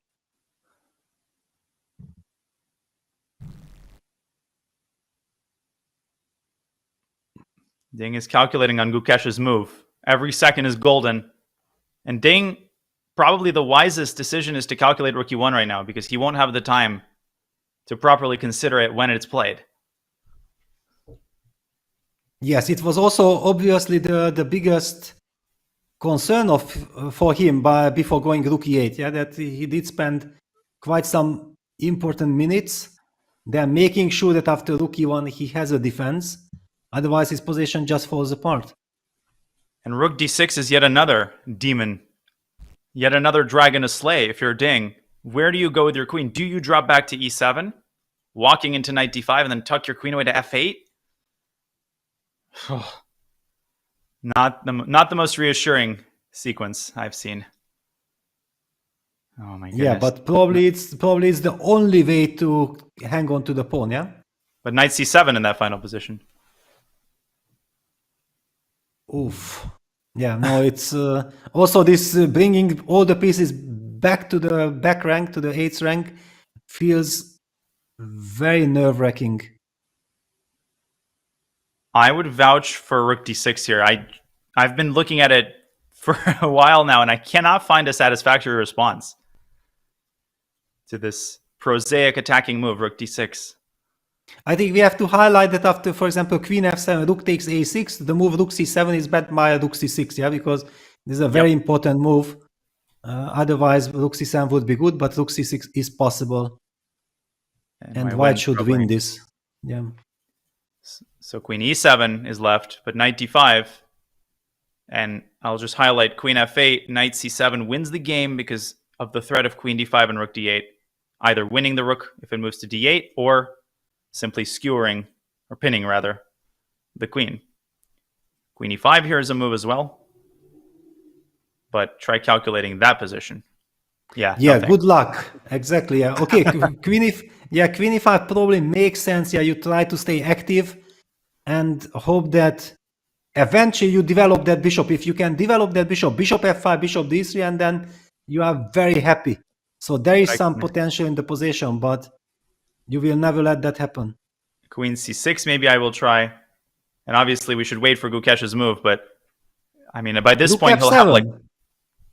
Okay, but now rook f7. I'm coordinating my forces. Oof. Yeah. Oof, oof, oof. And I'm left in the dust there on the king side. Let's go back to the live board. Gukesh also down to 14 minutes. Let's not pretend that he's got wagon loads of time. He basically is investing all of his extra time in this one decision. Rook d6 versus rook e1. And maybe something like knight e4 should also be considered. But again, queen b6. Then queen b6, yeah. And he goes rook d1. Yeah, so he goes for this force variation. Seatbelts fastened. Rook d1. Is there any significance to him putting that rook on d1? Yes, just to be fancy, I guess, yeah. Is he maybe tempting or forcing Ding to look at queen f7? He's played queen f7. Wow. What? And look at Gukesh, exactly. He also stared into... What? This is possible? No way. Queen c6 is a move here. Wait, but this is why he played rook d1, because after rook fe1, there wasn't even a temptation to play anything but queen takes e1. So he baited him. Knight e4 is a move. This tactically looks very suspect for black. Very but suspect. I also feel like the nerves let Ding Liren down, because after the move rook e1, you cannot make such an important decision in like 10 seconds with queen f7, which meant, of course, that he was very worried of rook e1. Yeah, he did not see a defense in this queen versus two rooks position after knight e4. Yeah, and we know there's a defense. We see the eval bar. What is the move, though? Because knight e4, rook c7, and he's played knight e4, and it's apparently not the move. Should I check? Okay, you can check, yeah. The move was rook e8, queen e8, and then knight e4. Then knight e4, yes. Aiming for d6, so hard to understand, because then you have queen d5 check. Yeah, this is just unstoppable. But why knight e4 immediately is bad? Because of rook f8 only move. Oh my god. But does he find it, yeah? The idea is knight d6, stop calculating? No, rook c7. Rook c7. Yeah. Black lives to tell the tale, queen e5. To my eyes, still looks devastating. Okay, queen f6. Queen d5. And then knight e8 queen or... b6. Yes, queen b6. I have... All because of this check. And I'm suddenly better, yeah? I develop my pieces. I told him he should have his king on h1, and it's because I saw this. No, just kidding. Yeah, wow. Unreal. He rushed it a little bit. Knight e4 is so natural. Can we blame him even for a single second? Now, maybe you will, Peter. Should he have considered rook takes e8 more seriously? Yes, he should have. Yeah, he still had like 14 minutes on the clock. Obviously, after queen f7, he has the pressure. And he had the choice, yeah, knight e4 immediately or takes knight e4. Intuitively, I actually thought about rook takes e8, queen takes e8, knight e4, like what does black do? Without comparing the two moves. It was just my very first direction. But maybe he felt like knight e4 just wins the game, yeah? So he did not want to be better with takes knight e4, and I'm now triple 4. Yeah, knight d6 is like a triple 4. Knight f6. If rook c7, I just realized knight f6 check is also a key cog in the machine. GF, the queen is overloaded after rook takes e8. And once you see these tempting lines, your hand sometimes makes the move. Can Ding find rook f8 by process of elimination? Just tossing away all of the other moves because they lose by force. Yeah, that is his only chance. I think you're absolutely right. That you finally find such moves in timetable by elimination. Yeah, you just dismiss all the other moves. Rook c7 runs into knight f6 tactic. I have to sidestep, and luckily after rook f8 I'm not losing by force. Then you have to go for it. Moment of truth. 5 minutes. Approaching 5 minutes by Ding. 10 more moves to make. has to find rook f8, otherwise he loses virtually on the spot. But he doesn't see it. Look at his body language here. He's shaking his head. He's very unhappy. Is he believing Gukesh? At some point, you'll enter the territory where with no increment, even if he finds it, he might not have the time to execute 8 more moves of defending against this never-ending initiative. 94 was a mistake objectively, but it might not matter. Might turn out to be the winning move, yeah? Because practically speaking, if you don't find the defense, then it justifies the choice of 94. The blue arrow. But he finds it on the board. Rook f8. Ding is fighting back. Willpower, determination, tenacity. The world champion keeps on fighting. Rook f8 was the only move. And with 4 minutes and 40 seconds, Black's position is not that bad. And if Black makes 2 more consolidating moves, White's advantage stems purely from the fact that he's got a huge initiative, more active pieces. But if Black can get this bishop into the game, equality is, that enters Black's vocabulary again. Exactly. And now the good news for Ding is that, after rook f8, he's actually stabilizing, because now White's idea is based on this knight d6 fork followed by queen d5 check. He had to force the queen b6 check. This line that we discussed is actually very crucial for the evaluation, that this final touch of queen b6 check, which solves completely all of Black's problems, is the key move. And that look, he looked up at Gukesh and suddenly a little subtle shift in his body language. Must be a relief for Ding that Gukesh hasn't responded instantly.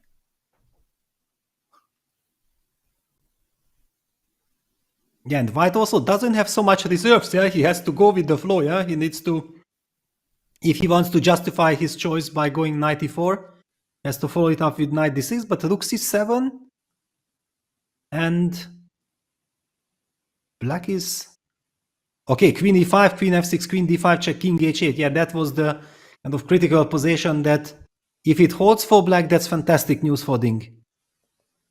And in that case, maybe White scraps the idea of knight d6. Maybe White makes one of those moves that give Black a decision, such as rook d1 or king h1, although too slow probably.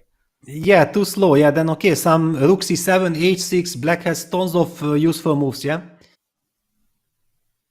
White's running out of gas. You just have one minor piece. Somehow, some way, Ding is in this game.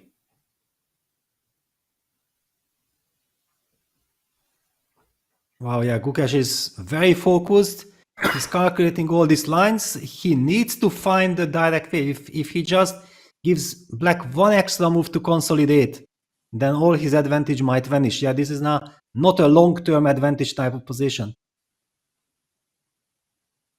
And if it does, with the open center and the lack of weaknesses, Ding might find it not that difficult to make a sequence of decent moves to reach that time control. It is White's 30-second move. And Gukesh now under 10 minutes. Knight d6, rook c7. Unbelievable, this line. Queen. Where did we go? Queen d4? To e5. I think you went to e5, but queen d4 is the same, Queen f6. Dislodge the queen, give the check on d5. I won't put this on the board just because we're soaking in this moment. And Gukesh's next move is a pivotal one. King h1, rook d1, I agree, it's too slow, but maybe it's what you need to keep this game going and to keep pressuring Ding's clock. But now also I feel Gukesh's body language has changed somewhat. That is also looking at the score sheet. I went for this, it signals me like I went for this knight e4 because I thought like I can get something immediately out of the position. But if he realizes that he has missed something in one of these forced critical moves, then it will be very unpleasant for him. It's like that simultaneous exhibition Tal talked about. You're sitting there, your eyes are on the current position, but your brain, it's chewing yourself out. How could I not have given more attention? One capture, and a different story could have been written. Had the rooks been gone, knight e4 would have been winning. Now the position's close to equal. how does he even cement a tiny bit of his advantage? Yes, that's the big question. And imagine the scenario if he had actually, because obvious that he was considering both rook takes d8 followed by knight e4 and knight e4 directly.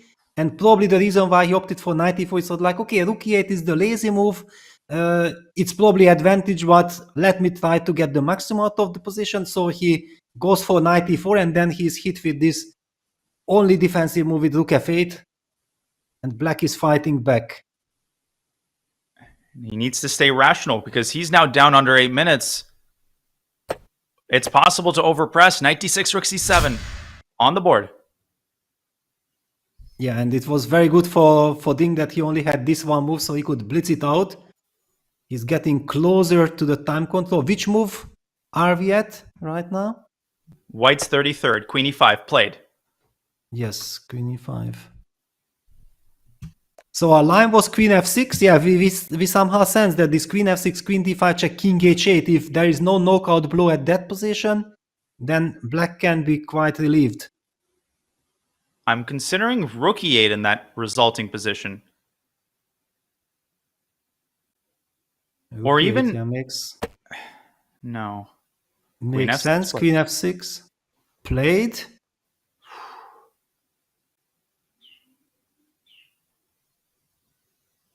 We will be seeing queen d5 check because that's the tempo move. Yeah, you cannot afford to lose a tempo here. I have another idea. Really, yeah? Okay. Maybe... I'm just trying to calculate it out. I was thinking rook e5, so queen d5 check, king h8. And now rook e5, trying to shut down black's queen, but it looks too flimsy somehow. Maybe rook f2. Because the point is rook d8, white can meet with rook e8 check. Can you shut down this possibility of the queen sliding over to b6? Ah, so with rook f2 you will be setting up the knight e8 threat. Yes. Okay, that's a sneaky move. Maybe rook e7. And he does play rook e5. Okay. He plays rook e5, okay. But now rook d8 is still in play. And then rook fe1. Oh my gosh. Yes, this is the human way. Yeah, you want to maintain the pressure. Yeah, rook d8, rook fe1, setting rook e8 check. Can you play bishop b7 in this position? Knight b7, rook b7? Wow, can you get a... Yeah, well, maybe. So after bishop b7 I cannot take. I have to play then queen d4, yeah? He's got rook e7. He goes rook e7. Okay, but now rook fe1. Now we are getting closer, yeah, on the board. Rook takes e5, rook takes e5. Okay, but it's also tempting to trade pieces, yeah, but who knows? Takes. Maybe just h6, like white doesn't really have a threat, and so Ding, he needs to solve the problem of his back rank, and maybe now's the time to do it. Yeah, h6, if you can, then go for it. Queen takes e5 should have been more seriously considered by Gukesh, probably. That endgame might have been very unpleasant. Yeah, could be. Yeah, but he was somehow having too much adrenaline. Yeah, he wants to go after black's king. But yeah, now h6, where is the threat? Where is the attack? Of course, the knight on d6 is a monster piece. Still pressure, but white's king on g1 is also now feeling a little bit shaky. Oh yeah, queen c5 was my idea. King h7, knight e8. But queen f4 in that final position, suddenly things get kind of getting out of control for white. Yes. Ding has 3 moves to make, and in 3 minutes, this is doable for him. Absolutely doable, especially because the biggest danger has vanished from his position. Finally, I think he's thinking like, okay, it's almost like a normal position. Is there rook d8? And knight c8, I thought rook d1, but that will remain behind the scenes. Yeah, bishop d7, knight e4, hitting the queen. So black has queen f4. Yes, queen f4 on the board. A very important square. Queen c1 check. is a big threat. Unreal. He's going to have room to spare. He's going to have 2.5 entire minutes to make his 40th move. And white has no advantage anymore. Black is not worse. Exactly. So maybe queen d4 is like a natural kind of move to stabilize the situation, but black already has nothing to worry about. Bishop c6 is an option. Rook e7 can be met by rook f7, if I'm not blundering anything.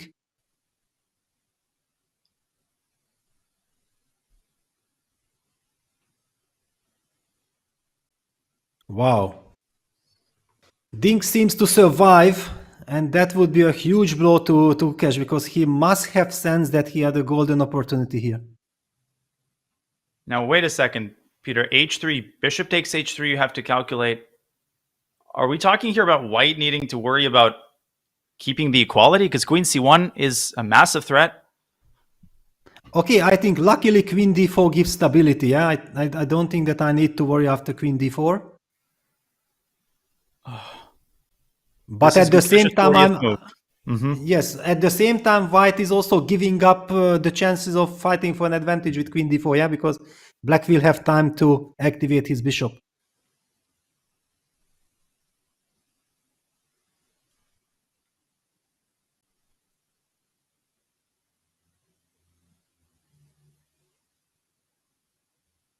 Who wants it more? It's that shaking of the chair. Gukesh knows, he can sense it, but he's got work to do in this game. The game's not over, and he needs to make sure that he keeps things under control, because the worst thing, the unspeakable, would be to let the missed opportunities get to you and cause you to lose objectivity. Yes, because the time trouble is about to finish. I don't really see any other nice stabilizing move apart of queen d4. That's the move that seems to be professional. On the other hand, as you said, yeah, it's very difficult to acknowledge that I have nothing in the position. Just a couple of minutes ago, Gukesh was dreaming about winning. Rook e7 played. He's giving up the b2 pawn with check. But he must feel like he has tremendous pressure, or what is going on? Well, he runs to g3, and I guess the rook on f8 will be undefended, and so will the bishop. Yeah, but and bishop f5, rook e5. What a devilish trap in time trouble. Yeah, so now all eyes on Ding with little time on the clock. How he will calculate but rook all these c8, lines. rook c8 at the end of the line. Wow, yes, rook c8. What's happening? Rook c8, and how do you assess that final position? Yes, and Ding is under 2 minutes. He needs to calculate. He also feels like, okay, my opponent is giving me the chance to grab a pawn with a check, and the queen is beautifully then protecting also back on g7. Yeah, so there are a lot of arguments to capture that pawn if you are not losing. When Ding publishes his autobiography, his memoirs, 20 years from now, it'll be called Move 40. The famous Move 40. How many times, even this match, has he had to step it up on the 40th move? He's got a minute remaining. I think he's going to give the check on c1. It's such a safe-looking move. Yeah, but he can also maybe play bishop f5. Isn't bishop f5 a professional move if you just want to forget about it? Or then queen d4. Then queen d4. Okay. And then rook g8. Yes. Okay, poor Ding. Down to 50 seconds. He has to make a decision. But he is wise to spend a lot of time. Bishop f5 played. And probably sufficient for the draw. Yeah, bishop f5 and queen d4, rook g8. And perfect harmony. Finally, you are about to eliminate that monster knight on e4. White's king on g1 is vulnerable. Black has survived. Arbiters are checking the score sheet. Yeah, it's move 40 has been played by both players. Simply unbelievable. Let's recap what just happened in the last 10 moves and zero in a little bit more closely on what appears to be the missed win by Gukesh, the only clean win. The craziness started, of course, after queen f7. Ding falling for the bait, so to speak, rejecting queen takes e1, which would have preserved probably an objective draw. And Peter, you mentioned that your intuition did point to the preliminary trade followed by the centralization. Can we understand why this is so devastating for Black? Well, there is suddenly lack of coordination. Yeah, that the back rank issue is also a huge problem for Black. This rook on b7 is very shaky. The bishop on c8 is hanging. Yeah, this is a very big difference. Yeah, knight d6 followed by queen d5 check, and Black's position falls apart. You have to go here, and I assume in a double check, but yeah, rook e1, rook e7. Oh, and look at this lovely move. Rook e4, collinear move, setting up rook f4. Wow. But this is actually not easy to see, this rook e4. And just this goes on. Look at this, Peter. Takes, rook e5 is the top move. Okay, this is deep. Because one would have assumed like the game is over, and then with king f8, rook e7, you were defending. And then rook e4. It's like the Lucina position. You build the bridge, and here this opens up a million threats. This would have won the game. Simply unstoppable. Gukesh thought, why trade when this actually threatens to exploit another rook, and it's all because of rook f8, the only move found by Ding. And the detail, the fulcrum on which this stands, is that in this position, and I wonder if Gukesh missed rook f8 or he missed queen b6 check, probably the former. There is a check on b6 that earns Black a tempo, and suddenly after rook g7, Black is better. So Gukesh playing rook e5, keeping the tension. And according to the computer, Peter, yes, queen takes e5 preserves some advantage, but who can blame Gukesh for not wanting to exchange queens? That would be not a very glamorous end to his attack. Maybe this was the best chance, though. Yes, and this reminds very much of this Karpov-Kramnik game from the Meran that I mentioned. Yeah, the king is coming, the knight is a monster, Black's pawn structure is vulnerable, and normally in such situations you can liquidate somehow, but this pawn structure is such that you can't really trade pawns on the queen side. Yeah, but he took on e5 with the rook, the inertia carrying him forward, and Ding sidestepping the bullets and emerging in one piece. John, I'm out of breath. I'm out of words. Maybe you can fill the air with your thoughts. Time control has been made, and the world champion, this man, he doesn't have 9 lives. He might have 19 lives. I think you're absolutely right there. Ding is certainly escaping from this in fewer pieces than I am, Danya. I feel like my heart rate is probably higher than the players in the room right now. This was ice cold from both of them. Gukesh trying to press the advantage, maybe not finding exactly what he wanted, but you can't fault the man for trying. And Ding under pressure. Absolutely phenomenal work from both of these players. Look, the time control has been reached. We had chair versus chair action for a bit there, and there's a good reason why, okay? Frankly, the tension was absolutely insane.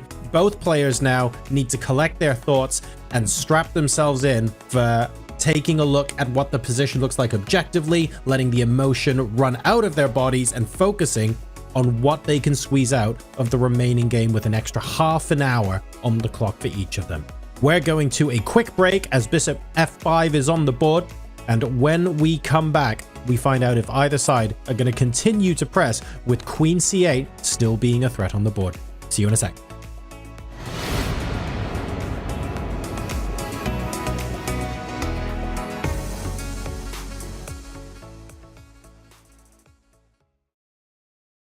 James Cantor III here, and we're back with Ding Liren's greatest game on chess.com. Let's dive right in. Of course, we have Chef's House with the white pieces, who is Ding Liren. And with the black pieces, we have Jan Krzysztof Duda going by Polish Fighter 3000. Modern theory so far. Okay, queen f5, rook f8, a little bit of defense, defending the f7 pawn.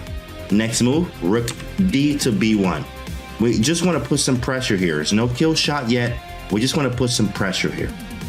King goes to c6, getting out of the way, trying to get the king a little bit safer, and we don't want any checks because you didn't check me last move.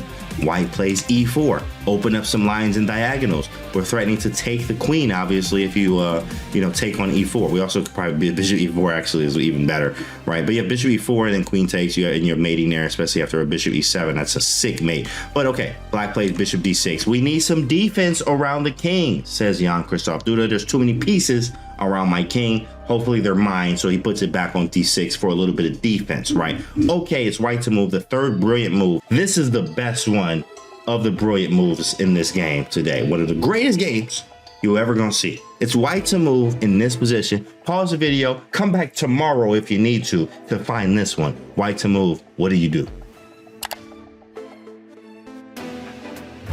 A little bit of interference here. The move here is rook to b5. Rook 1 to b5. Look at this. I want you to look at it.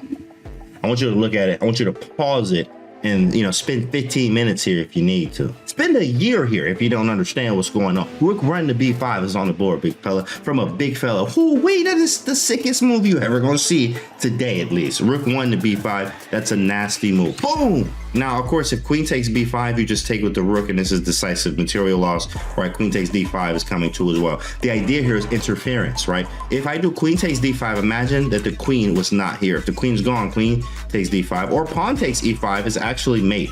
Pawn takes d5 is actually mate. So rook 1 to b5 is interference in between the queen. That's the only thing defending this, right? Even if you take this right now, there's e4 mate. There's mate everywhere. If you breathe wrong, it's mate. If you blink wrong, it's going to be checkmate with the black pieces. Rook 1 to b5. What a move here. Okay, queen e1 from Jan-Christoph Duda. After king g2, that's it. The game is over. There is no more game. Like, he resigned right here. Oh my goodness, this is such a sick move. If pawn takes rook, you just mate on queen d5, right? Beautiful. If pawn takes pawn, okay, mate here too, right? If knight f6, oh, mate here. Like, you forgot a b6 square was mate. This was sick. 3 brilliant moves in this game. Was it the one of the best of the year? Was it the best of the year?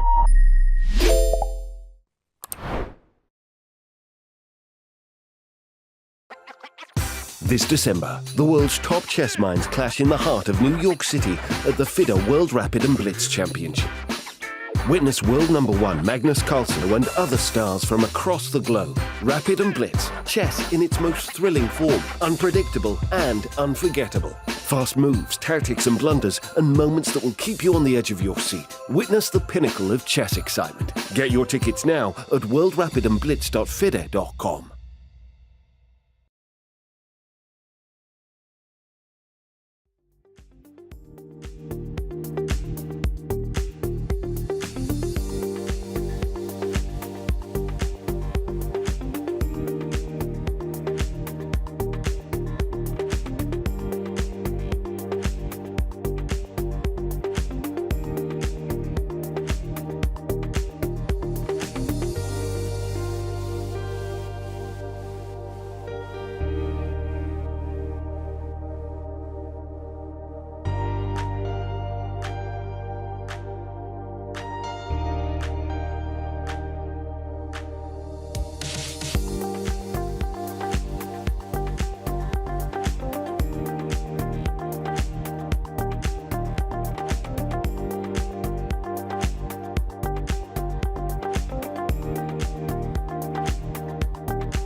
Welcome back, folks. We have made the time control here at the FIDE World Championships. It was incredibly tense for the last 10-12 moves. Both players are finally back at their boards, and we're breathing a little bit of a sigh of relief now as there's more time to work out what's going on. But Danya, honestly, we are inching closer to inevitably talking about the potential for tie breaks and what happens in the event of a tied match in the classical chess portion of this match.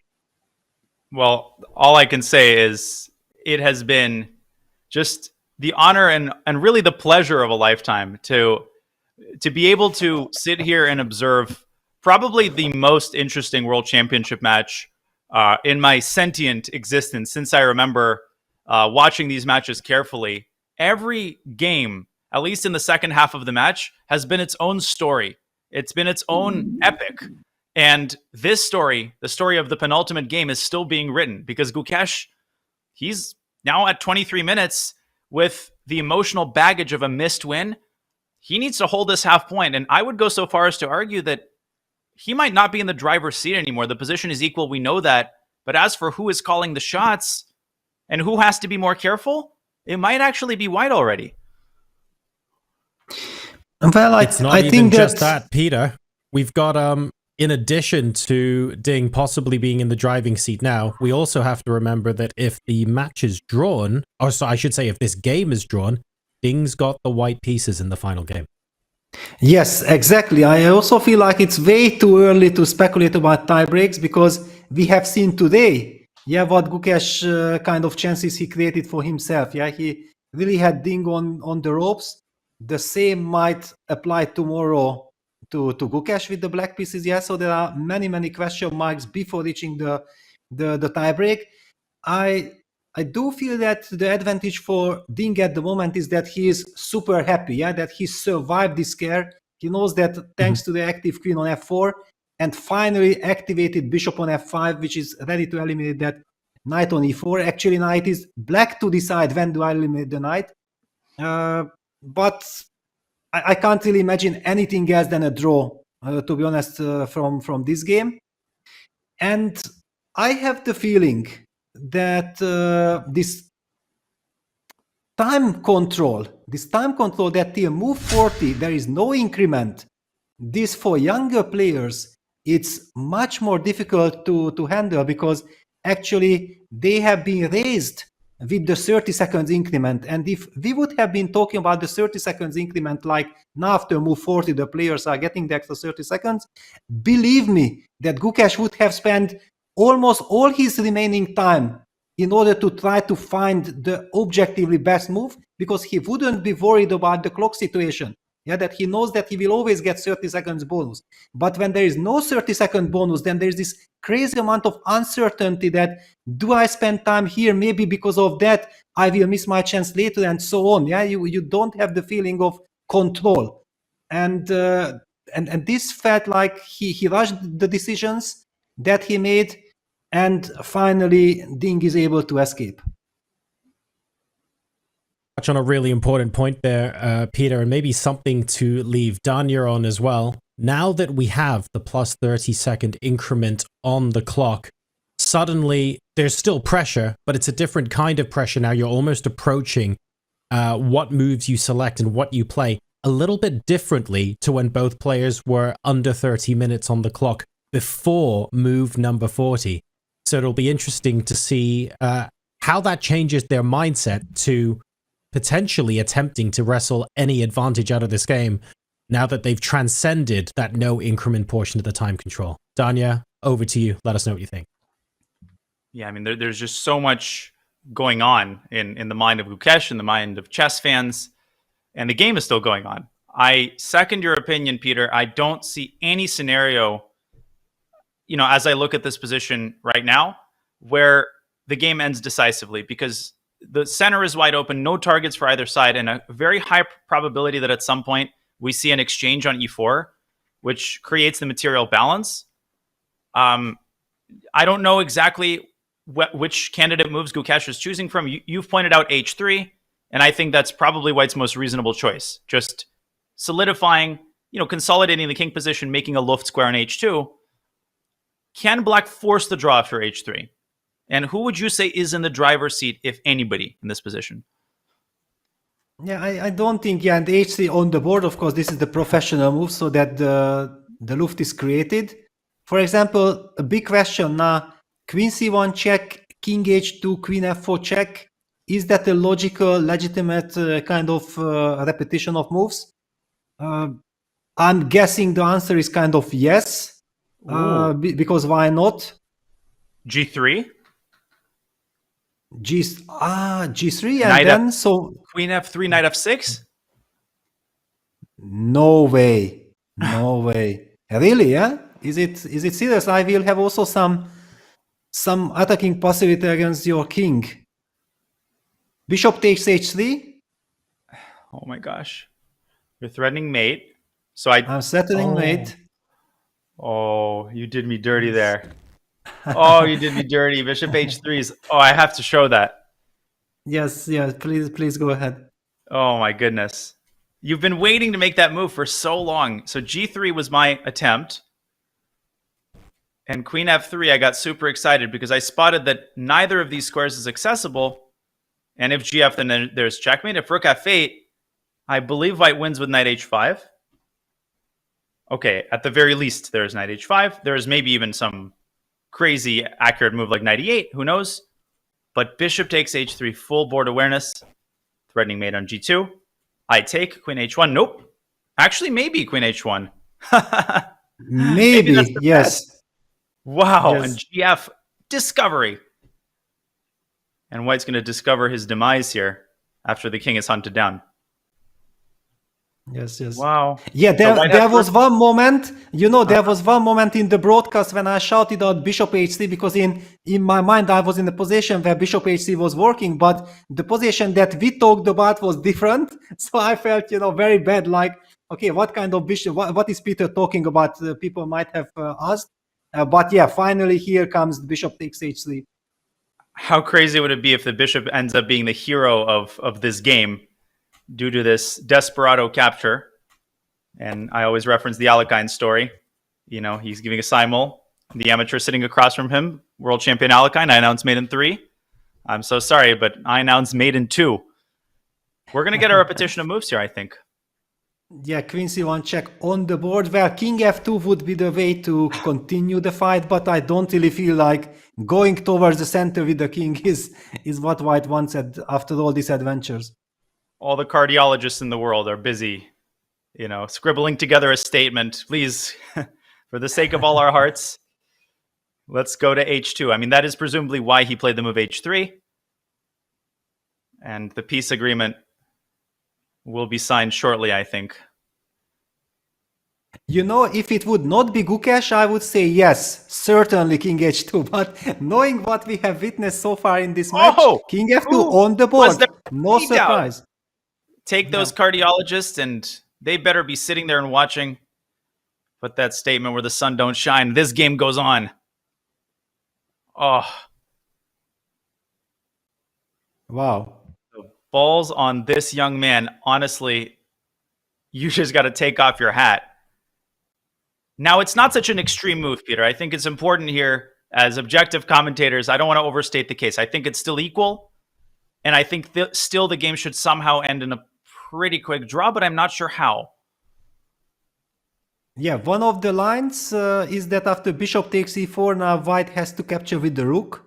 Yeah, clearly with this open king, we cannot capture with the f-pawn. Then the Rook F8 check comes and White's king gets checkmated. The queen cannot be captured because the pawn on B2 is hanging. So yeah, then the Rook captures back. Yep, and all of a sudden, it looks like Black is totally safe, but there are some ideas there. Yeah, Bishop takes E4 is captured. Potential Rook E6 move. And very quickly by Ding, he's not tapping into any of that extra time thus far. And he doesn't need it. I mean, the position's very simple. Yeah, he just thought like, okay, let me eliminate. Also, there are some ideas like Queen G5 setting up Rook D8. Yeah, for example, Queen G5. Okay, you're going to play H4. Yeah, you're going to hit the queen. And then I lose this great square.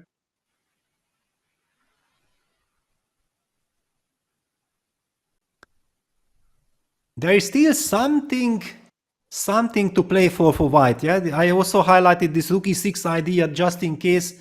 Okay, at the moment, queen from C1 is still guarding the pawn on H6, but potentially thanks to this queen on D4, King H8, X-ray, Rook takes H6, checkmating ideas are in the air. Yeah, and there's even Rook takes H6 as a deflection sack. So let me put this on the board. Queen G5, Rook E6. And already Black might be slightly worse. Eval bar shows that. Rook D8, boom. Double pin, and okay, maybe still a draw.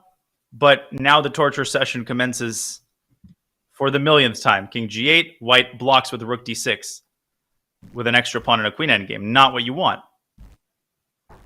And Ding pauses at the right moment. I've been really impressed with how the players, knowing when to pause, when the critical moment arrives, it's just this sixth sense. And the players seem to possess it to the extreme, even after so many hours, to tell yourself, wait, I'm confident that I can hold this, but this could be a moment where I need to avoid stepping on a landmine. Yes, and look at how Ding is looking at Gukesh, and he goes for c3, a very professional way, fantastic move. Yeah, just forget about all kinds of initiative for white. Black is trying to force matters. He's inviting white to capture with the queen, to be pawn up in a rook endgame where he gets rook c8, rook c4, rook a4, counterplay, and eliminates all the pawns on the queen side. And the calculation, pretty awesome here. After queen c3 takes, I don't even think white can get a 3-on-2, which would still be a very holdable draw. But if you go rook e6, I actually think maybe a5 wins back the pawn, and white cannot even eliminate both of these pawns, because rook takes a3 will protect a5. And if rook e3, I'll just show rook c4, rook a4.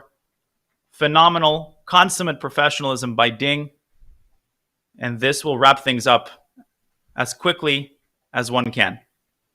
Well, yes, if we go for the endgame, but knowing Gukesh, actually, he will definitely probably capture with the pawn on c3. Can he do that? Is that an option? And then go rook e6, but there's a check. Yes, there is a check. Now I understand everything. Yeah, that was the reason why Ding actually looked at Gukesh like, you really want to play for a win. Okay, I'm going to play c4, c3, and think again, please. Yeah, isn't it enough? Yeah, one last chance to emerge with half a point before the dogfight commences again. And rook e6, very important detail. This is a fork. It forces the rook back, and obviously, with an outside passer, black will definitely have something to play for here. Yeah, very classy decision by Ding. But also look at the mindset of Ding. Yeah, he managed to eliminate that monster knight. Yeah, how relieved he should be. And then also he knew that all his problem was based that this knight on c3 and this pawn structure was kind of blocked. Yeah, he never had any counterplay. So the last couple of moves, it was queen c1 check, then trading that bishop for the monster knight, and finally breaking white's grip on the queen side with a beautiful c4, c3 pawn sacrifice.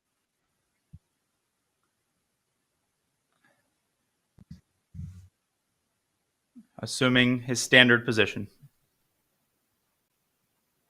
And indeed, pawn takes pawn. Yes, no surprise there. Not at all. Absolutely. Not anymore. Not. Where have you been if you're surprised at this young man's fighting spirit?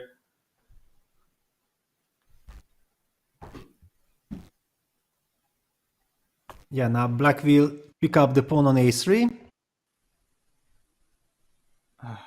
Reminds me of the memoir in Russian language by Alexander Belyavsky, Legend of Soviet Chess. It was called Uncompromising Chess.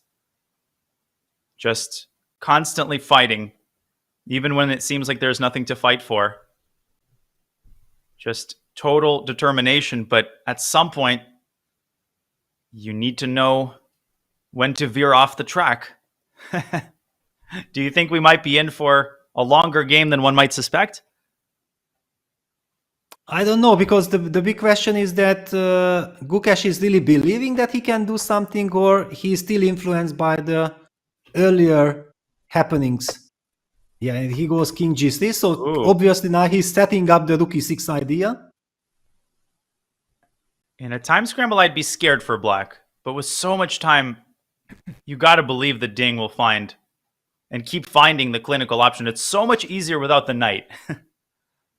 Yes, exactly. For example, but queen c1, you can play the move h4, for example, yeah, just to make sure that all these queen g5 checks are not coming, and try to rely on some kind of domination. All right. But wait a second. If I play queen c1 and you play, for example, h4 stopping queen g5 check, can I just start pushing my a pawn a5 because rook on g8 protects the g7 weakness and queen on c1 protects the h6? What can you do against my king? Rook e6, intending f4. Intending f4. Yes. So a4, f4, king h7. Staircase, queen e4 and queen e5. Okay, I insist on king h8, king h7. And I just keep climbing up and down the staircase and, exercising my calves on and then drawing the game. Yes, but you are not really threatening anything. No, and I'll show this on the board. Queen c1, rook h4, because you need to cover g5, and now you start pushing. f4 threatens checkmate in one move. And now the king, with its own bare hands, guarding its kingdom. I've done too many Troitsky studies where this actually means something. But not here. You can staircase to absolutely nowhere. It's not a stairway to heaven. Yeah, not at all. It's a stairway because the to C3 pawn is also vulnerable, yeah? So you have to stay active with queen on e5. Indeed. And this would be a draw. What other moves could Black be contemplating here? I think that it's very natural to bring the queen back, yeah? Let's just highlight also that rook c8, which targets the pawn on c3, I think it's very risky, because then after rook e6, you are not able to capture on c3 because of rook e8 check. And this will end in checkmating ideas. And rook h6 is less convincing to my eyes. Maybe it results in mate. Actually, maybe it does. Okay, even this, yeah. Because of queen f5, actually. But clearly not the way to go. Rook c8, Black is worse immediately after rook e6. That's how easy it is to squander, 4 hours of defensive effort. He's played queen b3. Yeah, stopping rook e6. Also very professional. Yeah. This is the Dvoretsky move.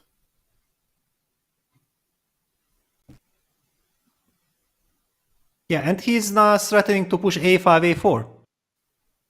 Yeah. Gukesh should also watch out, not that his emotions are taking over, and just because he kind of feels that, I have missed the win earlier on, he burns all the bridges. Be careful.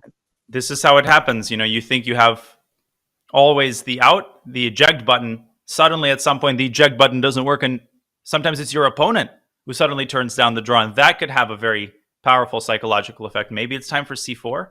I don't know, Peter, if you remember any games, any experiences like that where one side is pushing for forever, and then suddenly the fortunes change and you realize that you're on the defending side, but psychologically you just don't have anything left in the tank. Yeah, of course. One of these games that I have in mind is against Sam Shankland from the World Cup. Against a very young Sam Shankland I played in Hunty Masses 2011. I was like the clear favorite. I knew, of course, that Sam is very dangerous. I took the match extremely seriously. And in the very first game, we both had great preparation. I was, however, one move better prepared. I had the upper hand. I was putting him on the ropes. He was defending. And then after the time control, I felt like, okay, I have all the rights to win the game. And just because of this desire that everything that happened before, I have the right to win the game, I was overpressing till I went very low on the clock and blundered and lost and was kind of eliminated from the World Cup. Yeah. It was a Slav, right? Yes, it was a Maran. Yeah. With e3, queen c2, b6, quick b6. Uh-huh. Yeah, Sam has been a lifelong Slav player. But those games are so painful because the hours that you spend pushing a tiny advantage creates the feeling of immunity. Speaking of which, should Ding remind Gukesh of his biggest asset? And is Gukesh actually intending to push his f-pawn up the board? Well, but the point is that after a5, f4, b4, you are pinned immediately. Yeah, that's a huge problem. I'm looking for tricks. I feel like Gukesh has something cooked up here. I don't know. What if rook a7 first, inducing a4 and then f4? Yes. Okay, but and then you just say you just want to say that okay, my rook is passive. I cannot push the a pawn, or if I push, then I might lose it. Yep. All right. Queen e6 is an idea there, but king h2 and No, of course, the position is objectively a draw, but yeah, why not to play with white? Yeah, after all, white has the more active pieces, queen on d4, rook on e7. Yep. I've lost games like that. I lost a game like this to Wesley in Qatar, where the entire game I was on the verge of equalizing. Pieces were getting traded. Finally, I would make a move and think, okay, now it's a draw. Now it's for sure. And again, he would find some little spark, keep the game going and keep the game going. And finally, I blundered a pawn. And even though the position was still drawn, the psychological effect was so extreme that I collapsed immediately. And it was such a powerful learning experience for me, how these top players, the fight never ends, especially with Gukesh. He plays rook b7 in response to a5. Yeah, it's a very similar idea, basically, yeah, that he's maybe going for queen e5. Is he, or rook b6, yeah? And then a staircase. And then a staircase might win a pawn. Exactly. So let me show this. King h7, check. Again, the mate threat. I think the eval bar has already decided to go to the bar. It's had too much of this game. It's like, are you going to move? Computer doesn't care, but humanly speaking, you are making some progress, yeah? You might be able to pose some problems. Somehow I was taught that, taking a pawn might have an impact on the evaluation, but whatever coach told me that, I guess I'll need to follow Lasker's advice and unlearn in the second half of my career what I learned in the first. How is this? There is a question that could you potentially be forcing an endgame with queen c4 in the current position? No, not here, in the current position. That can you sacrifice the pawn with queen c4? It'll get a 3 versus 2 there, I think. Takes rook c7, rook a8, takes a4, rook b4, a3, rook b1, a2, rook a1, and Ding should draw that with despair. Yeah. Exactly. Yeah. Thank you very much. If that's your maximum, I wanted to highlight that if you take and you go rook a7 after the trade, then I have rook b8, and rook takes a5, rook b3, so you don't get a chance to protect your pawn on c3. And you're one tempo shy of getting there with your king. And let me just show the line rook c7. A lot of people would stop calculating here, but you shouldn't, because the rook gets behind the pawn. Black doesn't win the game. The rook makes it to the a1 square in time, but Black can simply liquidate the queenside pawns. How easy is this of a draw? And Peter, very important for newer viewers, there's a famous dictum that says the more pawns there are, the harder it is to draw. Like 4 versus 3 is harder than 3 versus 2. 5 versus 4 has been, I think, lost in some high-profile games. How would you rate the difficulty of this? Yeah, absolutely. The more pawns, the more dangerous. This one is a totally dead draw. I had it actually 2 times. I think against Hikaru Nakamura in Plomshet Olympiad, and also against Ivanchuk in Astrahan FIDE Grand Prix 2010. So 2010, 2014, and 0 chances. White can start pushing the pawns forward. You can just rely on this pawn formation g7, h6. It's not necessary to get the pawn to h5 and g6. You just sit there with this, and White has zero ideas. Indeed, and only in a bullet game will you start doing the rook dance. No pre-moves. In the World Championship, increment is instituted after the 40th move, so there is a 30-second addition, which makes any kind of flagging impossible. Very Ding style to go queen c4. That's an excellent find. And it would be very consistent with his 44th move, right? He played c3, showing that he is more than willing temporarily or even permanently to give up a pawn and force the queens off the board. This would be part 2 of this idea. Exactly, yeah, because basically White can only play the move queen e5 if he avoids the trade, and then we go b5, b4 automatically. But wait a second, then you can get, maybe there is one more danger. Yeah, then you take cb, ab, rook b6, setting up again this rook takes h6 idea.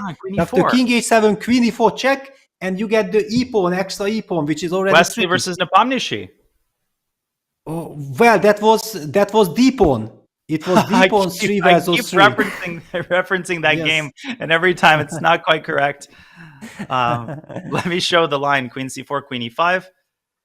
Yes. God, the fighting spirit by Gukesh is just, it's breathtaking, honestly. You see how he manages to just keep his legs churning. And king h7 it's a draw for sure, right? Because the closer the pawn is to the king side, the better for black. But thanks, but no thanks. Yes, I have actually had this endgame against Topalov, 2002 Monaco, the Melody Amber Rapid blind. It was a blindfold game and I managed to win. So yes, theoretically speaking, it's a draw, but practically speaking, it can be tricky. With white though, right? Yes, with white, yeah. It was a Sveshnikov. The Melody Amber tournament, a favorite of almost everybody I've talked to who has played there. Defending with black in a blindfold game, not the favorite of everyone I've talked to. Well, but to be fair, you know that Topalov thought like, okay, this is a dead draw, and why am I playing? And he just instantly played all his moves. And then he did not sense the danger, and then suddenly it became dangerous, and then I managed to win, like it's in the Dvoretsky book, the very famous endgame between Botvinnik. Botvinnik has won this game with the extra e-pawn. Rook b7 on the board, and Ding clearly indicating that there are things to be concerned about here. Queen c4, queen e5, such an easy move to miss. So easy to start celebrating mentally once you calculate queen takes c4. Think, problem solved. No. So what is the draw after queen e5? Is there a clean draw at this point? Not sure. Not sure, because the b5 pawn is falling. Yeah, maybe you can rely on the a pawn, but with all this coordination and all this activity, there are always some threats. Let me ask you this. Just hypothetically, I'm not saying this is what's going to happen, because queen takes b5, I can take the queen. If you eliminate the c pawn and the b and a pawn, in like the Capablanca terms of like white's win percentage versus the likelihood of black's draw percentage, what would you rank that position as? For example, this type of situation. Okay, of course, draw, but yeah, whenever there are queens on the board and some heavy pieces, the game goes on. Yeah, if we trade queens, it's an absolutely dead draw. With the queens on, at least you can hope for something. Yeah, for example, you can put the queen on e4, get and then eventually f4, queen e5. You can try to again transform or threaten to transform the situation. Queen c4, by the way, on the board. On the board. Great call. Game 1, game 2, queen e5 might have caused the commentators to ooh and ah. Here we expect nothing else. On the board.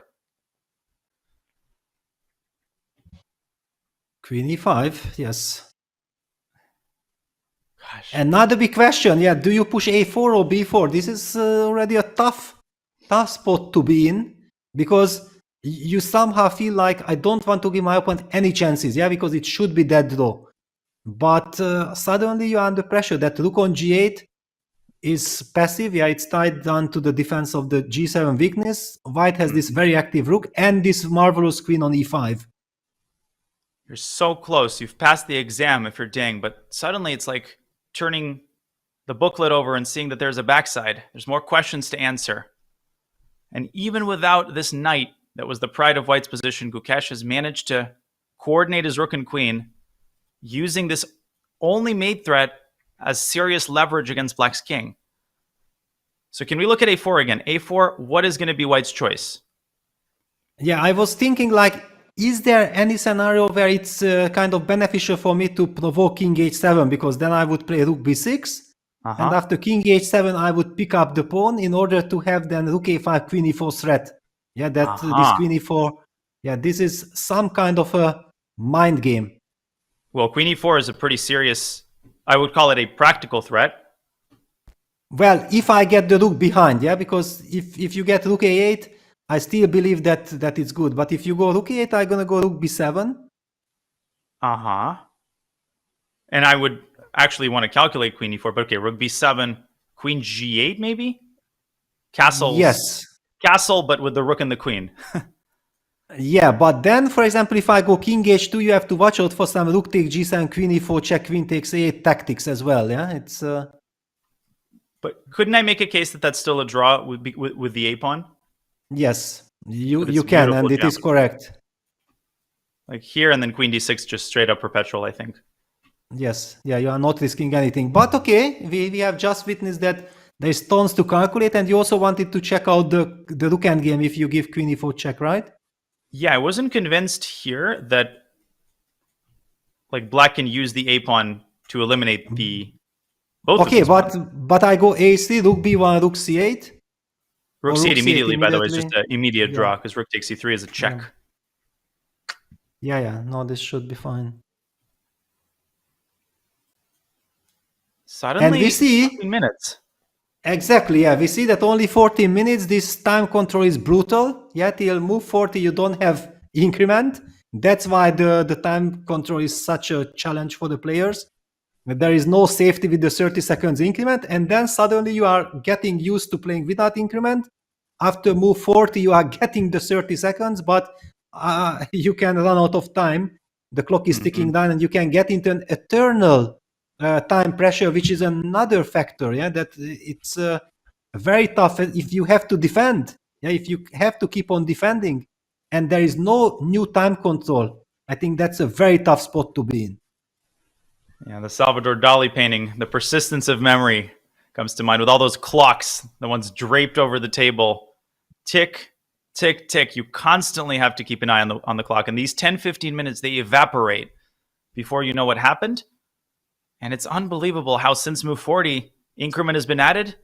And Gukesh has made incremental progress, bit by bit. First, he safeguarded his king, occupied the 7th rank, optimized the activity of his pieces, and Ding has to keep total precision and total concentration for a little bit longer. Queen c6 on the board. Wow, so he gives the pawn immediately. What does this signal? He just wants to get rid of this active rook, yeah? Does he want to go rook c8 and actually liquidate a5 for c3? Yeah, or rook e8 also, a tempting option. Or rook e8, rook b8. I don't know how to play the queen endgame. Rook e8, rook b6 also. Then queen takes f3. Yeah, also intuitively, I'm not afraid of rook endgames. I always feel with the a passer, I will always trade it for the c pawn. That I'm not concerned of. Plus all rook endgames are drawn. Yes, so then queen c6 was a very nice move. I'm loving this, that you don't decide yet on your pawns. You also offer white a choice. Do you take the pawn, but then you lose your activity? Do you insist with rook c7 or rook a7, keeping the active rook, but then you are not threatening my pawns, and I will have some stabilizing move like rook c7, queen f6? Or queen g6. Or queen g6, yeah. In any case, I also wanted to target that queen on e5. Queen g6, rook e8, the same. Rook takes g7 there, and queen takes g2. Your favorite. I'm such a sucker for desperados. Yes, because you already highlighted queen takes f3 intermezzo, and now also queen takes g2. Bravo. No, it was rook e8. Sorry? It was rook e8, rook g7, yes. Zwischenzug. Intermezzo, also the name of one of the best restaurants in my city. Sadly, the owner has nothing to do with chess, but the desperado leads to a draw. Okay, so what does that tell us? That tells us rook b5 is likely. Do you think rook c8 is the point? a4 or rook e8?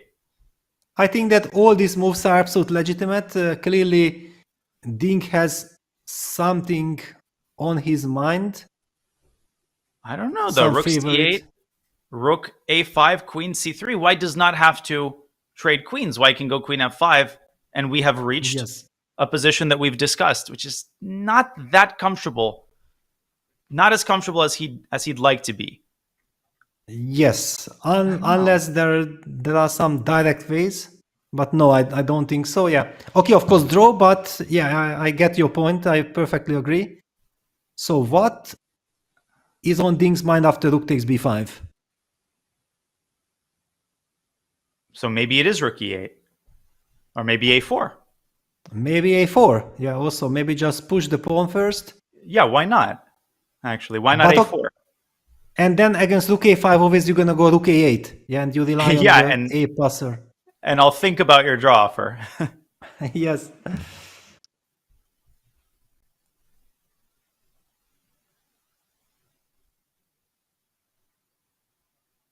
But I'm also very happy that Gukesh managed to create some intrigue after move 40. Yeah, it's kind of nice. I think also for his nerves, it's kind of nice that it's not like in the time trouble phase I completely spoiled everything and I did not get the chance. He still tries to create something. I was reading the memoir of, I think, Sergei Dolmatov, one of Dvoretsky's star students, and he was recounting an incident of a final round, very important final round from a tournament where he was accompanied by Dvoretsky, his coach, as a junior player. And at some point, he saw Dvoretsky on the sidelines just biting his nails, showing all signs of the nervous coach. And Dolmatov sacrifices a piece, and he offers a draw, even though he senses that he might be winning, just because he's so worried that Dvoretsky, might have like a health episode because he sees how worried the coach is. Just imagine Gukesh's parents, Ding's parents, Gukesh's father, who's invested so much over the years to raise a son who's on the world stage with full and complete composure. And for Ding, his team of helpers report his mother is on scene. Peter, I can't even imagine how the family members and the people who have invested their blood, sweat, and tears into each respecting player, how they must feel watching these games, how their heart must jump backwards and forwards every single move. Yeah, absolutely. Also seconds, because normally seconds are also so much involved. It's not just chess help. It's you devote all your life, you give your whole soul. You are trying to support the player to the absolute maximum, and you really hope the best. That all this invested amount of time, all this work, pays off for your player.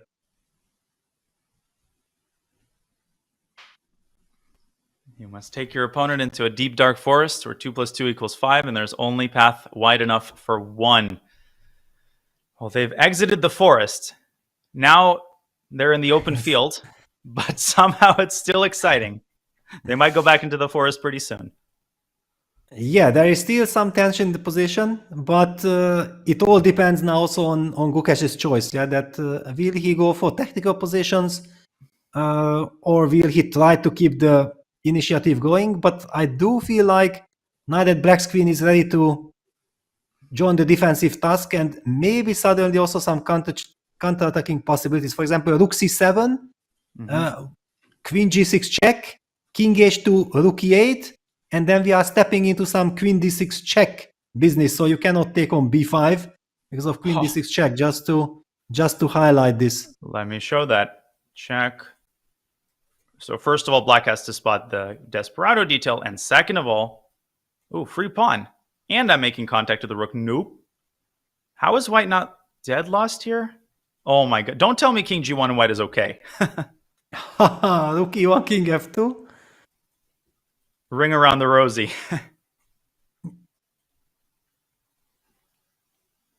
No. And queen d6 check. Well, I can actually play the queen endgame. Queen. I can take on c7, and after king e1, take on c3 with a check, and I have the outside passer. And it's so easy to blunder a queen trade, just especially in time pressure, because there's so many defended squares. Yeah, this is what we need. So how did we get here? We got here by looking at rook c7. Can we establish after rook b5, a4? What's a way for White to keep this game going?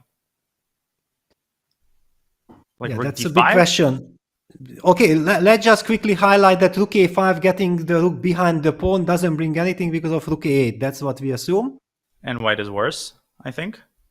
Yeah, at least Black is very happy. And here maybe? You wanted to play for this rook d6 idea, yeah? Tricks. But okay, I have queen g6 check first, just to make sure that my queen protects. And now I switch to rook a8. a8. Rook a8, yeah. All right, and again, maybe this old friend, queen e4. Okay, thank you very much. Then I can trade, and then a3, and my pawn is already very strong. Can you explain in what universe it's like minus 0.1? Okay, but it's just a draw. I'm not afraid. Maybe there's... Yeah. And actually, what's funny, the reason is Black can start playing for a win. I mean, in all seriousness, Black does not have to go like rook c8. Black can get the king involved. Exactly. And it's anybody's game in this crazy rook endgame. Yeah, now White's king is way too far away. Yeah, if the White's king would be more active, then things would be different. Maybe it's time for a draw offer if you're Gukesh. Under 10 minutes. I love the way how Ding handled the situation. Yeah, after move 40, yeah, he also opted for the c3, then this queen c4, queen c6, showing like he has everything under control. There's been a lot of talk about accuracy, quality of play. I don't know how anybody can issue a single complaint. Obviously, there have been blunders. You know, there was the bishop blundered by Ding. There were missed wins. There was a missed win in this game, but there was no blundered queen. And we are going to get b5. Okay, interesting. Now, will Ding take on c3 or take on b5? Yeah, both seems to be good enough. But queen c3 rook a7 he wants? Somehow I'm always tempted to somehow trade the queens. Do you feel like there is any reservation from Ding to defend the 2 versus 3? Might there be a voice in his head that's like, you never know, he'll make another 50 moves. Let's see if I can draw more cleanly. Or is that a dead draw to the point where he has zero worries? I think it's a dead draw. Yeah, you don't have to worry about that. Yeah, that one is out of question. 4 versus 3, it's a different story. Yeah, then you have to have better pawn formation. Ding goes for queen takes c3, and after rook a7, what will be his move? Well, queen also, b4. you can give first queen e1 check and then queen b4. Yeah, if you want to be. I'm looking for tactics. I'm trying to find some way to keep the pawn, but I don't think it exists. I think you just go queen e1, queen b4, and the question then will be, how many moves will Gukesh make in the ensuing endgame? I had to defend 4 versus 3 on demand against Maxim Turov, Russian GM, to make my first GM norm. I had to hold. Not an experience I wish upon my worst enemy. Yeah, 4 versus 3, it's still tough. To be fair, in both my games against Ivanchuk and against Hikaru, I played my moves, but I played them instantly. Yeah, there was just nothing to think about, and the same happened to Hikaru and Ivanchuk as well. They also just blitzed out all their moves, so there was no kind of intrigue. Yeah, that potential. Be careful because something can really go wrong.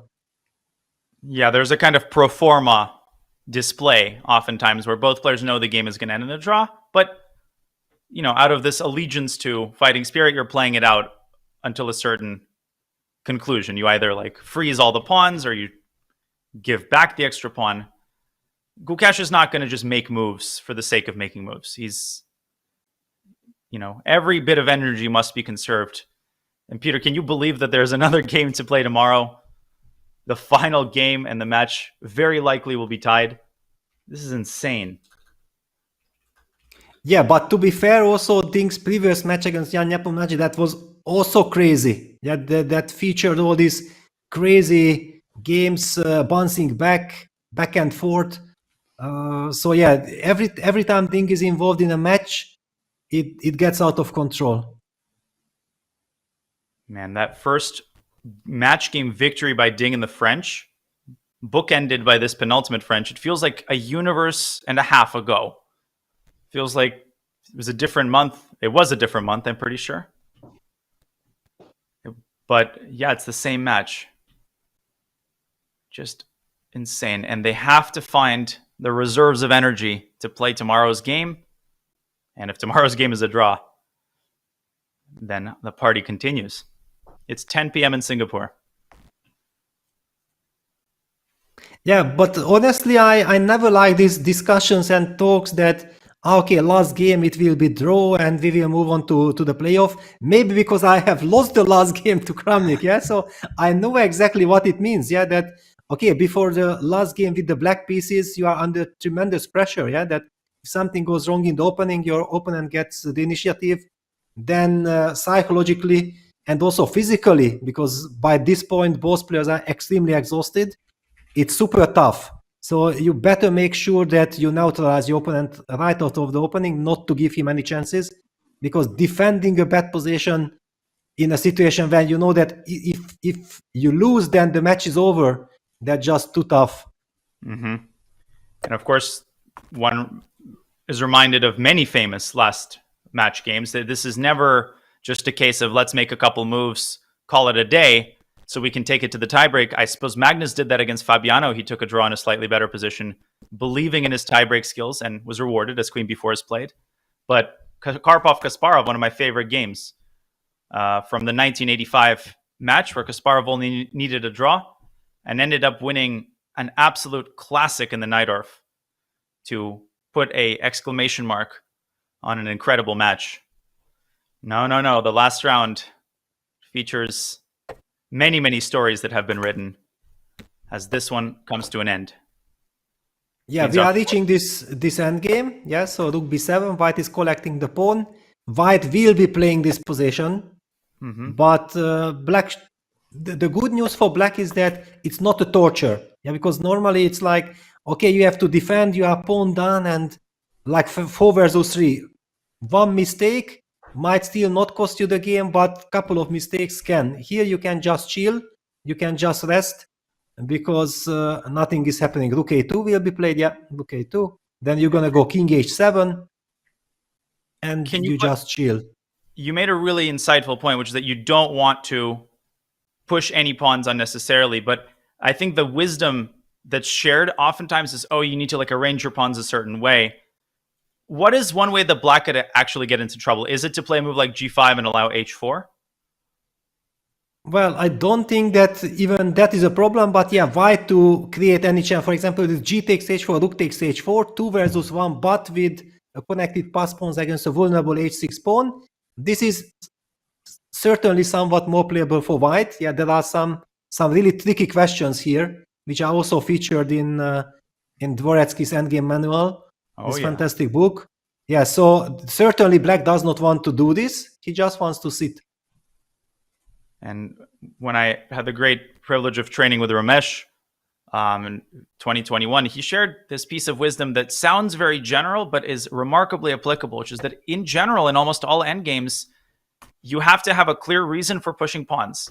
Like pawn moves are much more weakening in the endgame than they are in the middle game because of the involvement of the king. Pushing a pawn creates a king path, makes the other pawns harder to defend. So you should never just push a pawn for the sake of pushing a pawn. And your default should be to chill, as you said. And this endgame is no exception. Yeah, well, white will of course push. Yeah, white will have to play h4. Okay, first he goes rook b5 in order to stop h5, but it doesn't really matter. So white will play rook b5, white will play h4, and you can even get your pawn to h5, which is normally dangerous for black if there would be some more pawns on the board. But actually you can push h5. I got this in both of my games. I got my king to f5, I got pawn g4, f4, h5 pawns, and then what? Absolutely nothing. That's the problem. The architectural design is completed, and then the game is over. I'm actually looking up this endgame to see any historical examples. Tartakower versus Schlechter, 1914, had this, and it was a draw. A lot of historical games had this 3-on-2 on the same flank, but almost all of them were draws. I don't see a single tragedy out of the games that I'm looking at. Brunner versus Janssen, 1988. Yeah, every game that I'm clicking on that featured 3 versus 2 is confidently drawn. Yeah, basically, if you are not getting flagged, you cannot lose it on high level. Yeah, that's the point. Even in a blitz game with a 1 second increment, you would expect yourself to draw 99 times out of 100. Well, 100 times from 100, right? Yeah. Because that one would drive you crazy. Yeah, how could I have lost that one game? It's impossible. Yeah, Nakamura, Aronian, St. Louis Blitz 2014, they had this position, but black's pawn was shifted to the F file. How would that impact the drawing chances? Well, anyway, it's a draw, but of course, connected pawns are better. Yeah, it just you just sit. Okay, Ding goes king f6. He just sits and waits. I'm looking up your games in the Sen game. Yeah, You you drew see Frank how much Goldstein fun I had. Yes. as a 2255 net to Tal 1991. Already back then I had it. Yeah. Yep. You have quite the history with confidently drawing this, and people wouldn't even, they thought, okay, Leko, slightly worse end game. He's not going to make any mistakes. Let's save my energy. Yeah, That's I was awesome. 11 years old at that point. Yeah. Whoa. And well, the interceding 10 years have been kind to you. Yeah, because the Netetal tournament was in March, I believe. Yeah, it was early years, and I mean early in the year, and I'm from September. Yeah, so that's why I know that I was still 11. This endgame actually was in, I think I looked at it, Kramnik versus Leko, Monte Carlo 2004. Again, you had this endgame with the pawn shifted to the F file, also confident draw. Mm-hmm. And then, yeah, I'll do more research after the game. But right now, Gukesh, he's thinking, what is he thinking about? Like, is he truly trying to find the most practical pawn arrangement? Or is it impossible to say? Well, he wants to push, and that's why he's looking like, how do I maximize my chances? The only problem for him is that even if he gets everything that he's desiring at this very moment, then he will also realize, or he knows, of course, that even then there is nothing. Does he go king f3? Of course, yeah, king f3 is the natural move. By the way, against Nakamura, Tromso 2014, you had the plus side of the extra pawn in this endgame. You arranged your pawns f2, f4, g3, h2, and made about 15 moves. Yes, then I pushed h4, h5, right? Exactly right. Oh my gosh. Yes. Then you pushed h5, and having finished the architectural designs, then it's time out for a draw. Exactly. Exactly. Normally, I also believe that one plays this as frustration, because against Hikaru, I was also having a very nice position. I had an advantage, but as usual, yeah, Hikaru is extremely slippery. He always finds a way how to survive in bad positions. Mm-hmm. And then after the time control, we reached this, and I knew, of course, that the game will end in a draw, but okay, I had to continue out of frustration. And, okay, I think a fresh score sheet provided by the arbiter. Yeah, after move 60, yeah? Yes. Usually 60 moves, yeah. It always annoys me when there's less moves on the score sheet, because you want to reserve this procedure of getting another score sheet for longer games. Exactly. Longer games only. You also but had... okay. Sorry, I just wanted to say that's another argument for Gukesh to play a long game, yeah? Not to agree to a quick draw here. You know, against Ivanchuk in Astrakhan 2010, you actually managed to generate, I mean, you managed to scare him. And maybe there is one idea that I could demonstrate from that game. Okay, please go ahead. And I'll just approximate the moves that were made. You essentially got the pawn to h5, got the king to f5, and this is literally the position from the game. This is maybe the best that white can try, because in this position, black has to demonstrate one very key idea, and that is the move g6 check. Yeah. And of course, I can reveal a big secret that Chucky was not terrified at all. He was waiting for it. Yeah. Okay. Push it. I'm gonna go g6 and shake hands. Finish. Come to Papa. Yes. Exactly. Fascinating. Okay.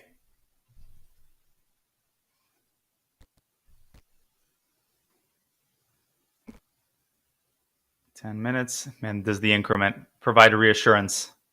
Those 30 extra seconds basically give you complete freedom to think for as long as you want. Yeah, and it's a match. Yeah, it's kind of logical from Gukesh point of view that, okay, I'm pawn up. I'm gonna play as long as I want. Yeah, I'm the one who can stop the clock offer a draw or force a draw whenever I wish. Yeah, on the defensive side. And the reason, however, why Ding Liren, I believe, is extremely happy that he knows in what kind of difficulty, what kind of trouble he was earlier on. Yeah, and he's just very relieved that he survived this big game. I noticed one of the end games that you won with an extra pass deep on. This finally is the Wesley versus Nepo end game, was against Victor Lvovich Korchnoi, Victor the Yes. Terrible in 2008. What was it like to play Korchnoi? And what do you think of him in general? Like, what was the experience like? Well, we had so many incredible encounters. Yeah, it was back and forth. I played my very first game against Victor in '93 in Vaikanze. It was like a dream come true for me to play the legendary Victor Korchnoi. But you know, I had the white pieces. He played the Caro-Kann. He neutralized me. We kind of agreed to a draw, and I was very proud. I kind of asked him that, please, Mr. Korchnoi, yeah, would you like to analyze the game? And then he said, like, no, analyze what? I remember that I felt humiliated at that point as a 13-year-old boy that, okay, I drew against my big idol Korchnoi. I asked for an analysis, and he said, but okay, you didn't play aggressive enough. There is not much to talk about, yeah? After that, I felt like in every single game I had this feeling that I have to prove him that I'm a fighter, and he provoked me, and then he has beaten me in Dortmund '94 because I was too aggressive. Then I had to become a much stronger player in order to be able to challenge, to be aggressive, and also to be able to push. Wow. It's amazing. I mean, the stat that I always like to share about Korchnoi to show how incredible his longevity was as a professional player. I think he's the only player to beat a grandmaster born in the 1800s, as well as a grandmaster born in the 1990s. He defeated Gregory Levenfish, who was one of the top Soviet players of the early 20th century. Levenfish was born in 1889. And of course, he famously defeated in 2011 Fabiano Caruana in Gibraltar. Fabiano was born in 1991. Two GMs born over 100 years apart. Korchnoi defeated 1992. Korchnoi defeated them both. Yeah, Korchnoi was amazing. Yeah, absolutely amazing. What a fighting spirit always. Analyze what? Yes, yeah, that was, I wanted to analyze, but no way. You have to play stronger than that so that you earn the right to analyze. And it was also a great lesson. It was a fantastic experience. Well, they're going through the motions here. I think once the pawn reaches h5, it seems from the games I looked at, once the pawn reaches h5, that is the sign that the winning attempts have been exhausted. But maybe we will see the kind of natural course. No, f5. Okay. Does he want some king h5 action? Yes, but that's why black will just keep the rook on the third rank, yeah, to be always targeting the g3 pawn, not to give any freedom.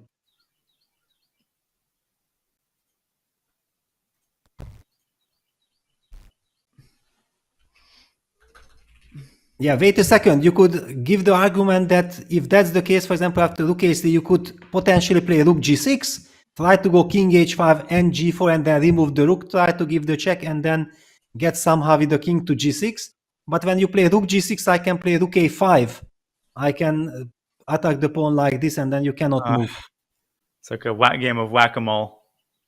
And it's funny. It reminds me of an experience I had when I was playing the World Youth Under 10.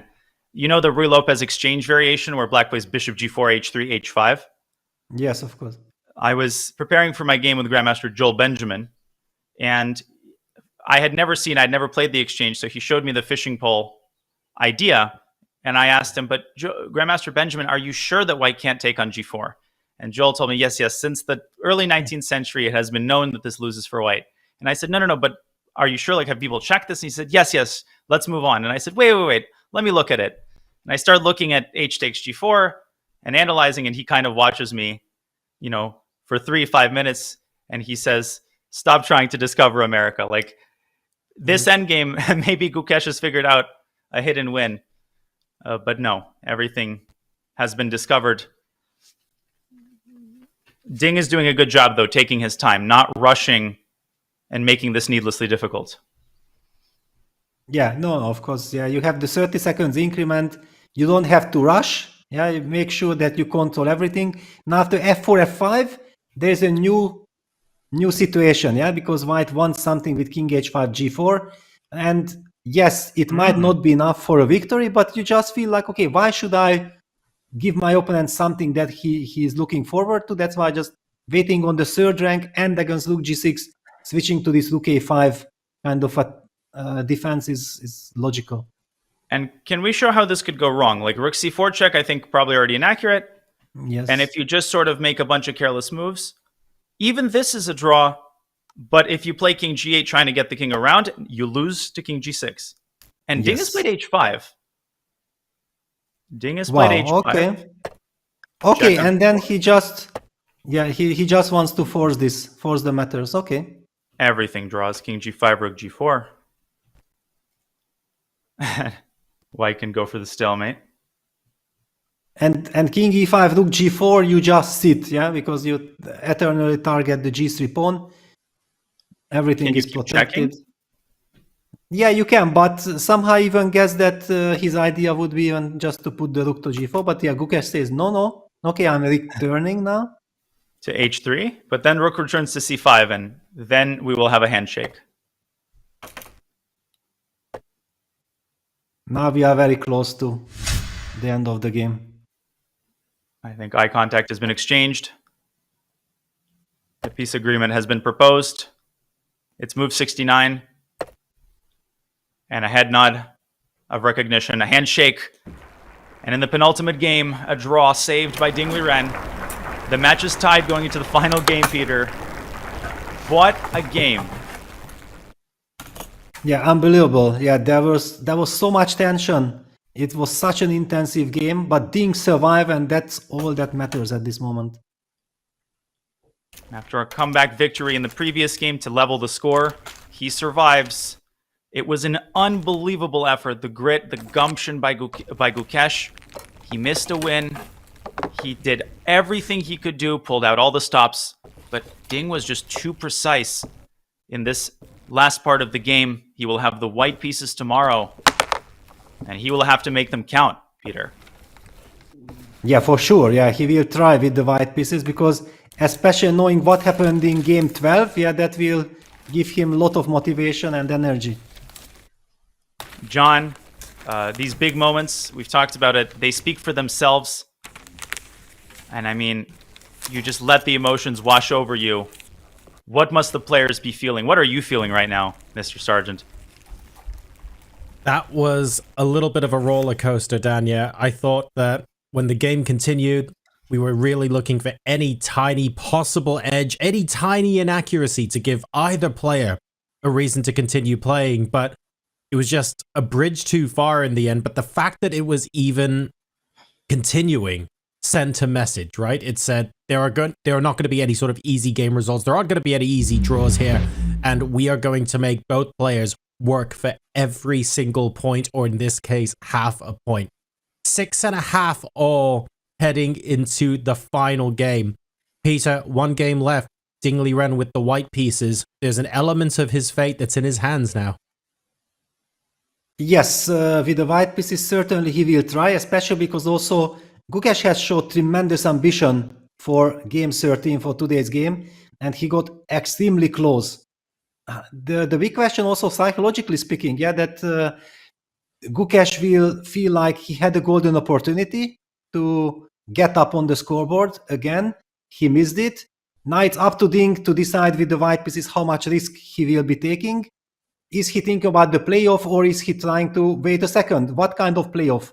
I have the white pieces, and I'm going to press my opponent to the maximum. Look, there's one person I've got no doubt is working overtime right now, Danya, and that's Richard Rapport. I can visualize the steam coming out of his ears at this point going, right, this is literally our time to strike. Again, forget strike back, it's strike again now. How much of Ding Liren's opening preparation throughout the course of this whole match has been revealed so far, do we think? And will he have some weapons in reserve for the final game? Well, I'm glad that you received and read the report. Ding, and it's been discussed to no end. Of course, I saved my best for last. Ding has to save his best for last. It's been discussed to no end. He came into this match with this onus to show weapons, to show teeth with the white pieces. There was a sense, I think Hikaru made this point, that if he came with no serious weapons with the white pieces, if he squandered the white pieces, didn't put Gukesh under pressure, then Gukesh would be an even heavier favorite. He's managed to put Gukesh under pressure in several games, but he needs to come with the biggest weapon of all. He needs to exploit his emotional and psychological advantage at this point in the match. And I really don't see Ding playing a boring London system and calling it a day. That just wouldn't be congruent with the fighting spirit and just the determination shown by both players. If it's a combative draw, okay, we live to fight another day. We go to the tie breaks. But to not even try to exploit the white pieces, which have been basically dominant in this second half of the match, would honestly be crazy to me. So a lot to think about heading into tomorrow. Of course, before we do that, the players have the press conference to attend to. Maurice Ashley is already sat down and we are getting ready for folks to have their questions answered. So let's go ahead and hop live to Singapore for the press conference. We'll see you after it concludes.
Hello, everyone, and welcome to the post-game press conference for game number 13, which ended in a very exciting draw. It is a bit late, already 10:15, so 5 hours and 15 minutes after the game began. So we will try to be as quick as possible, give the players an opportunity to prepare for tomorrow's very crucial game. I have, however, some questions for the players. The game was an extremely exciting one, very eventful, so I'll try to make it as quick as possible. And reporters, remember, you have one question. Please keep your question to one only at the mic when we're done. We'll try to do this as quickly as possible. First question is for you, world champion. Your opponent played the move A3 in the opening. You spent a little time on this move. Were you surprised by his choice? Yeah, of course. He played move over the cheek. And I was confused, and I have to figure out during the game. Yeah, because he delay F4. In some line he will play F4, but sometimes he will just play knight F3, knight F4. And yeah, this I don't know where it went wrong. It's already very difficult to play for black. Because normally black can play F6, but here knight F6 is very strong.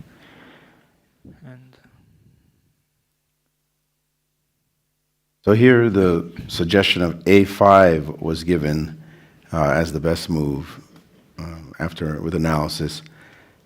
And you play the move knight to B6, or the move knight B6 was played. And after a couple of moves, I have a question for you as a challenger right here. You played knight E2 when the move queen G4 seemed quite strong. Did you look at this option? Queen G4, I briefly saw it was possible, but I did not think it was very strong. I thought what I got in the game knight E2, castle knight C3 should already be quite good for me.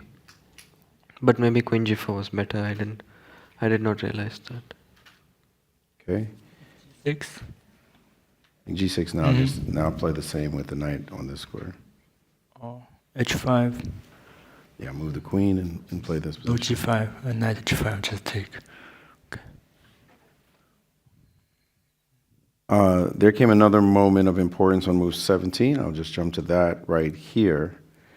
You spent quite some time on this position before deciding to play queen F3. It looked like you wanted to take on D5 on F6 here, and play D5, but you decided this wasn't a good path, which may equalize. Yeah, knight F6, take D5, I guess ED. If knight D5, just queen F7 or queen D5, queen E6. I didn't really see anything special here. Rook D1, F D1. I think you are slightly better here. Yeah, I thought I anyway should be like slightly better, but I did not think this was the maximum I could get from that position. Instead of queen F3, I was also thinking about queen G4. I mean, instead of taking on here. Yeah, but rook B7 is quite nice actually. I couldn't see a follow-up here, so yeah. Did you look at this line with knight F6, D5, and you just quickly said that rook FD1 bothered you? Yes, I saw. I calculated this line. I think white is slightly better. If I'm white pieces, I will go this line. Or maybe I'll play D5. I don't know. Yeah. Bishop E6. 6. Knight F4. Take. Yeah, queen D5. Yeah. Oh, looks slightly better for white. There came another critical moment right after he played queen F3. There was the opportunity here to play actually knight takes D4. Yes. What did you think looking Yeah, at this I missed if he queen moves, I have play sometimes knight F3. I missed this idea. So queen D1 here? Maybe queen D1. I also missed this. Seemed to be some opportunity to play for E5 and bishop F5. Going quickly to the next spot, jump in the game, there did come a big surprise, it seemed, on move 22, when here you played knight e7 and bishop f4 happened. What were your thoughts when this landed on the board? I missed the queen e2. I only thought queen e4, maybe I have bishop b7. And his queen e2 is very strong position to move. And yeah, he just slowly improved his position, and my position is very uncomfortable if I play this. Can bishop f2 and rook e1, attacking the pawn. And if rook e8, bishop g3, stop e5. My position very hard to play. Did you miss bishop f4 completely? Yeah. At this moment, when you play bishop f4, what were your feelings? Looked like a super strong move with the initiative all on your side. Yeah, I had seen earlier that if you place knight e7, I have a bishop f4, this nice trick, and I thought once I get bishop d6, I should have quite a nice advantage, which probably was the case. But yeah, I couldn't see the knockout blow. Maybe there wasn't one. Yeah, I don't think there was a definite knockout blow here, but maybe the surprise to many was that you actually took instantly instead of keeping this bishop. What was your decision there? I didn't think allowing knight d5 was a great idea. Like knight d5, I mean, I should still be like better, but I thought with the knight on d5, yes, his defensive chances are better. But okay, and the last moment that I will speak about is move 31, because that seemed like a massive turning point. Here, when knight e4 was played, you seemed to react in a big way. Did you feel like you were dead lost here? my first intention to play this by running into a very nice trick, knight f6. Losing immediately. I almost gave up because I didn't find any move to survive, to stay in the game. But in the end, I found the nice resource. Look at it. Your feeling when you play knight e4, were you thinking this game is over now? Yeah, knight e4, I didn't see rook f8. I mean, when he was thinking, I spotted rook f8, but yeah, when I played knight e4, I mean, my initial intention was to, like, for example, rook e1, if he goes queen d7, I was planning to take and go knight e4. Sorry, from which position? Rook e1, queen d7. Queen d7, I was planning to just take and go knight e4, and there was some very complicated stuff happening, but the engine gives this as winning, by the way. yeah, I'm aware of that, but I'm still not sure. Like rook d7, knight d6, queen f8.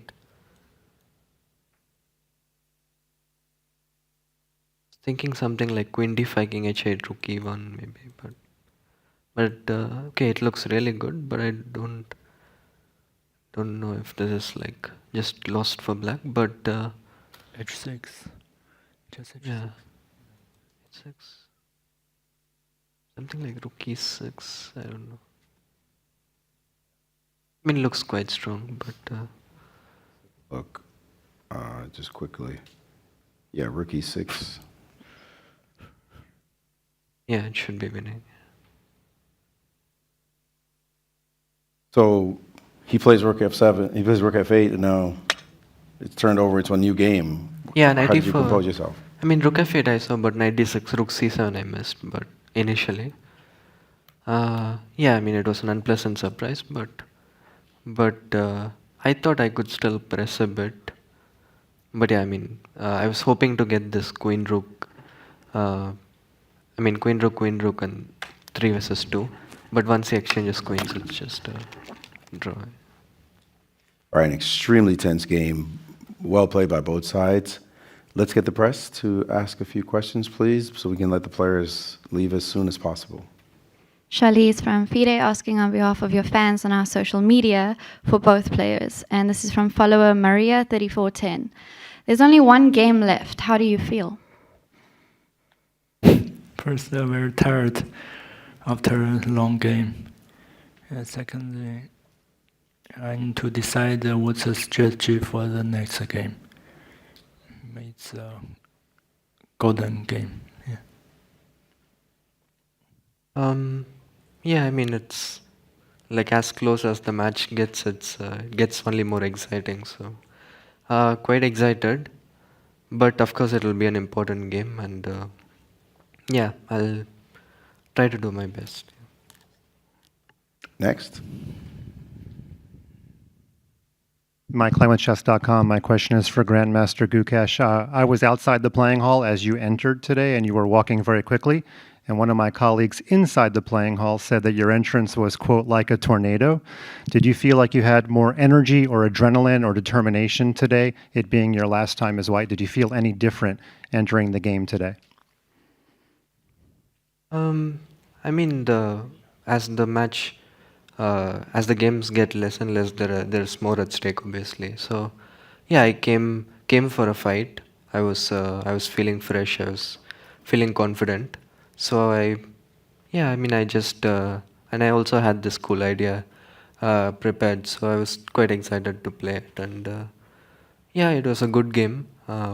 Maybe this one moment where I could have played Rook 8 instead of Knight E4, but overall, I think just a very good game. Thanks for the explanation. Hi, I am Atriya from Rev Sports. My question is for Gukesh.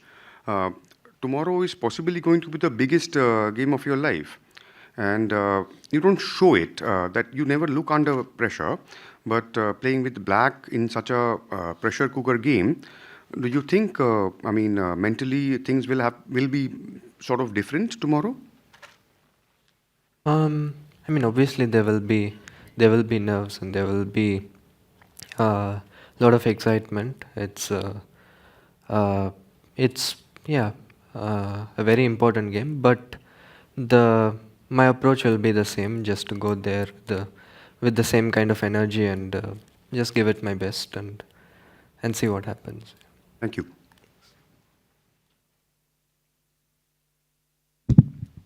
Hi, I'm Kyla, representing the local organizing committee. My question goes to world champion Ding Liren.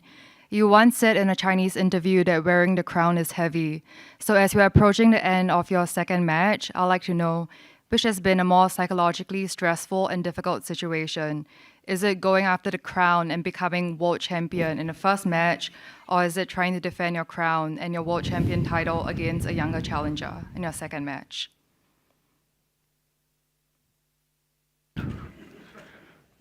Well, I think I have the experience of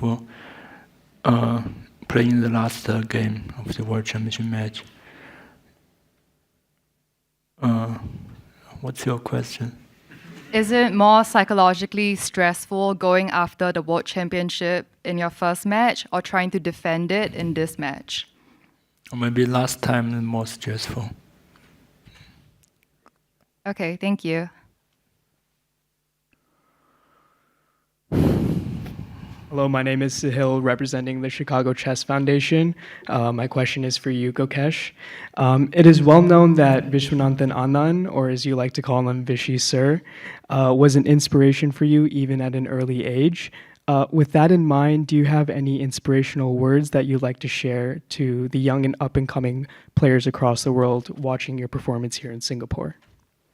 Yeah, firstly, happy 55th birthday to Vishy Sir. He has been an inspiration and a role model for me and millions of others, and I'm glad that I could play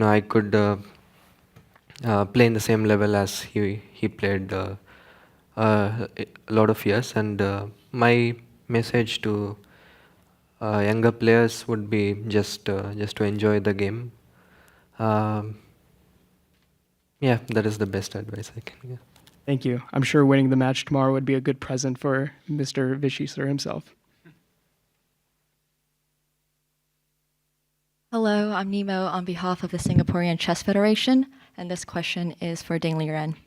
Last World Championships, in an interview, you had mentioned if you had lost the match, you would have potentially considered quitting chess. How is your mental health going to round 14 in your second ever World Chess Championship match? And regardless of result, do you see yourself continuing chess for years to come? Yes, I think I will continue my career, but maybe just play lesser tournaments. Instead, play more rapid and blitz than classical. Thank you very much. Good luck to you both.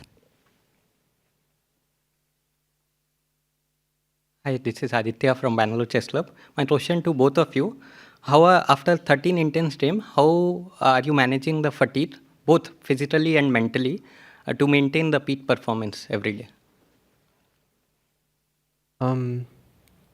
Yeah, I mean, obviously, 13 games in a world championship is quite a tiring challenge. But yesterday we had a rest day, so I feel energized, and yeah, there is one more game to play, so might as well give it my 100%. How are you managing the mental and physical fatigue of a match? It's just I feel normal for today's game. Just having pressure out of the opening, and no extra pressure. Thank you. Thank you. Next question. Hi, this is Rajesh from Trinity Mirror. Question for both. After 13 long games, this is going to be the final game before Rapid. So just your mentality going into the final game. It's something like a winner takes it all mentality. And Gukesh, you has shown some extraordinary maturity right from the candidates. So your thoughts going into it, and as well as world champion Ding Liren. Yeah, I mean, I think it's kind of fitting that the match has gone so close, because we both have showed a lot of fighting spirit, and we have played some very entertaining chess. So this last game, my approach will be to be at my absolute best shape, and just enjoy this experience, because there's something that every chess player wants to experience, and I have the chance. So I'll enjoy it, give it my best, and whatever the outcome is, I'll enjoy it. Yeah, just to be ready for the last classical game, and nothing else. Well, the words fighting spirit says it all. The players have not lacked that whatsoever and have kept us all on the edges of our seats. Fantastic match. We will play the last classical game tomorrow. Thanks to the players. And everyone, have a good night.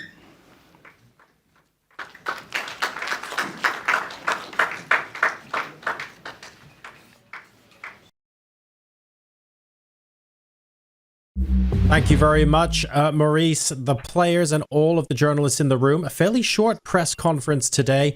And I think, Peter, let's start at the end. Ding, absolutely not mincing his words. The only thing he is thinking about is the final classical game. He's got the white pieces as well. This could end up being his biggest chance. Yeah, this is the right approach. Yeah, you have to just live in the moment. Yeah, you have to focus on your next challenge. You have the white pieces. You have the chance. You have played a brilliant game number 12. Yeah, with the white pieces, a perfect game. You got a lot of confidence. And today also, big credit to Gukesh and his team. Yeah, that after the loss, they came up with a fantastic idea, a new concept, creating problems for Ding Liren right from the start. Getting a chance. Unfortunately, Gukesh was unable to convert, but you know, it's always, and the match has showed this, that whenever one of the players showed that I can hurt you, then the other one was also more and more ready to, you know, you do this to me, I'm gonna do that to you. So I'm expecting Ding to go for the maximum tomorrow with the white pieces. And Danya, being in Gukesh's shoes, I can imagine many scenarios where that's super difficult right now, right? If you can't go into the final game lamenting lost opportunities, I imagine it would be similar to you lose a critical game in the penultimate round of a tournament and you lose out on a norm or prize money or something like that. You have to put that behind you to maximize your result in the last game. But that's great for us to sit here and say that. Doing it is a lot harder.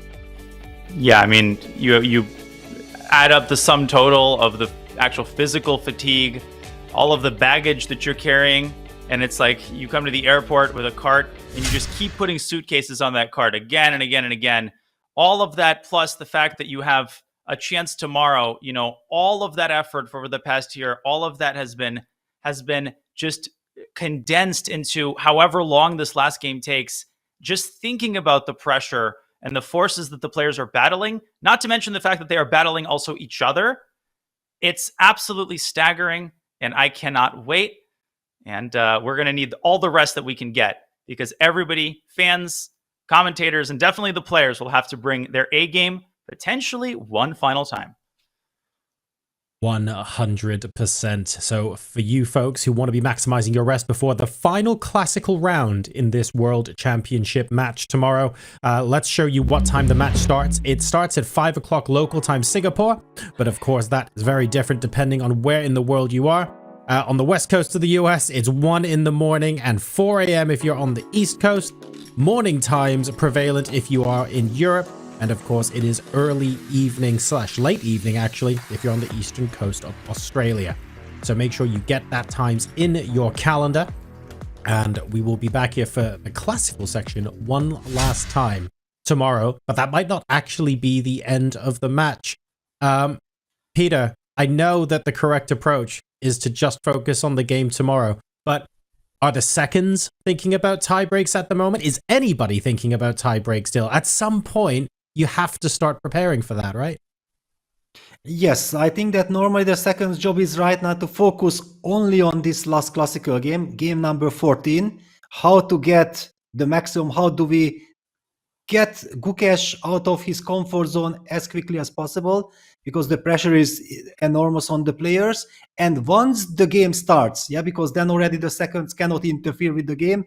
That's, I believe, the moment when the second starts working on the rapid tiebreak. No matter, you don't know yet whether it will be a rapid tiebreak or not, but you have no right to lose time because there is no rest day.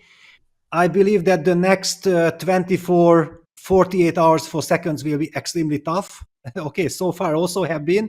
You're already kind of dying, but you have to give the extra energy. And I think also the players appreciate it extremely much, and they get confident out of it when they see their second so much involved, that they try to help to the maximum.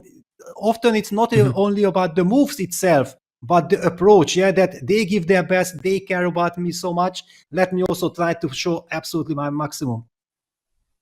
So lots of work incoming, absolutely no rest for the players. We come back 5 o'clock in the afternoon Singaporean time tomorrow for the final classical round in the World Championship, folks. Thank you so much for joining us for our commentary today. And thank you for sticking with us through the highs and the lows as this World Championship reaches what promises to be a thrilling final round, but not necessarily a conclusion tomorrow. It's 6.5 to 6.5 with one game left to go at long play time controls. Stay safe wherever you are in the world, and we'll see you back here, same time, same place tomorrow. Good night.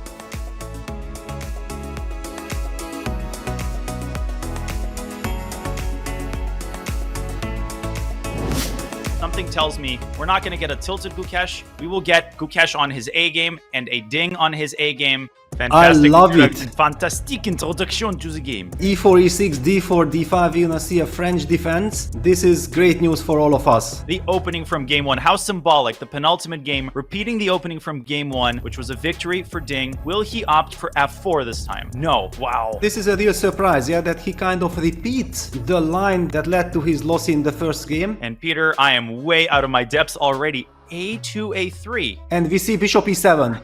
There we go. Very interesting. Ding. Ooh, Bishop E3, the instant response by Gukesh. And that was not on anyone else's menu because it is a novelty. And Knight B6 on the board, a move that we haven't talked about, a move that I'm not liking. It's the product of almost 40 minutes of thought. It's a move seemingly executed almost in frustration.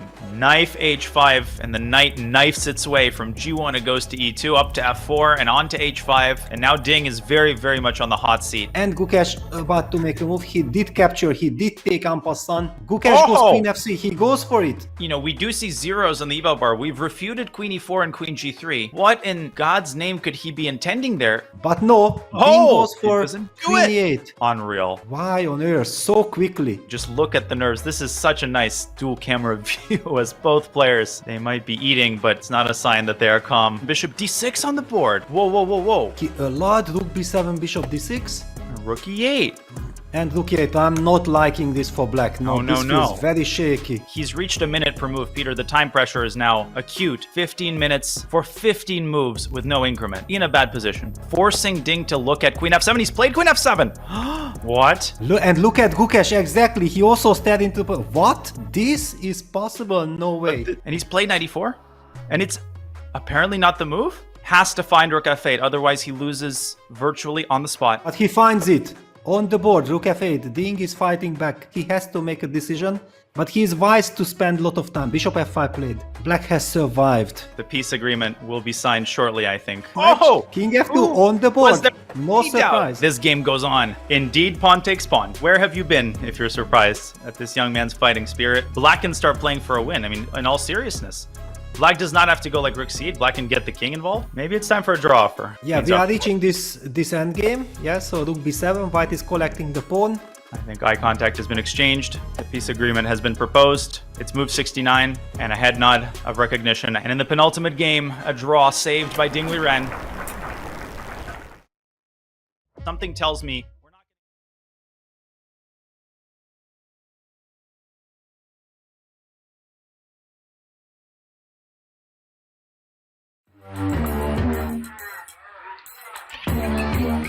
Gemini, can you help me plan my 3-day vacation? Generate a photo of a muscly capybara. Explain the concept of supply and demand with OpenStax. Hi Gemini, quiz me on the rise of industrialization. Can you help me find an email? Yeah, I can help with that. This December, the world's top chess minds clash in the heart of New York City at the FIDE World Rapid and Blitz Championship. Witness world number one Magnus Carlsen and other stars from across the globe. Rapid and Blitz, chess in its most thrilling form, unpredictable and unforgettable. Fast moves, tactics and blunders, and moments that will keep you on the edge of your seat. Witness the pinnacle of chess excitement. Get your tickets now at worldrapidandblitz.fide.com. This is the Google Pixel 9 with Gemini, and this is a look behind the scenes of a heated Fantasy League group chat, where Gemini's already made an image of a quarterback with noodle arms, a running back that's a snail, a Swiss cheese secondary, that's a new one, and now coming in hot, some wide receiver gloves made out of butter. Oh, let's see how they come back from that one. Still anybody's game, or anybody that has Gemini.